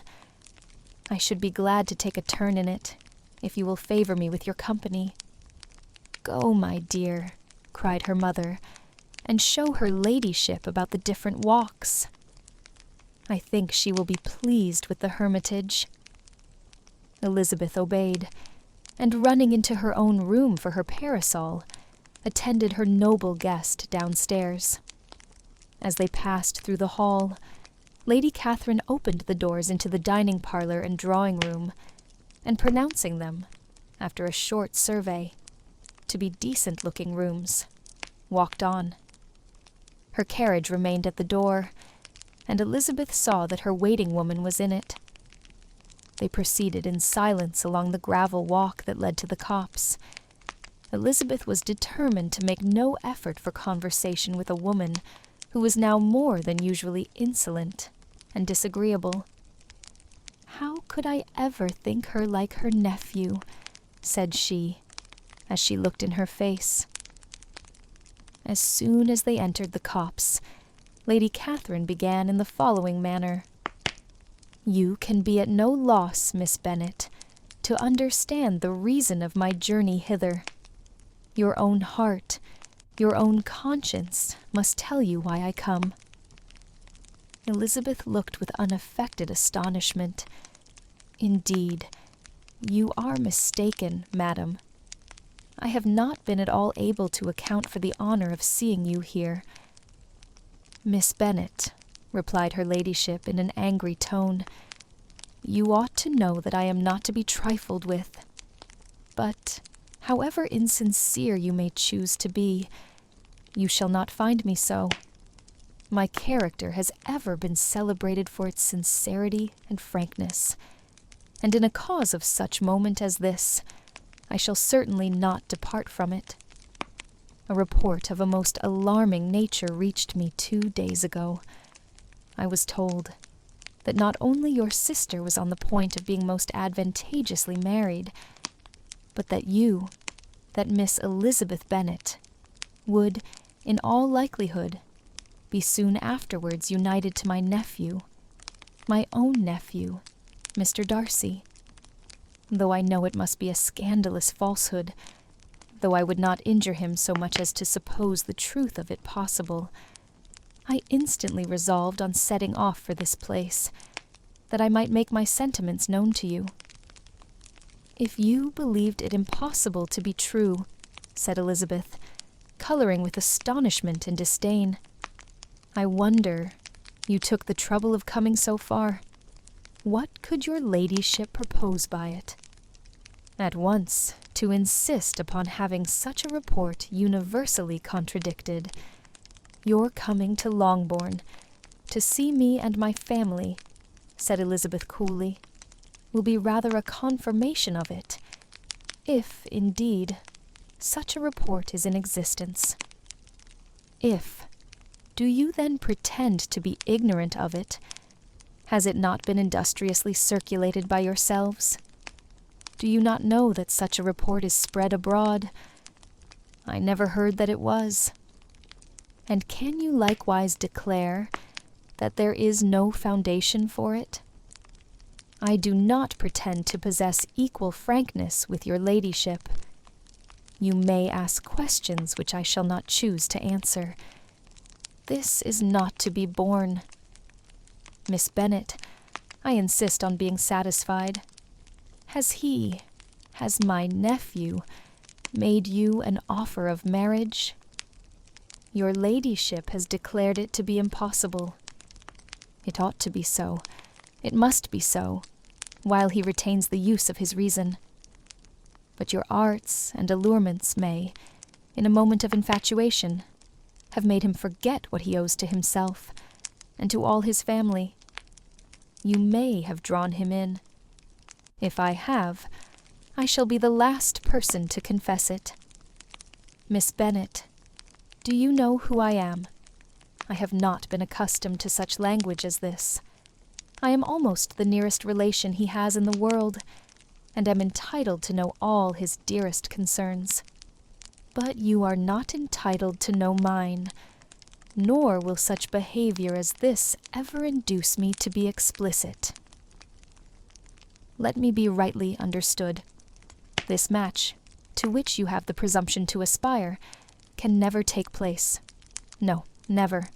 Mr. Darcy is engaged to my daughter. Now, what have you to say? Only this, that if he is so, you can have no reason to suppose he will make an offer to me. Lady Catherine hesitated for a moment, and then replied, The engagement between them is of a peculiar kind. From their infancy, they have been intended for each other. It was the favorite wish of his mother, as well as of hers. While in their cradles, we planned the union. And now, at the moment when the wishes of both sisters would be accomplished, in their marriage, to be prevented by a young woman of inferior birth, of no importance in the world, and wholly unallied to the family. Do you pay no regard to the wishes of his friends? To his tacit engagement with Miss de Bourgh? Are you lost to every feeling of propriety and delicacy? Have you not heard me say that from his earliest hours he was destined for his cousin? Yes, and I had heard it before, but what is that to me? If there is no other objection to my marrying your nephew, I shall certainly not be kept from it by knowing that his mother and aunt wished him to marry Miss de Bourgh. You both did as much as you could in planning the marriage. Its completion depended on others. If Mr. Darcy is neither by honor nor inclination confined to his cousin, why is not he to make another choice? And if I am that choice, why may not I accept him? Because honor, decorum, prudence, nay, interest, forbid it. Yes, Miss Bennet, interest. For do not expect to be noticed by his family or friends, if you willfully act against the inclinations of all. You will be censured, slighted, and despised by everyone connected with him. Your alliance will be a disgrace. Your name will never even be mentioned by any of us. These are heavy misfortunes, replied Elizabeth, but the wife of Mr. Darcy must have such extraordinary sources of happiness necessarily attached to her situation, that she could, upon the whole, have no cause to repine. Obstinate, headstrong girl, I am ashamed of you. Is this your gratitude for my attentions to you last spring? Is nothing due to me on that score? Let us sit down. You are to understand, Miss Bennet, that I came here with the determined resolution of carrying my purpose, nor will I be dissuaded from it. I have not been used to submit to any person's whims. I have not been in the habit of brooking disappointment. That will make your ladyship's situation at present more pitiable, but it will have no effect on me. I will not be interrupted. Hear me in silence. My daughter and my nephew are formed for each other. They are descended, on the maternal side, from the same noble line, and, on the father's, from respectable, honorable, and ancient, though untitled families. Their fortune on both sides is splendid. They are destined for each other by the voice of every member of their respective houses. And what is to divide them? The upstart pretensions of a young woman without family, connections, or fortune. Is this to be endured? But it must not, shall not be. If you were sensible of your own good, you would not wish to quit the sphere in which you have been brought up. In marrying your nephew, I should not consider myself as quitting that sphere. He is a gentleman. I am a gentleman's daughter. So far we are equal. True. You are a gentleman's daughter. But who was your mother? Who are your uncles and aunts? Do not imagine me ignorant of their condition. Whatever my connections may be, said Elizabeth, if your nephew does not object to them, they can be nothing to you.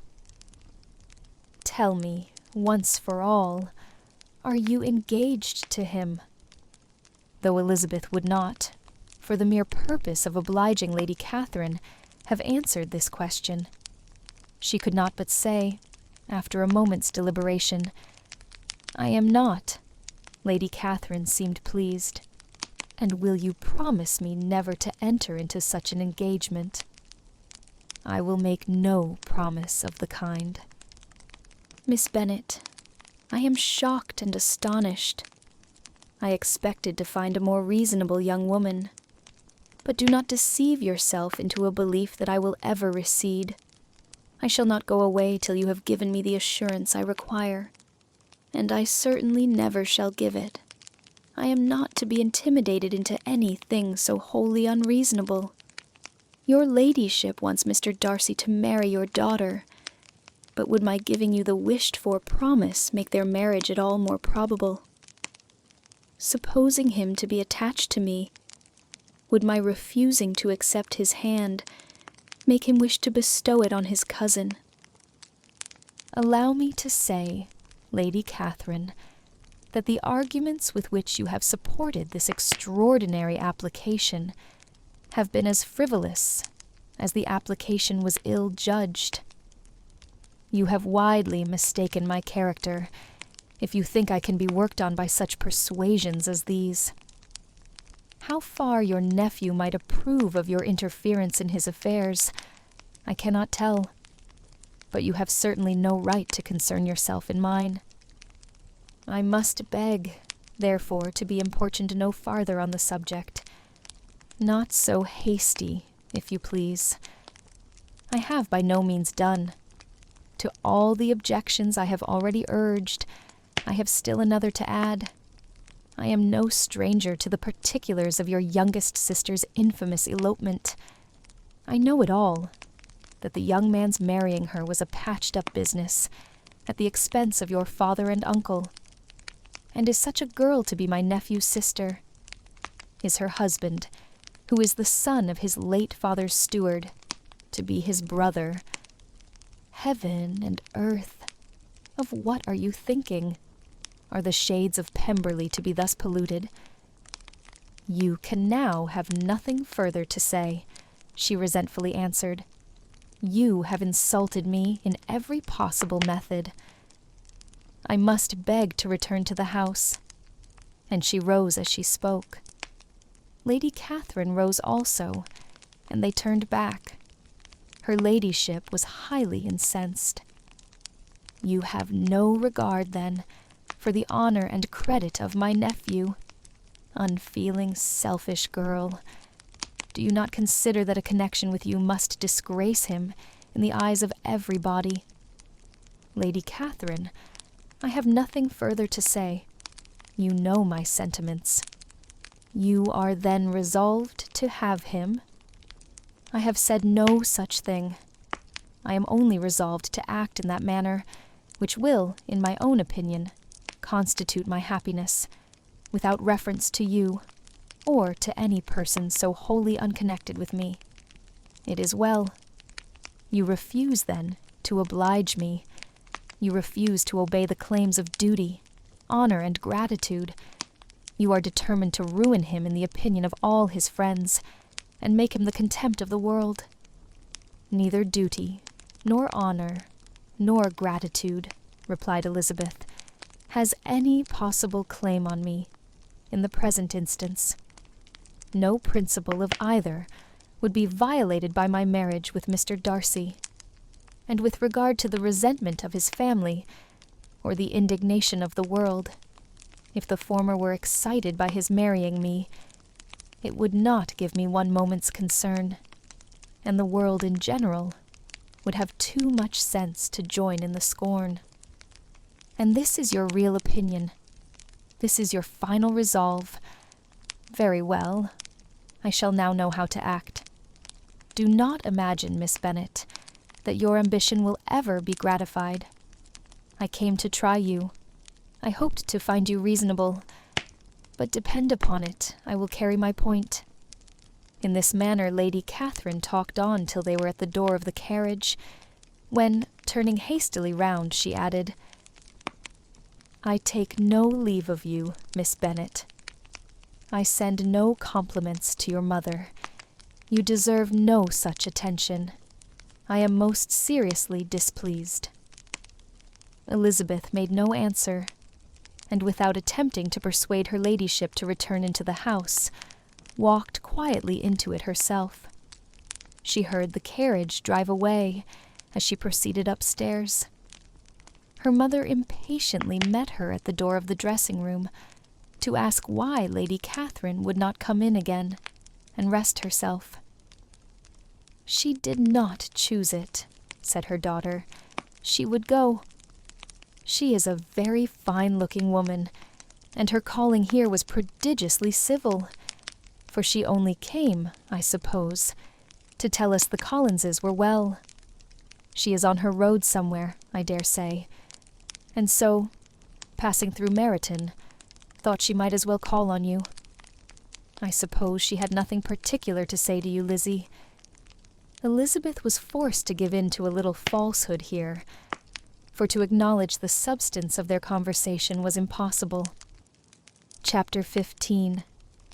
The discomposure of spirits which this extraordinary visit threw Elizabeth into could not be easily overcome, nor could she for many hours learn to think of it less than incessantly. Lady Catherine, it appeared, had actually taken the trouble of this journey from Rosings, for the sole purpose of breaking off her supposed engagement with Mr. Darcy.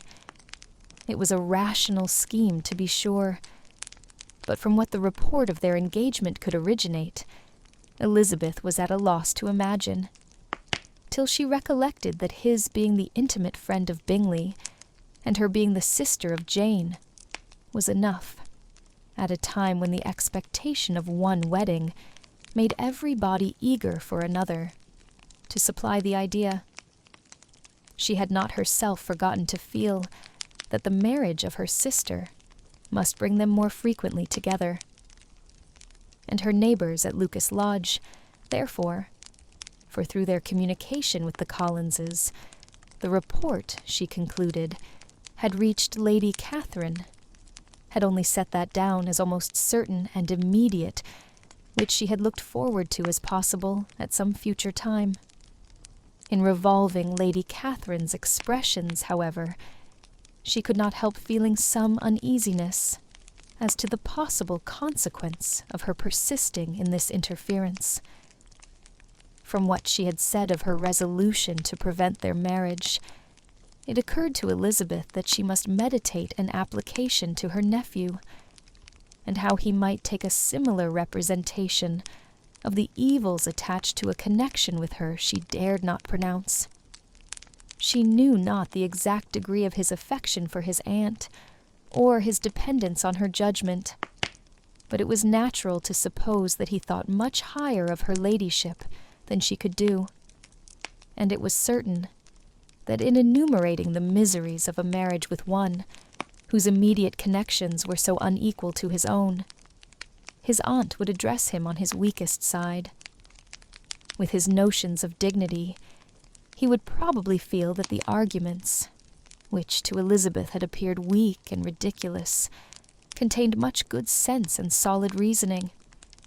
If he had been wavering before as to what he should do, which had often seemed likely, the advice and entreaty of so near a relation might settle every doubt, and determine him at once to be as happy as dignity unblemished could make him. In that case, he would return no more. Lady Catherine might see him in her way through town, and his engagement to Bingley of coming again to Netherfield must give way. If, therefore, an excuse for not keeping his promise should come to his friend within a few days, she added, I shall know how to understand it. I shall then give over every expectation, every wish of his constancy. If he is satisfied with only regretting me, when he might have obtained my affections in hand, I shall soon cease to regret him at all." The surprise of the rest of the family, on hearing who their visitor had been, was very great, but they obligingly satisfied it with the same kind of supposition which had appeased Mrs. Bennet's curiosity, and Elizabeth was spared from much teasing on the subject. The next morning, as she was going downstairs, she was met by her father, who came out of his library with a letter in his hand. "Lizzie," said he, "I was going to look for you. Come into my room." She followed him thither, and her curiosity to know what he had to tell her was heightened by the supposition of its being in some manner connected with the letter he held. It suddenly struck her that it might be from Lady Catherine, and she anticipated with dismay all the consequent explanations. She followed her father to the fireplace, and they both sat down. He then said, "I have received a letter this morning that has astonished me exceedingly. As it principally concerns yourself, you ought to know its contents. I did not know before that I had 2 daughters on the brink of matrimony. Let me congratulate you on a very important conquest." The color now rushed into Elizabeth's cheeks, in the instantaneous conviction of its being a letter from the nephew, instead of the aunt, and she was undetermined whether most to be pleased that he explained himself at all, or offended that his letter was not rather addressed to herself, when her father continued, "You look conscious. Young ladies have great penetration in such matters as these, but I think I may defy even your sagacity to discover the name of your admirer. This letter is from Mr. Collins." "From Mr. Collins? And what can he have to say?"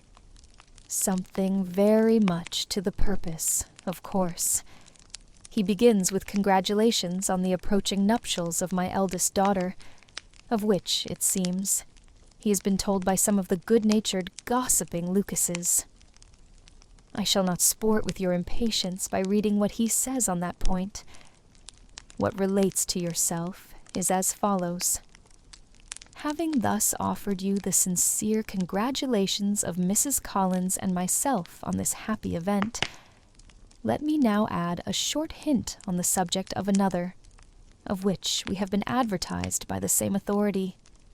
Your daughter Elizabeth, it is presumed, will not long bear the name of Bennet, after her eldest sister has resigned it, and the chosen partner of her fate may be reasonably looked up to as one of the most illustrious personages in this land. Can you possibly guess, Lizzie, who is meant by this? This young gentleman is blessed, in a peculiar way, with everything the heart of mortal can most desire: splendid property, noble kindred, and extensive patronage.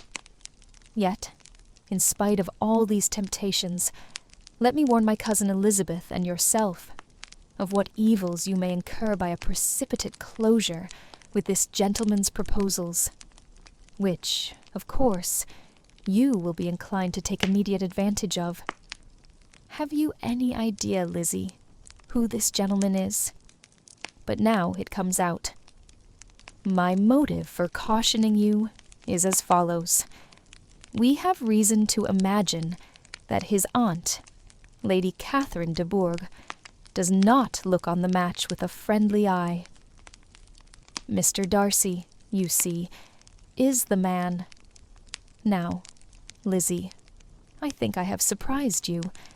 Could he or the Lucases have pitched on any man within the circle of our acquaintance, whose name would have given the lie more effectually to what they related?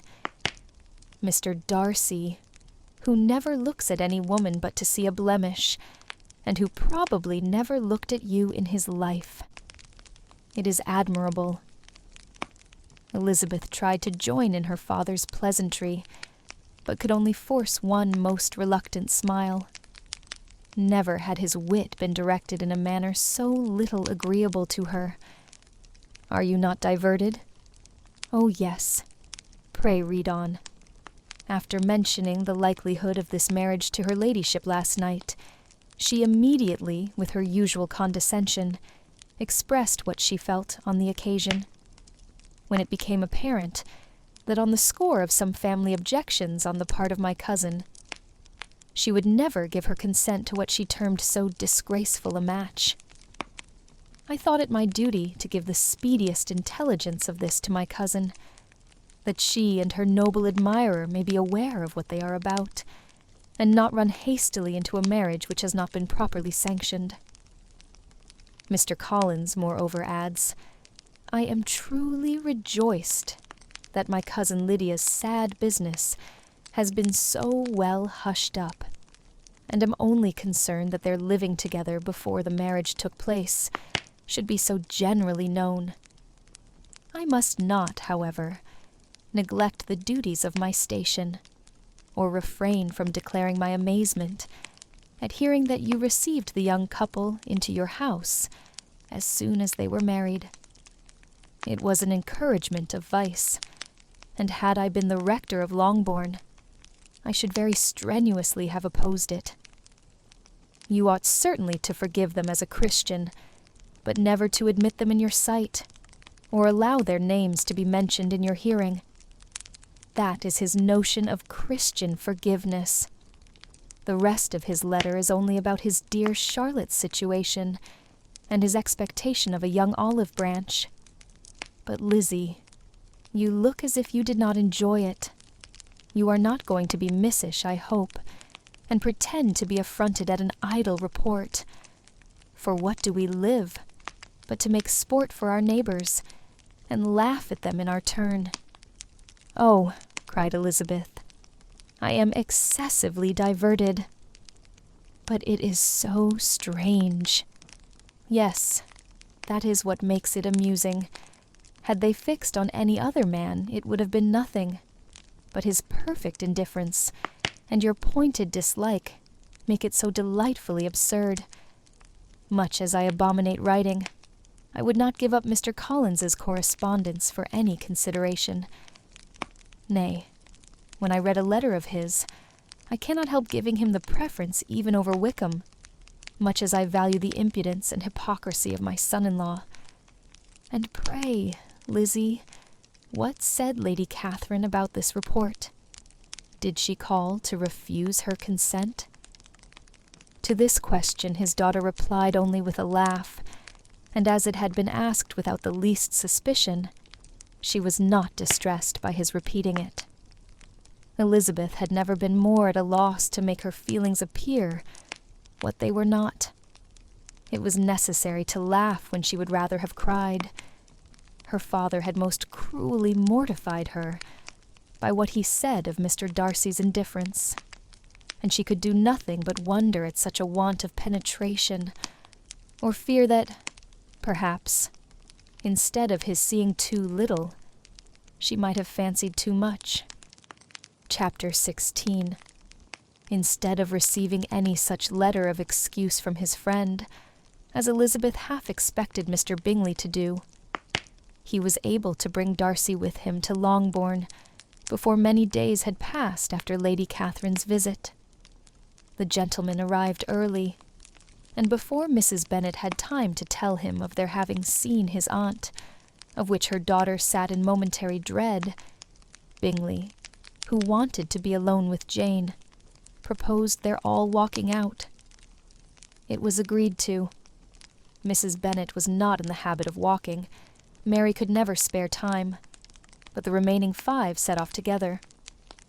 Bingley and Jane, however, soon allowed the others to outstrip them. They lagged behind, while Elizabeth, Kitty, and Darcy were to entertain each other.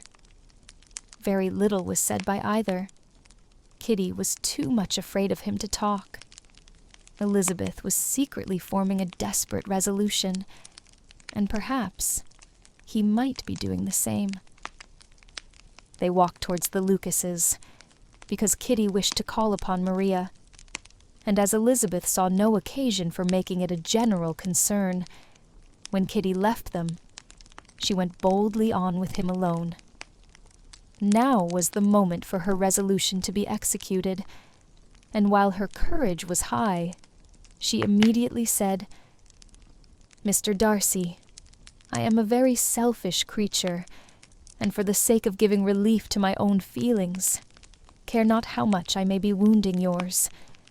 I can no longer help thanking you for your unexampled kindness to my poor sister.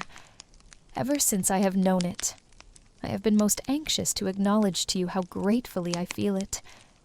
Were it known to the rest of my family, I should not have merely my own gratitude to express. I am sorry, exceedingly sorry," replied Darcy, in a tone of surprise and emotion, "that you have ever been informed of what may, in a mistaken light, have given you uneasiness. I did not think Mrs. Gardiner was so little to be trusted. You must not blame my aunt. Lydia's thoughtlessness first betrayed to me that you had been concerned in the matter, and of course I could not rest till I knew the particulars. Let me thank you again and again, in the name of all my family, for that generous compassion which induced you to take so much trouble and bear so many mortifications for the sake of discovering them. If you will thank me," he replied, "let it be for yourself alone. That the wish of giving happiness to you might add force to the other inducements which led me on, I shall not attempt to deny. But your family owe me nothing, much as I respect them. I believe I thought only of you." Elizabeth was too much embarrassed to say a word. After a short pause, her companion added, "You are too generous to trifle with me. If your feelings are still what they were last April, tell me so at once. My affections and wishes are unchanged, but one word from you will silence me on this subject forever."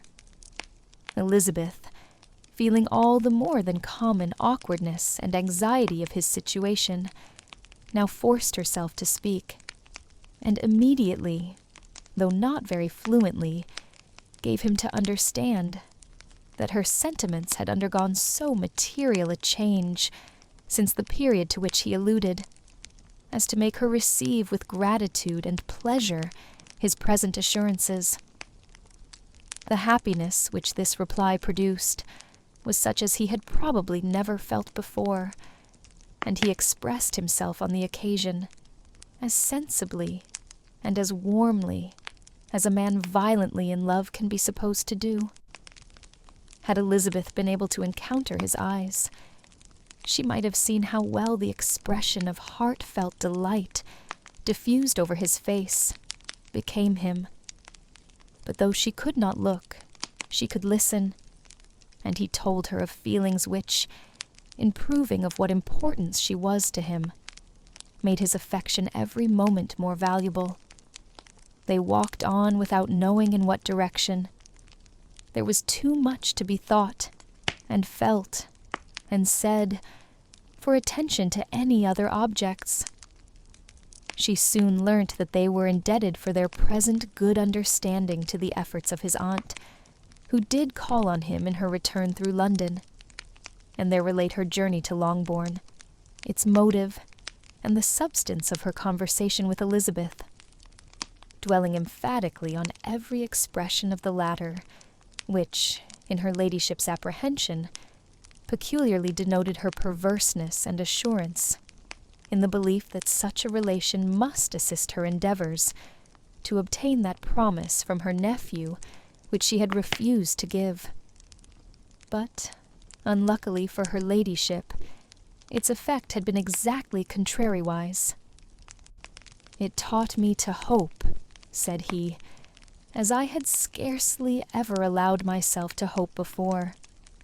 I knew enough of your disposition to be certain that had you been absolutely, irrevocably decided against me, you would have acknowledged it to Lady Catherine frankly, and openly. Elizabeth colored and laughed as she replied, "Yes, you know enough of my frankness to believe me capable of that. After abusing you so abominably to your face, I could have no scruple in abusing you to all your relations. What did you say of me that I did not deserve? For though your accusations were ill-founded, formed on mistaken premises, my behavior to you at the time had merited the severest reproof. It was unpardonable. I cannot think of it without abhorrence. We will not quarrel for the greater share of blame annexed to that evening," said Elizabeth. "The conduct of neither, if strictly examined, will be irreproachable. But since then we have both, I hope, improved in civility. I cannot be so easily reconciled to myself. The recollection of what I then said, of my conduct, my manners, my expressions during the whole of it, is now, and has been many months, inexpressibly painful to me. Your reproof, so well applied, I shall never forget. Had you behaved in a more gentlemanlike manner, those were your words, you know not, you can scarcely conceive, how they have tortured me, though it was some time, I confess, before I was reasonable enough to allow their justice. I was certainly very far from expecting them to make so strong an impression. I had not the smallest idea of their being ever felt in such a way. I can easily believe it. You thought me then devoid of every proper feeling. I am sure you did. The turn of your countenance I shall never forget, as you said that I could not have addressed you in any possible way that would induce you to accept me. Oh, do not repeat what I then said. These recollections will not do at all. I assure you that I have long been most heartily ashamed of it. Darcy mentioned his letter. Did it, said he, did it soon make you think better of me? Did you, on reading it, give any credit to its contents? She explained what its effect on her had been, and how gradually all her former prejudices had been removed. I knew, said he, that what I wrote must give you pain, but it was necessary. I hope you have destroyed the letter. There was one part, especially the opening of it, which I should dread your having the power of reading again. I can remember some expressions which might justly make you hate me. The letter shall certainly be burnt, if you believe it essential to the preservation of my regard. But, though we have both reason to think my opinions not entirely unalterable, they are not, I hope, quite so easily changed as that implies. When I wrote that letter, replied Darcy, I believed myself perfectly calm and cool. But I am since convinced that it was written in a dreadful bitterness of spirit. The letter, perhaps, began in bitterness, but it did not end so. The adieu is charity itself. But think no more of the letter. The feelings of the person who wrote and the person who received it are now so widely different from what they were then, that every unpleasant circumstance attending it ought to be forgotten. You must learn some of my philosophy.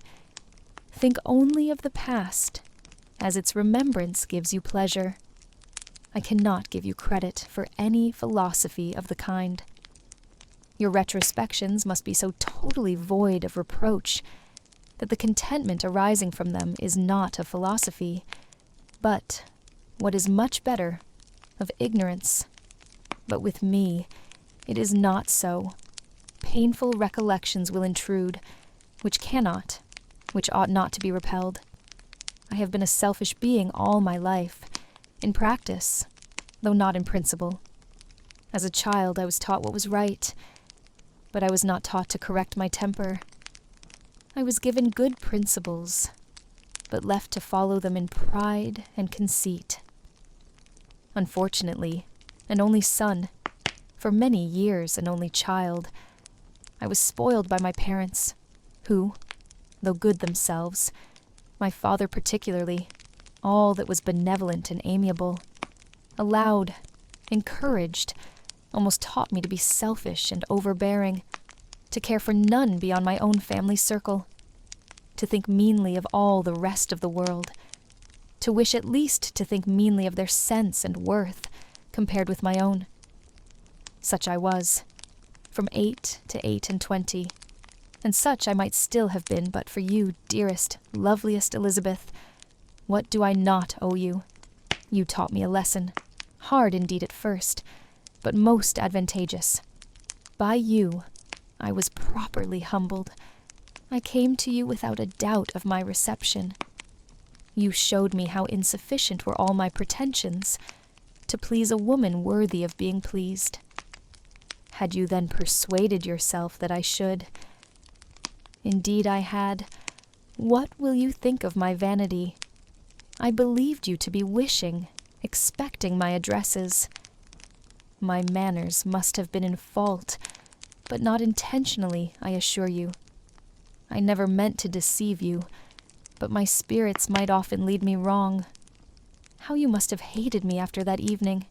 Hate you. I was angry, perhaps, at first, but my anger soon began to take a proper direction. I am almost afraid of asking what you thought of me when we met at Pemberley. You blamed me for coming?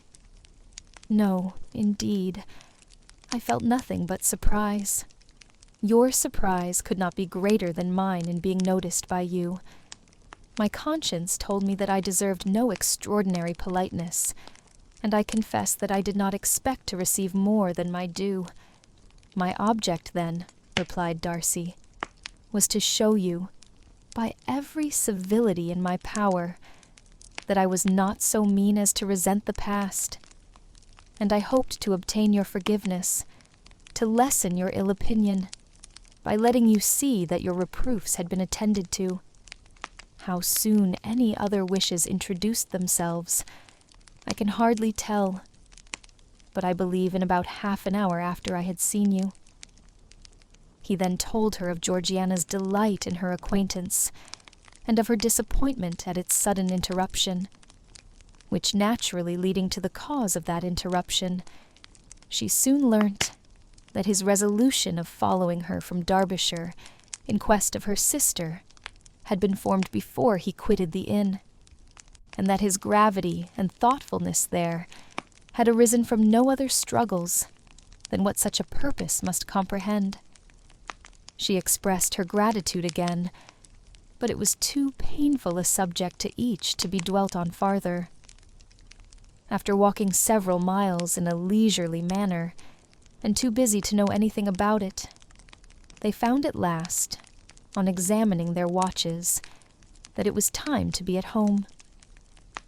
What could have become of Mr. Bingley and Jane was a wonder which introduced the discussion of their affairs. Darcy was delighted with their engagement. His friend had given him the earliest information of it. "I must ask whether you were surprised," said Elizabeth. "Not at all. When I went away, I felt that it would soon happen. That is to say, you had given your permission. I guessed as much."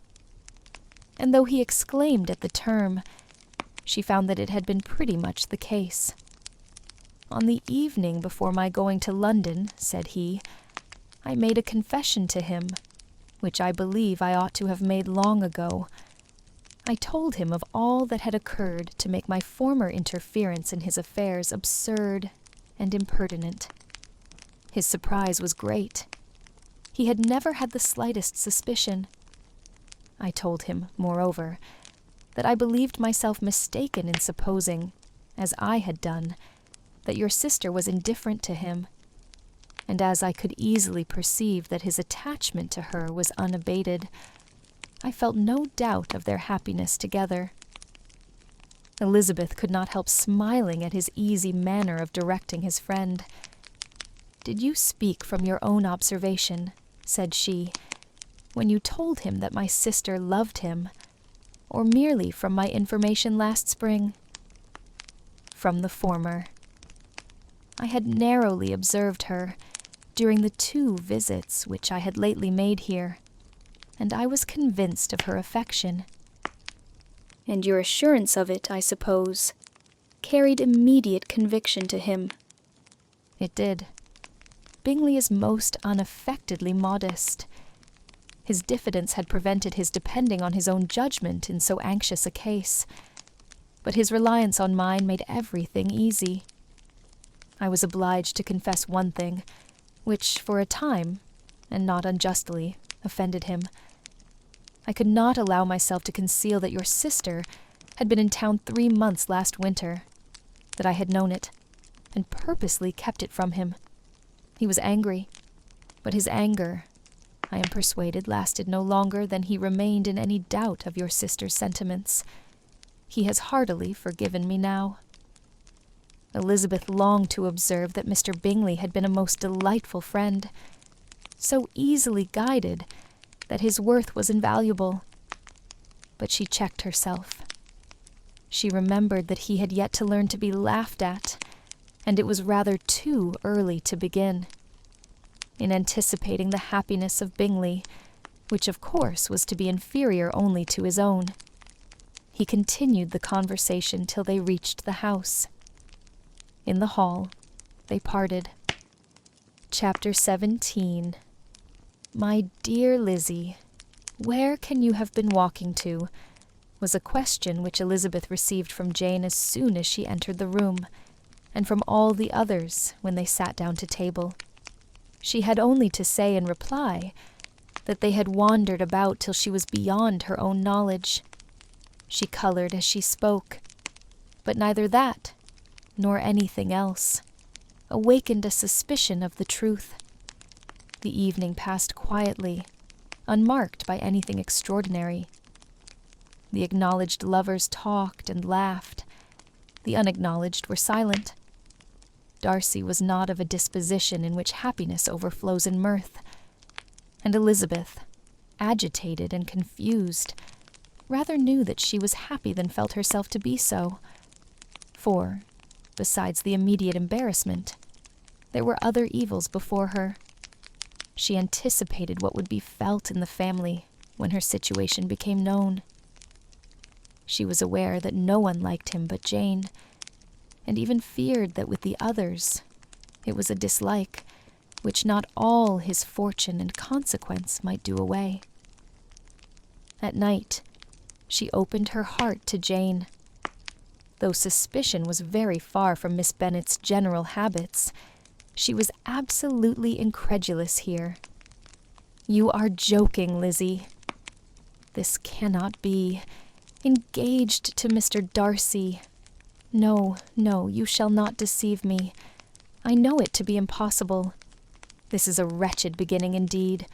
My sole dependence was on you, and I am sure nobody else will believe me, if you do not. Yet, indeed, I am in earnest. I speak nothing but the truth.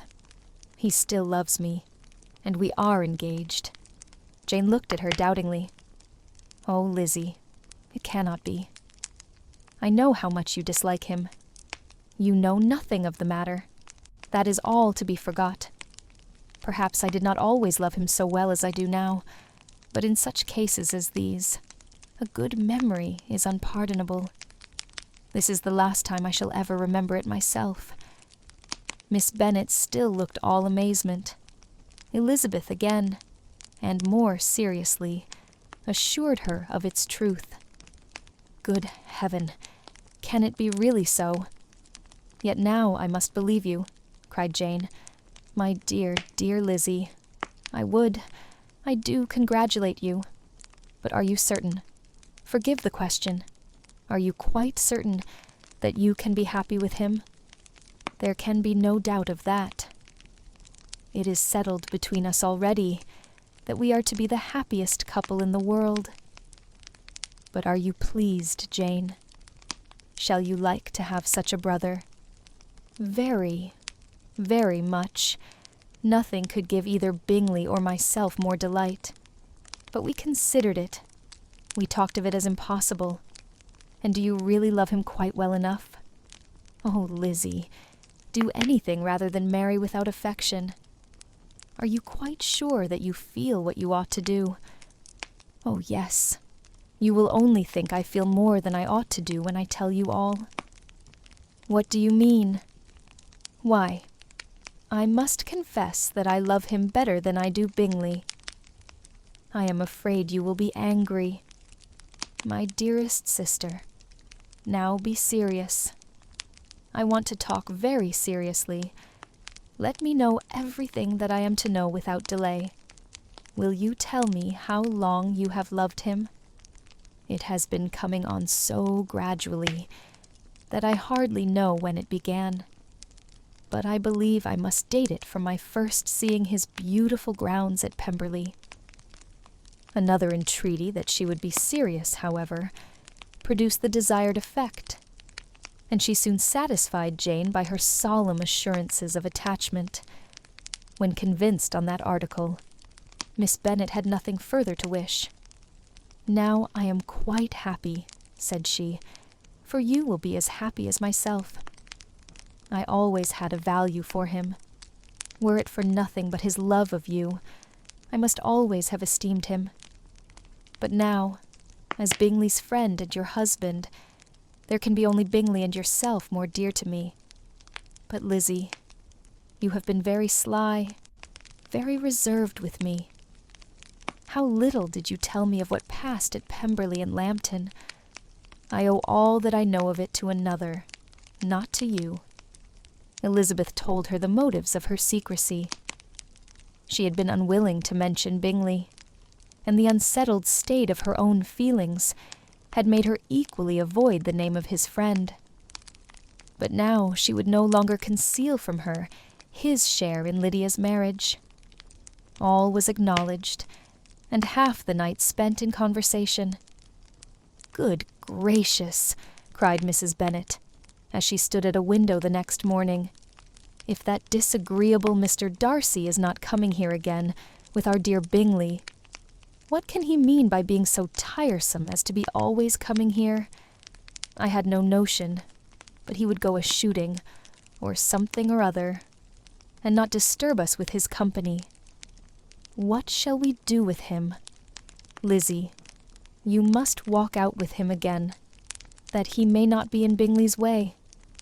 Elizabeth could hardly help laughing at so convenient a proposal, yet was really vexed that her mother should be always giving him such an epithet.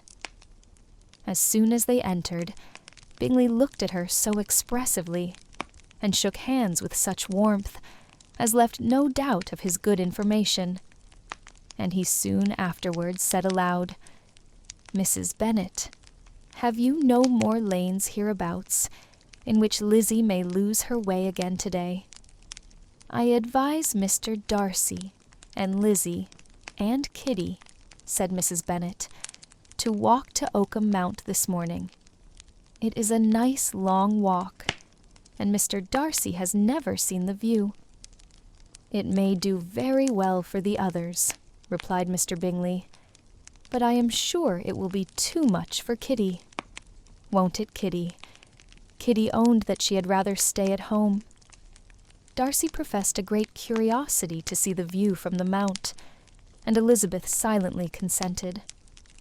As she went upstairs to get ready, Mrs. Bennet followed her, saying, "I am quite sorry, Lizzie, that you should be forced to have that disagreeable man all to yourself, but I hope you will not mind it. It is all for Jane's sake, you know, and there is no occasion for talking to him except just now and then, so do not put yourself to inconvenience."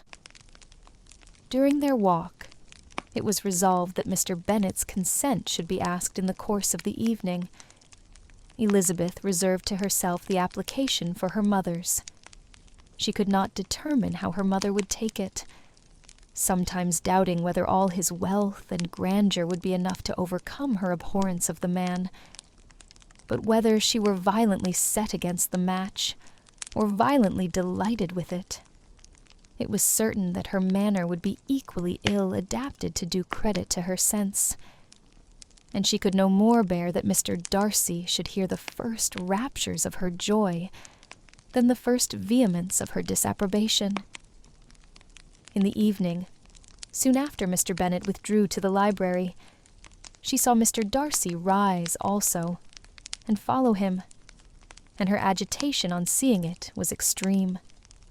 She did not fear her father's opposition, but he was going to be made unhappy, and that it should be through her means. That she, his favorite child, should be distressing him by her choice, should be filling him with fears and regrets in disposing of her, was a wretched reflection, and she sat in misery till Mr. Darcy appeared again, when, looking at him, she was a little relieved by his smile. In a few minutes he approached the table where she was sitting with Kitty, and while pretending to admire her work, said in a whisper, "Go to your father. He wants you in the library." She was gone directly. Her father was walking about the room, looking grave and anxious. "Lizzie," said he, "what are you doing? Are you out of your senses to be accepting this man? Have not you always hated him?" How earnestly did she then wish that her former opinions had been more reasonable, her expressions more moderate. It would have spared her from explanations and professions, which it was exceedingly awkward to give, but they were now necessary, and she assured him, with some confusion, of her attachment to Mr. Darcy. Or, in other words, you are determined to have him. He is rich, to be sure, and you may have more fine clothes and fine carriages than Jane. But will they make you happy? "Have you any other objection," said Elizabeth, "than your belief of my indifference?" "None at all. We all know him to be a proud, unpleasant sort of man. But this would be nothing if you really liked him." I do like him," she replied with tears in her eyes. "I love him. Indeed, he has no improper pride. He is perfectly amiable. You do not know what he really is. Then pray, do not pain me by speaking of him in such terms." "Lizzie," said her father, "I have given him my consent. He is the kind of man, indeed, to whom I should never dare refuse anything which he condescended to ask. I now give it to you, if you are resolved on having him, but let me advise you to think better of it. I know your disposition, Lizzie. I know that you could be neither happy nor respectable unless you truly esteemed your husband, unless you looked up to him as a superior. Your lively talents would place you in the greatest danger in an unequal marriage. You could scarcely escape discredit and misery.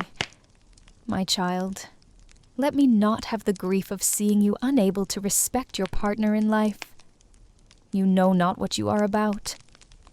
Elizabeth, still more affected, was earnest and solemn in her reply, and, at length, by repeated assurances that Mr. Darcy was really the object of her choice, by explaining the gradual change which her estimation of him had undergone, relating her absolute certainty that his affection was not the work of a day, but had stood the test of many months' suspense, and enumerating with energy all his good qualities, she did conquer her father's incredulity, and reconcile him to the match.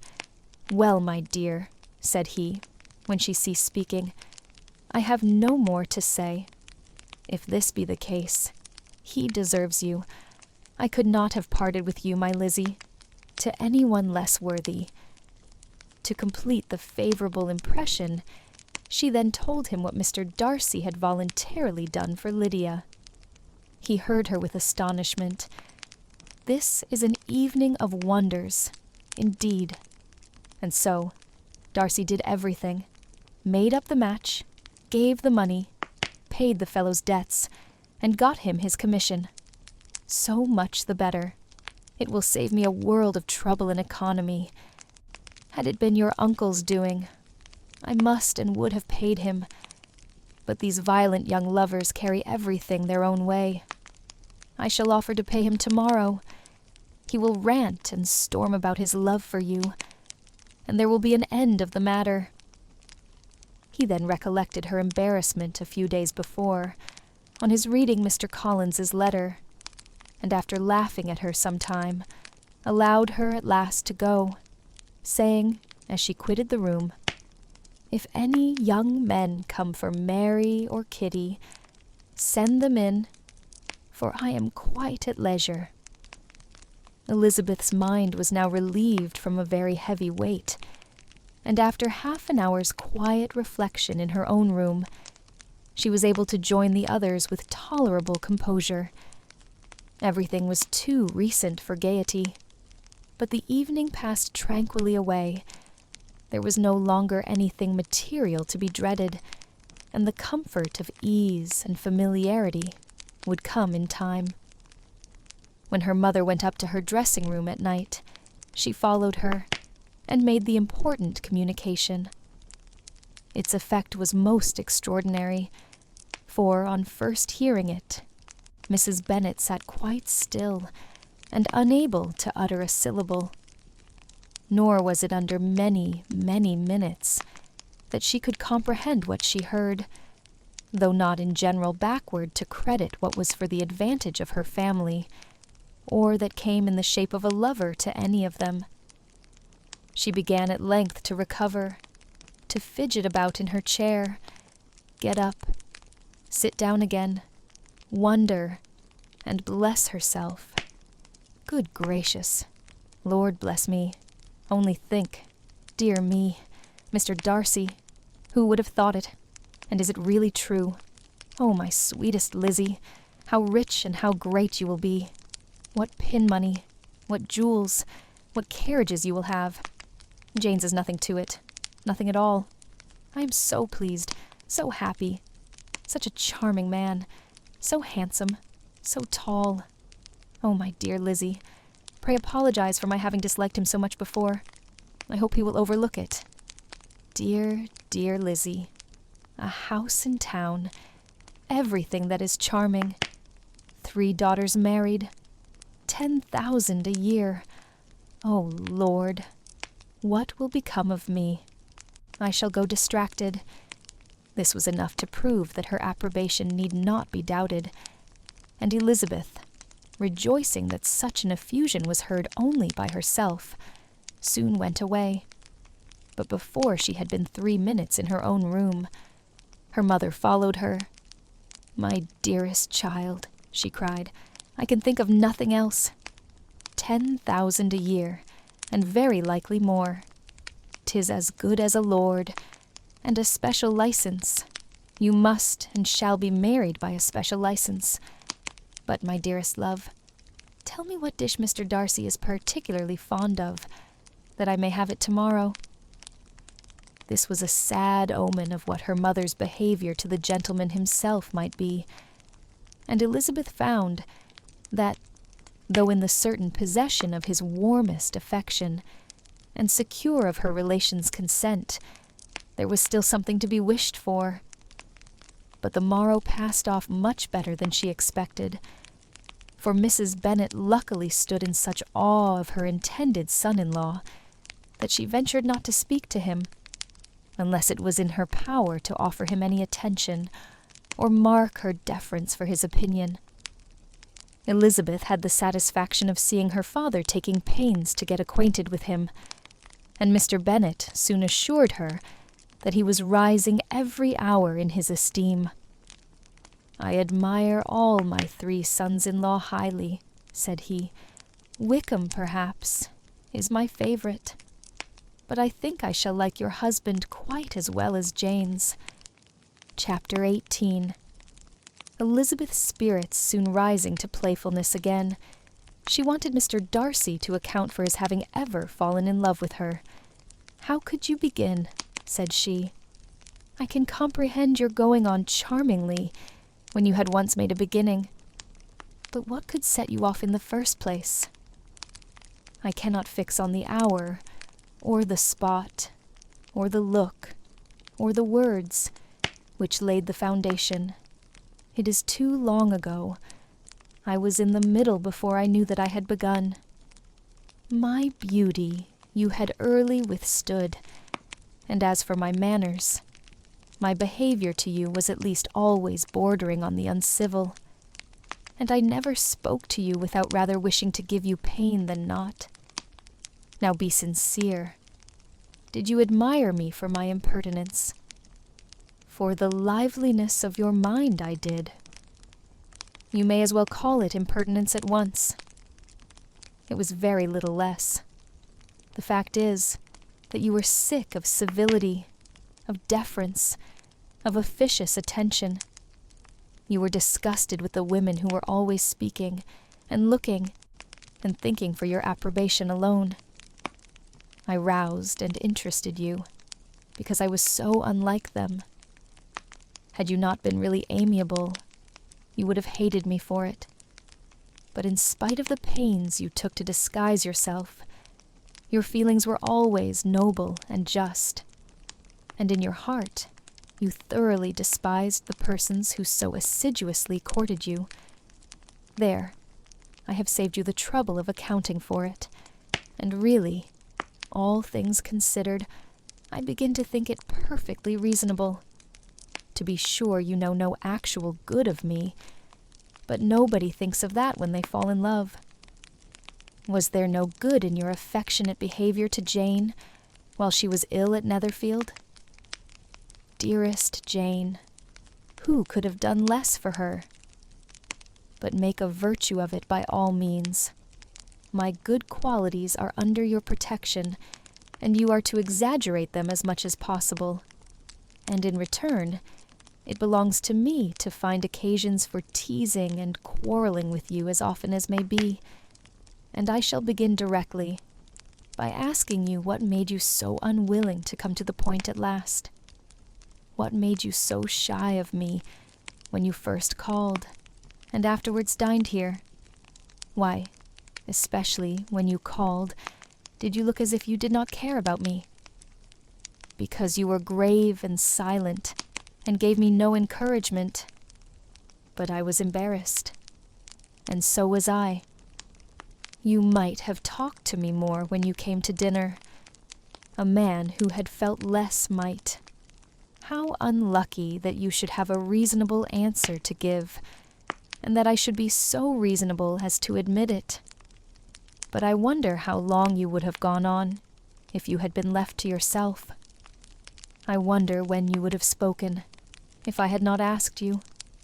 My resolution of thanking you for your kindness to Lydia had certainly great effect. Too much, I am afraid, for what becomes of the moral, if our comfort springs from a breach of promise, for I ought not to have mentioned the subject. This will never do. You need not distress yourself. The moral will be perfectly fair. Lady Catherine's unjustifiable endeavors to separate us were the means of removing all my doubts. I am not indebted for my present happiness to your eager desire of expressing your gratitude. I was not in a humor to wait for an opening of yours. My aunt's intelligence had given me hope, and I was determined at once to know everything. Lady Catherine has been of infinite use, which ought to make her happy, for she loves to be of use. But tell me, what did you come down to Netherfield for? Was it merely to ride to Longbourn and be embarrassed? Or had you intended any more serious consequences? My real purpose was to see you, and to judge, if I could, whether I might ever hope to make you love me. My avowed one, or what I avowed to myself, was to see whether your sister was still partial to Bingley, and if she were, to make the confession to him which I have since made. Shall you ever have courage to announce to Lady Catherine what is to befall her? I am more likely to want time than courage, Elizabeth. But it ought to be done, and if you will give me a sheet of paper, it shall be done directly. And if I had not a letter to write myself, I might sit by you and admire the evenness of your writing, as another young lady once did. But I have an aunt, too, who must not be longer neglected. From an unwillingness to confess how much her intimacy with Mr. Darcy had been overrated, Elizabeth had never yet answered Mrs. Gardner's long letter. But now, having that to communicate which she knew would be most welcome, she was almost ashamed to find that her uncle and aunt had already lost 3 days of happiness, and immediately wrote as follows. I would have thanked you before, my dear aunt, as I ought to have done, for your long, kind, satisfactory detail of particulars. But, to say the truth, I was too cross to write. You supposed more than really existed. But now suppose as much as you choose. Give a loose to your fancy. Indulge your imagination in every possible flight which the subject will afford. And unless you believe me actually married, you cannot greatly err. You must write again very soon, and praise him a great deal more than you did in your last. I thank you again and again for not going to the lakes. How could I be so silly as to wish it? Your idea of the ponies is delightful. We will go round the park every day. I am the happiest creature in the world. Perhaps other people have said so before, but no one with such justice. I am happier even than Jane. She only smiles. I laugh. Mr. Darcy sends you all the love in the world that can be spared from me. You are all to come to Pemberley at Christmas. Yours, and so on. Mr. Darcy's letter to Lady Catherine was in a different style, and still different from either was what Mr. Bennet sent to Mr. Collins in return for his last. Dear Sir, I must trouble you once more for congratulations. Elizabeth will soon be the wife of Mr. Darcy. Console Lady Catherine as well as you can. But, if I were you, I would stand by the nephew. He has more to give. Yours, sincerely, and see, Miss Bingley's congratulations to her brother on his approaching marriage were all that was affectionate and insincere. She wrote even to Jane on the occasion, to express her delight, and repeat all her former professions of regard. Jane was not deceived, but she was affected, and though feeling no reliance on her, could not help writing her a much kinder answer than she knew was deserved. The joy which Miss Darcy expressed on receiving similar information was as sincere as her brother's in sending it. 4 sides of paper were insufficient to contain all her delight, and all her earnest desire of being loved by her sister. Before any answer could arrive from Mr. Collins, or any congratulations to Elizabeth from his wife, the Longbourn family heard that the Collinses were come themselves to Lucas Lodge. The reason of this sudden removal was soon evident. Lady Catherine had been rendered so exceedingly angry by the contents of her nephew's letter that Charlotte, really rejoicing in the match, was anxious to get away till the storm was blown over.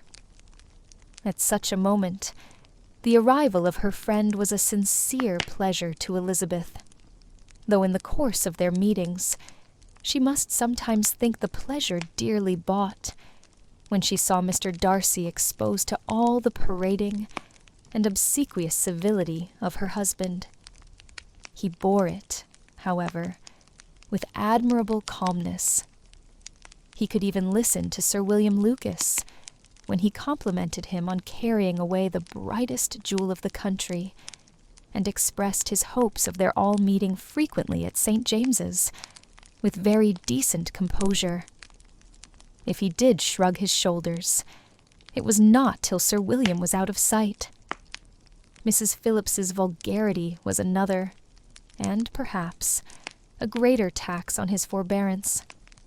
And though Mrs. Phillips, as well as her sister, stood in too much awe of him to speak with the familiarity which Bingley's good humor encouraged, yet, whenever she did speak, she must be vulgar.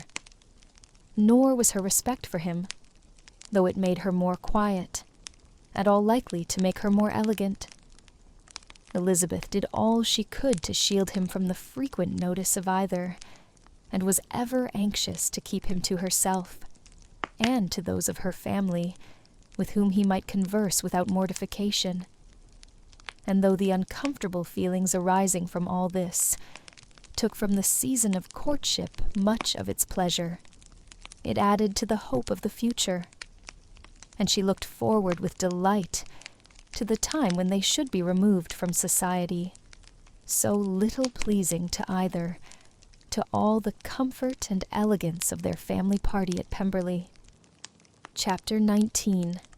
Happy for all her maternal feelings was the day on which Mrs. Bennet got rid of her two most deserving daughters. With what delighted pride she afterwards visited Mrs. Bingley, and talked of Mrs. Darcy, may be guessed. I wish I could say, for the sake of her family, that the accomplishment of her earnest desire in the establishment of so many of her children produced so happy an effect as to make her a sensible, amiable, well-informed woman for the rest of her life, though, perhaps, it was lucky for her husband, who might not have relished domestic felicity in so unusual a form, that she still was occasionally nervous and invariably silly. Mr. Bennet missed his second daughter exceedingly. His affection for her drew him oftener from home than anything else could do. He delighted in going to Pemberley, especially when he was least expected. Mr. Bingley and Jane remained at Netherfield only a 12-month. So near a vicinity to her mother and Meryton relations was not desirable even to his easy temper, or her affectionate heart. The darling wish of his sisters was then gratified. He bought an estate in a neighboring county to Derbyshire, and Jane and Elizabeth, in addition to every other source of happiness, were within 30 miles of each other. Kitty, to her very material advantage, spent the chief of her time with her two elder sisters. In society so superior to what she had generally known, her improvement was great. She was not of so ungovernable a temper as Lydia, and, removed from the influence of Lydia's example, she became, by proper attention and management, less irritable, less ignorant, and less insipid. From the further disadvantage of Lydia's society, she was of course carefully kept, and though Mrs. Wickham frequently invited her to come and stay with her, with the promise of balls and young men, her father would never consent to her going. Mary was the only daughter who remained at home, and she was necessarily drawn from the pursuit of accomplishments by Mrs. Bennet's being quite unable to sit alone. Mary was obliged to mix more with the world, but she could still moralize over every morning visit, and as she was no longer mortified by comparisons between her sister's beauty and her own, it was suspected by her father that she submitted to the change without much reluctance. As for Wickham and Lydia, their characters suffered no revolution from the marriage of her sisters. He bore with philosophy the conviction that Elizabeth must now become acquainted with whatever of his ingratitude and falsehood had before been unknown to her, and, in spite of everything, was not wholly without hope that Darcy might yet be prevailed on to make his fortune. The congratulatory letter which Elizabeth received from Lydia on her marriage explained to her that, by his wife at least, if not by himself, such a hope was cherished. The letter was to this effect: dash, dash. My dear Lizzie, I wish you joy. If you love Mr. Darcy half so well as I do my dear Wickham, you must be very happy. It is a great comfort to have you so rich, and when you have nothing else to do, I hope you will think of us. I am sure Wickham would like a place at court very much, and I do not think we shall have quite money enough to live upon without some help. Any place would do of about 300 or 400 a year. But however, do not speak to Mr. Darcy about it, if you had rather not. Yours, and C. As it happened that Elizabeth had much rather not, she endeavored in her answer to put an end to every entreaty and expectation of the kind. Such relief, however, as it was in her power to afford, by the practice of what might be called economy in her own private expenses, she frequently sent them. It had always been evident to her that such an income as theirs, under the direction of 2 persons so extravagant in their wants and heedless of the future, must be very insufficient to their support, and whenever they changed their quarters, either Jane or herself were sure of being applied to for some little assistance towards discharging their bills. Their manner of living, even when the restoration of peace dismissed them to a home, was unsettled in the extreme. They were always moving from place to place in quest of a cheap situation, and always spending more than they ought. His affection for her soon sunk into indifference. Hers lasted a little longer, and, in spite of her youth and her manners, she retained all the claims to reputation which her marriage had given her. Though Darcy could never receive him at Pemberley, yet, for Elizabeth's sake, he assisted him further in his profession. Lydia was occasionally a visitor there, when her husband was gone to enjoy himself in London or Bath, and with the Bingleys, they both of them frequently stayed so long that even Bingley's good humor was overcome, and he proceeded so far as to talk of giving them a hint to be gone. Miss Bingley was very deeply mortified by Darcy's marriage, but as she thought it advisable to retain the right of visiting at Pemberley, she dropped all her resentment, was fonder than ever of Georgiana, almost as attentive to Darcy as heretofore, and paid off every arrear of civility to Elizabeth. Pemberley was now Georgiana's home, and the attachment of the sisters was exactly what Darcy had hoped to see. They were able to love each other, even as well as they intended. Georgiana had the highest opinion in the world of Elizabeth, though at first she often listened with an astonishment bordering on alarm at her lively, sportive manner of talking to her brother. He, who had always inspired in herself a respect which almost overcame her affection, she now saw the object of open pleasantry. Her mind received knowledge which had never before fallen in her way. By Elizabeth's instructions, she began to comprehend that a woman may take liberties with her husband, which a brother will not always allow in a sister more than 10 years younger than himself.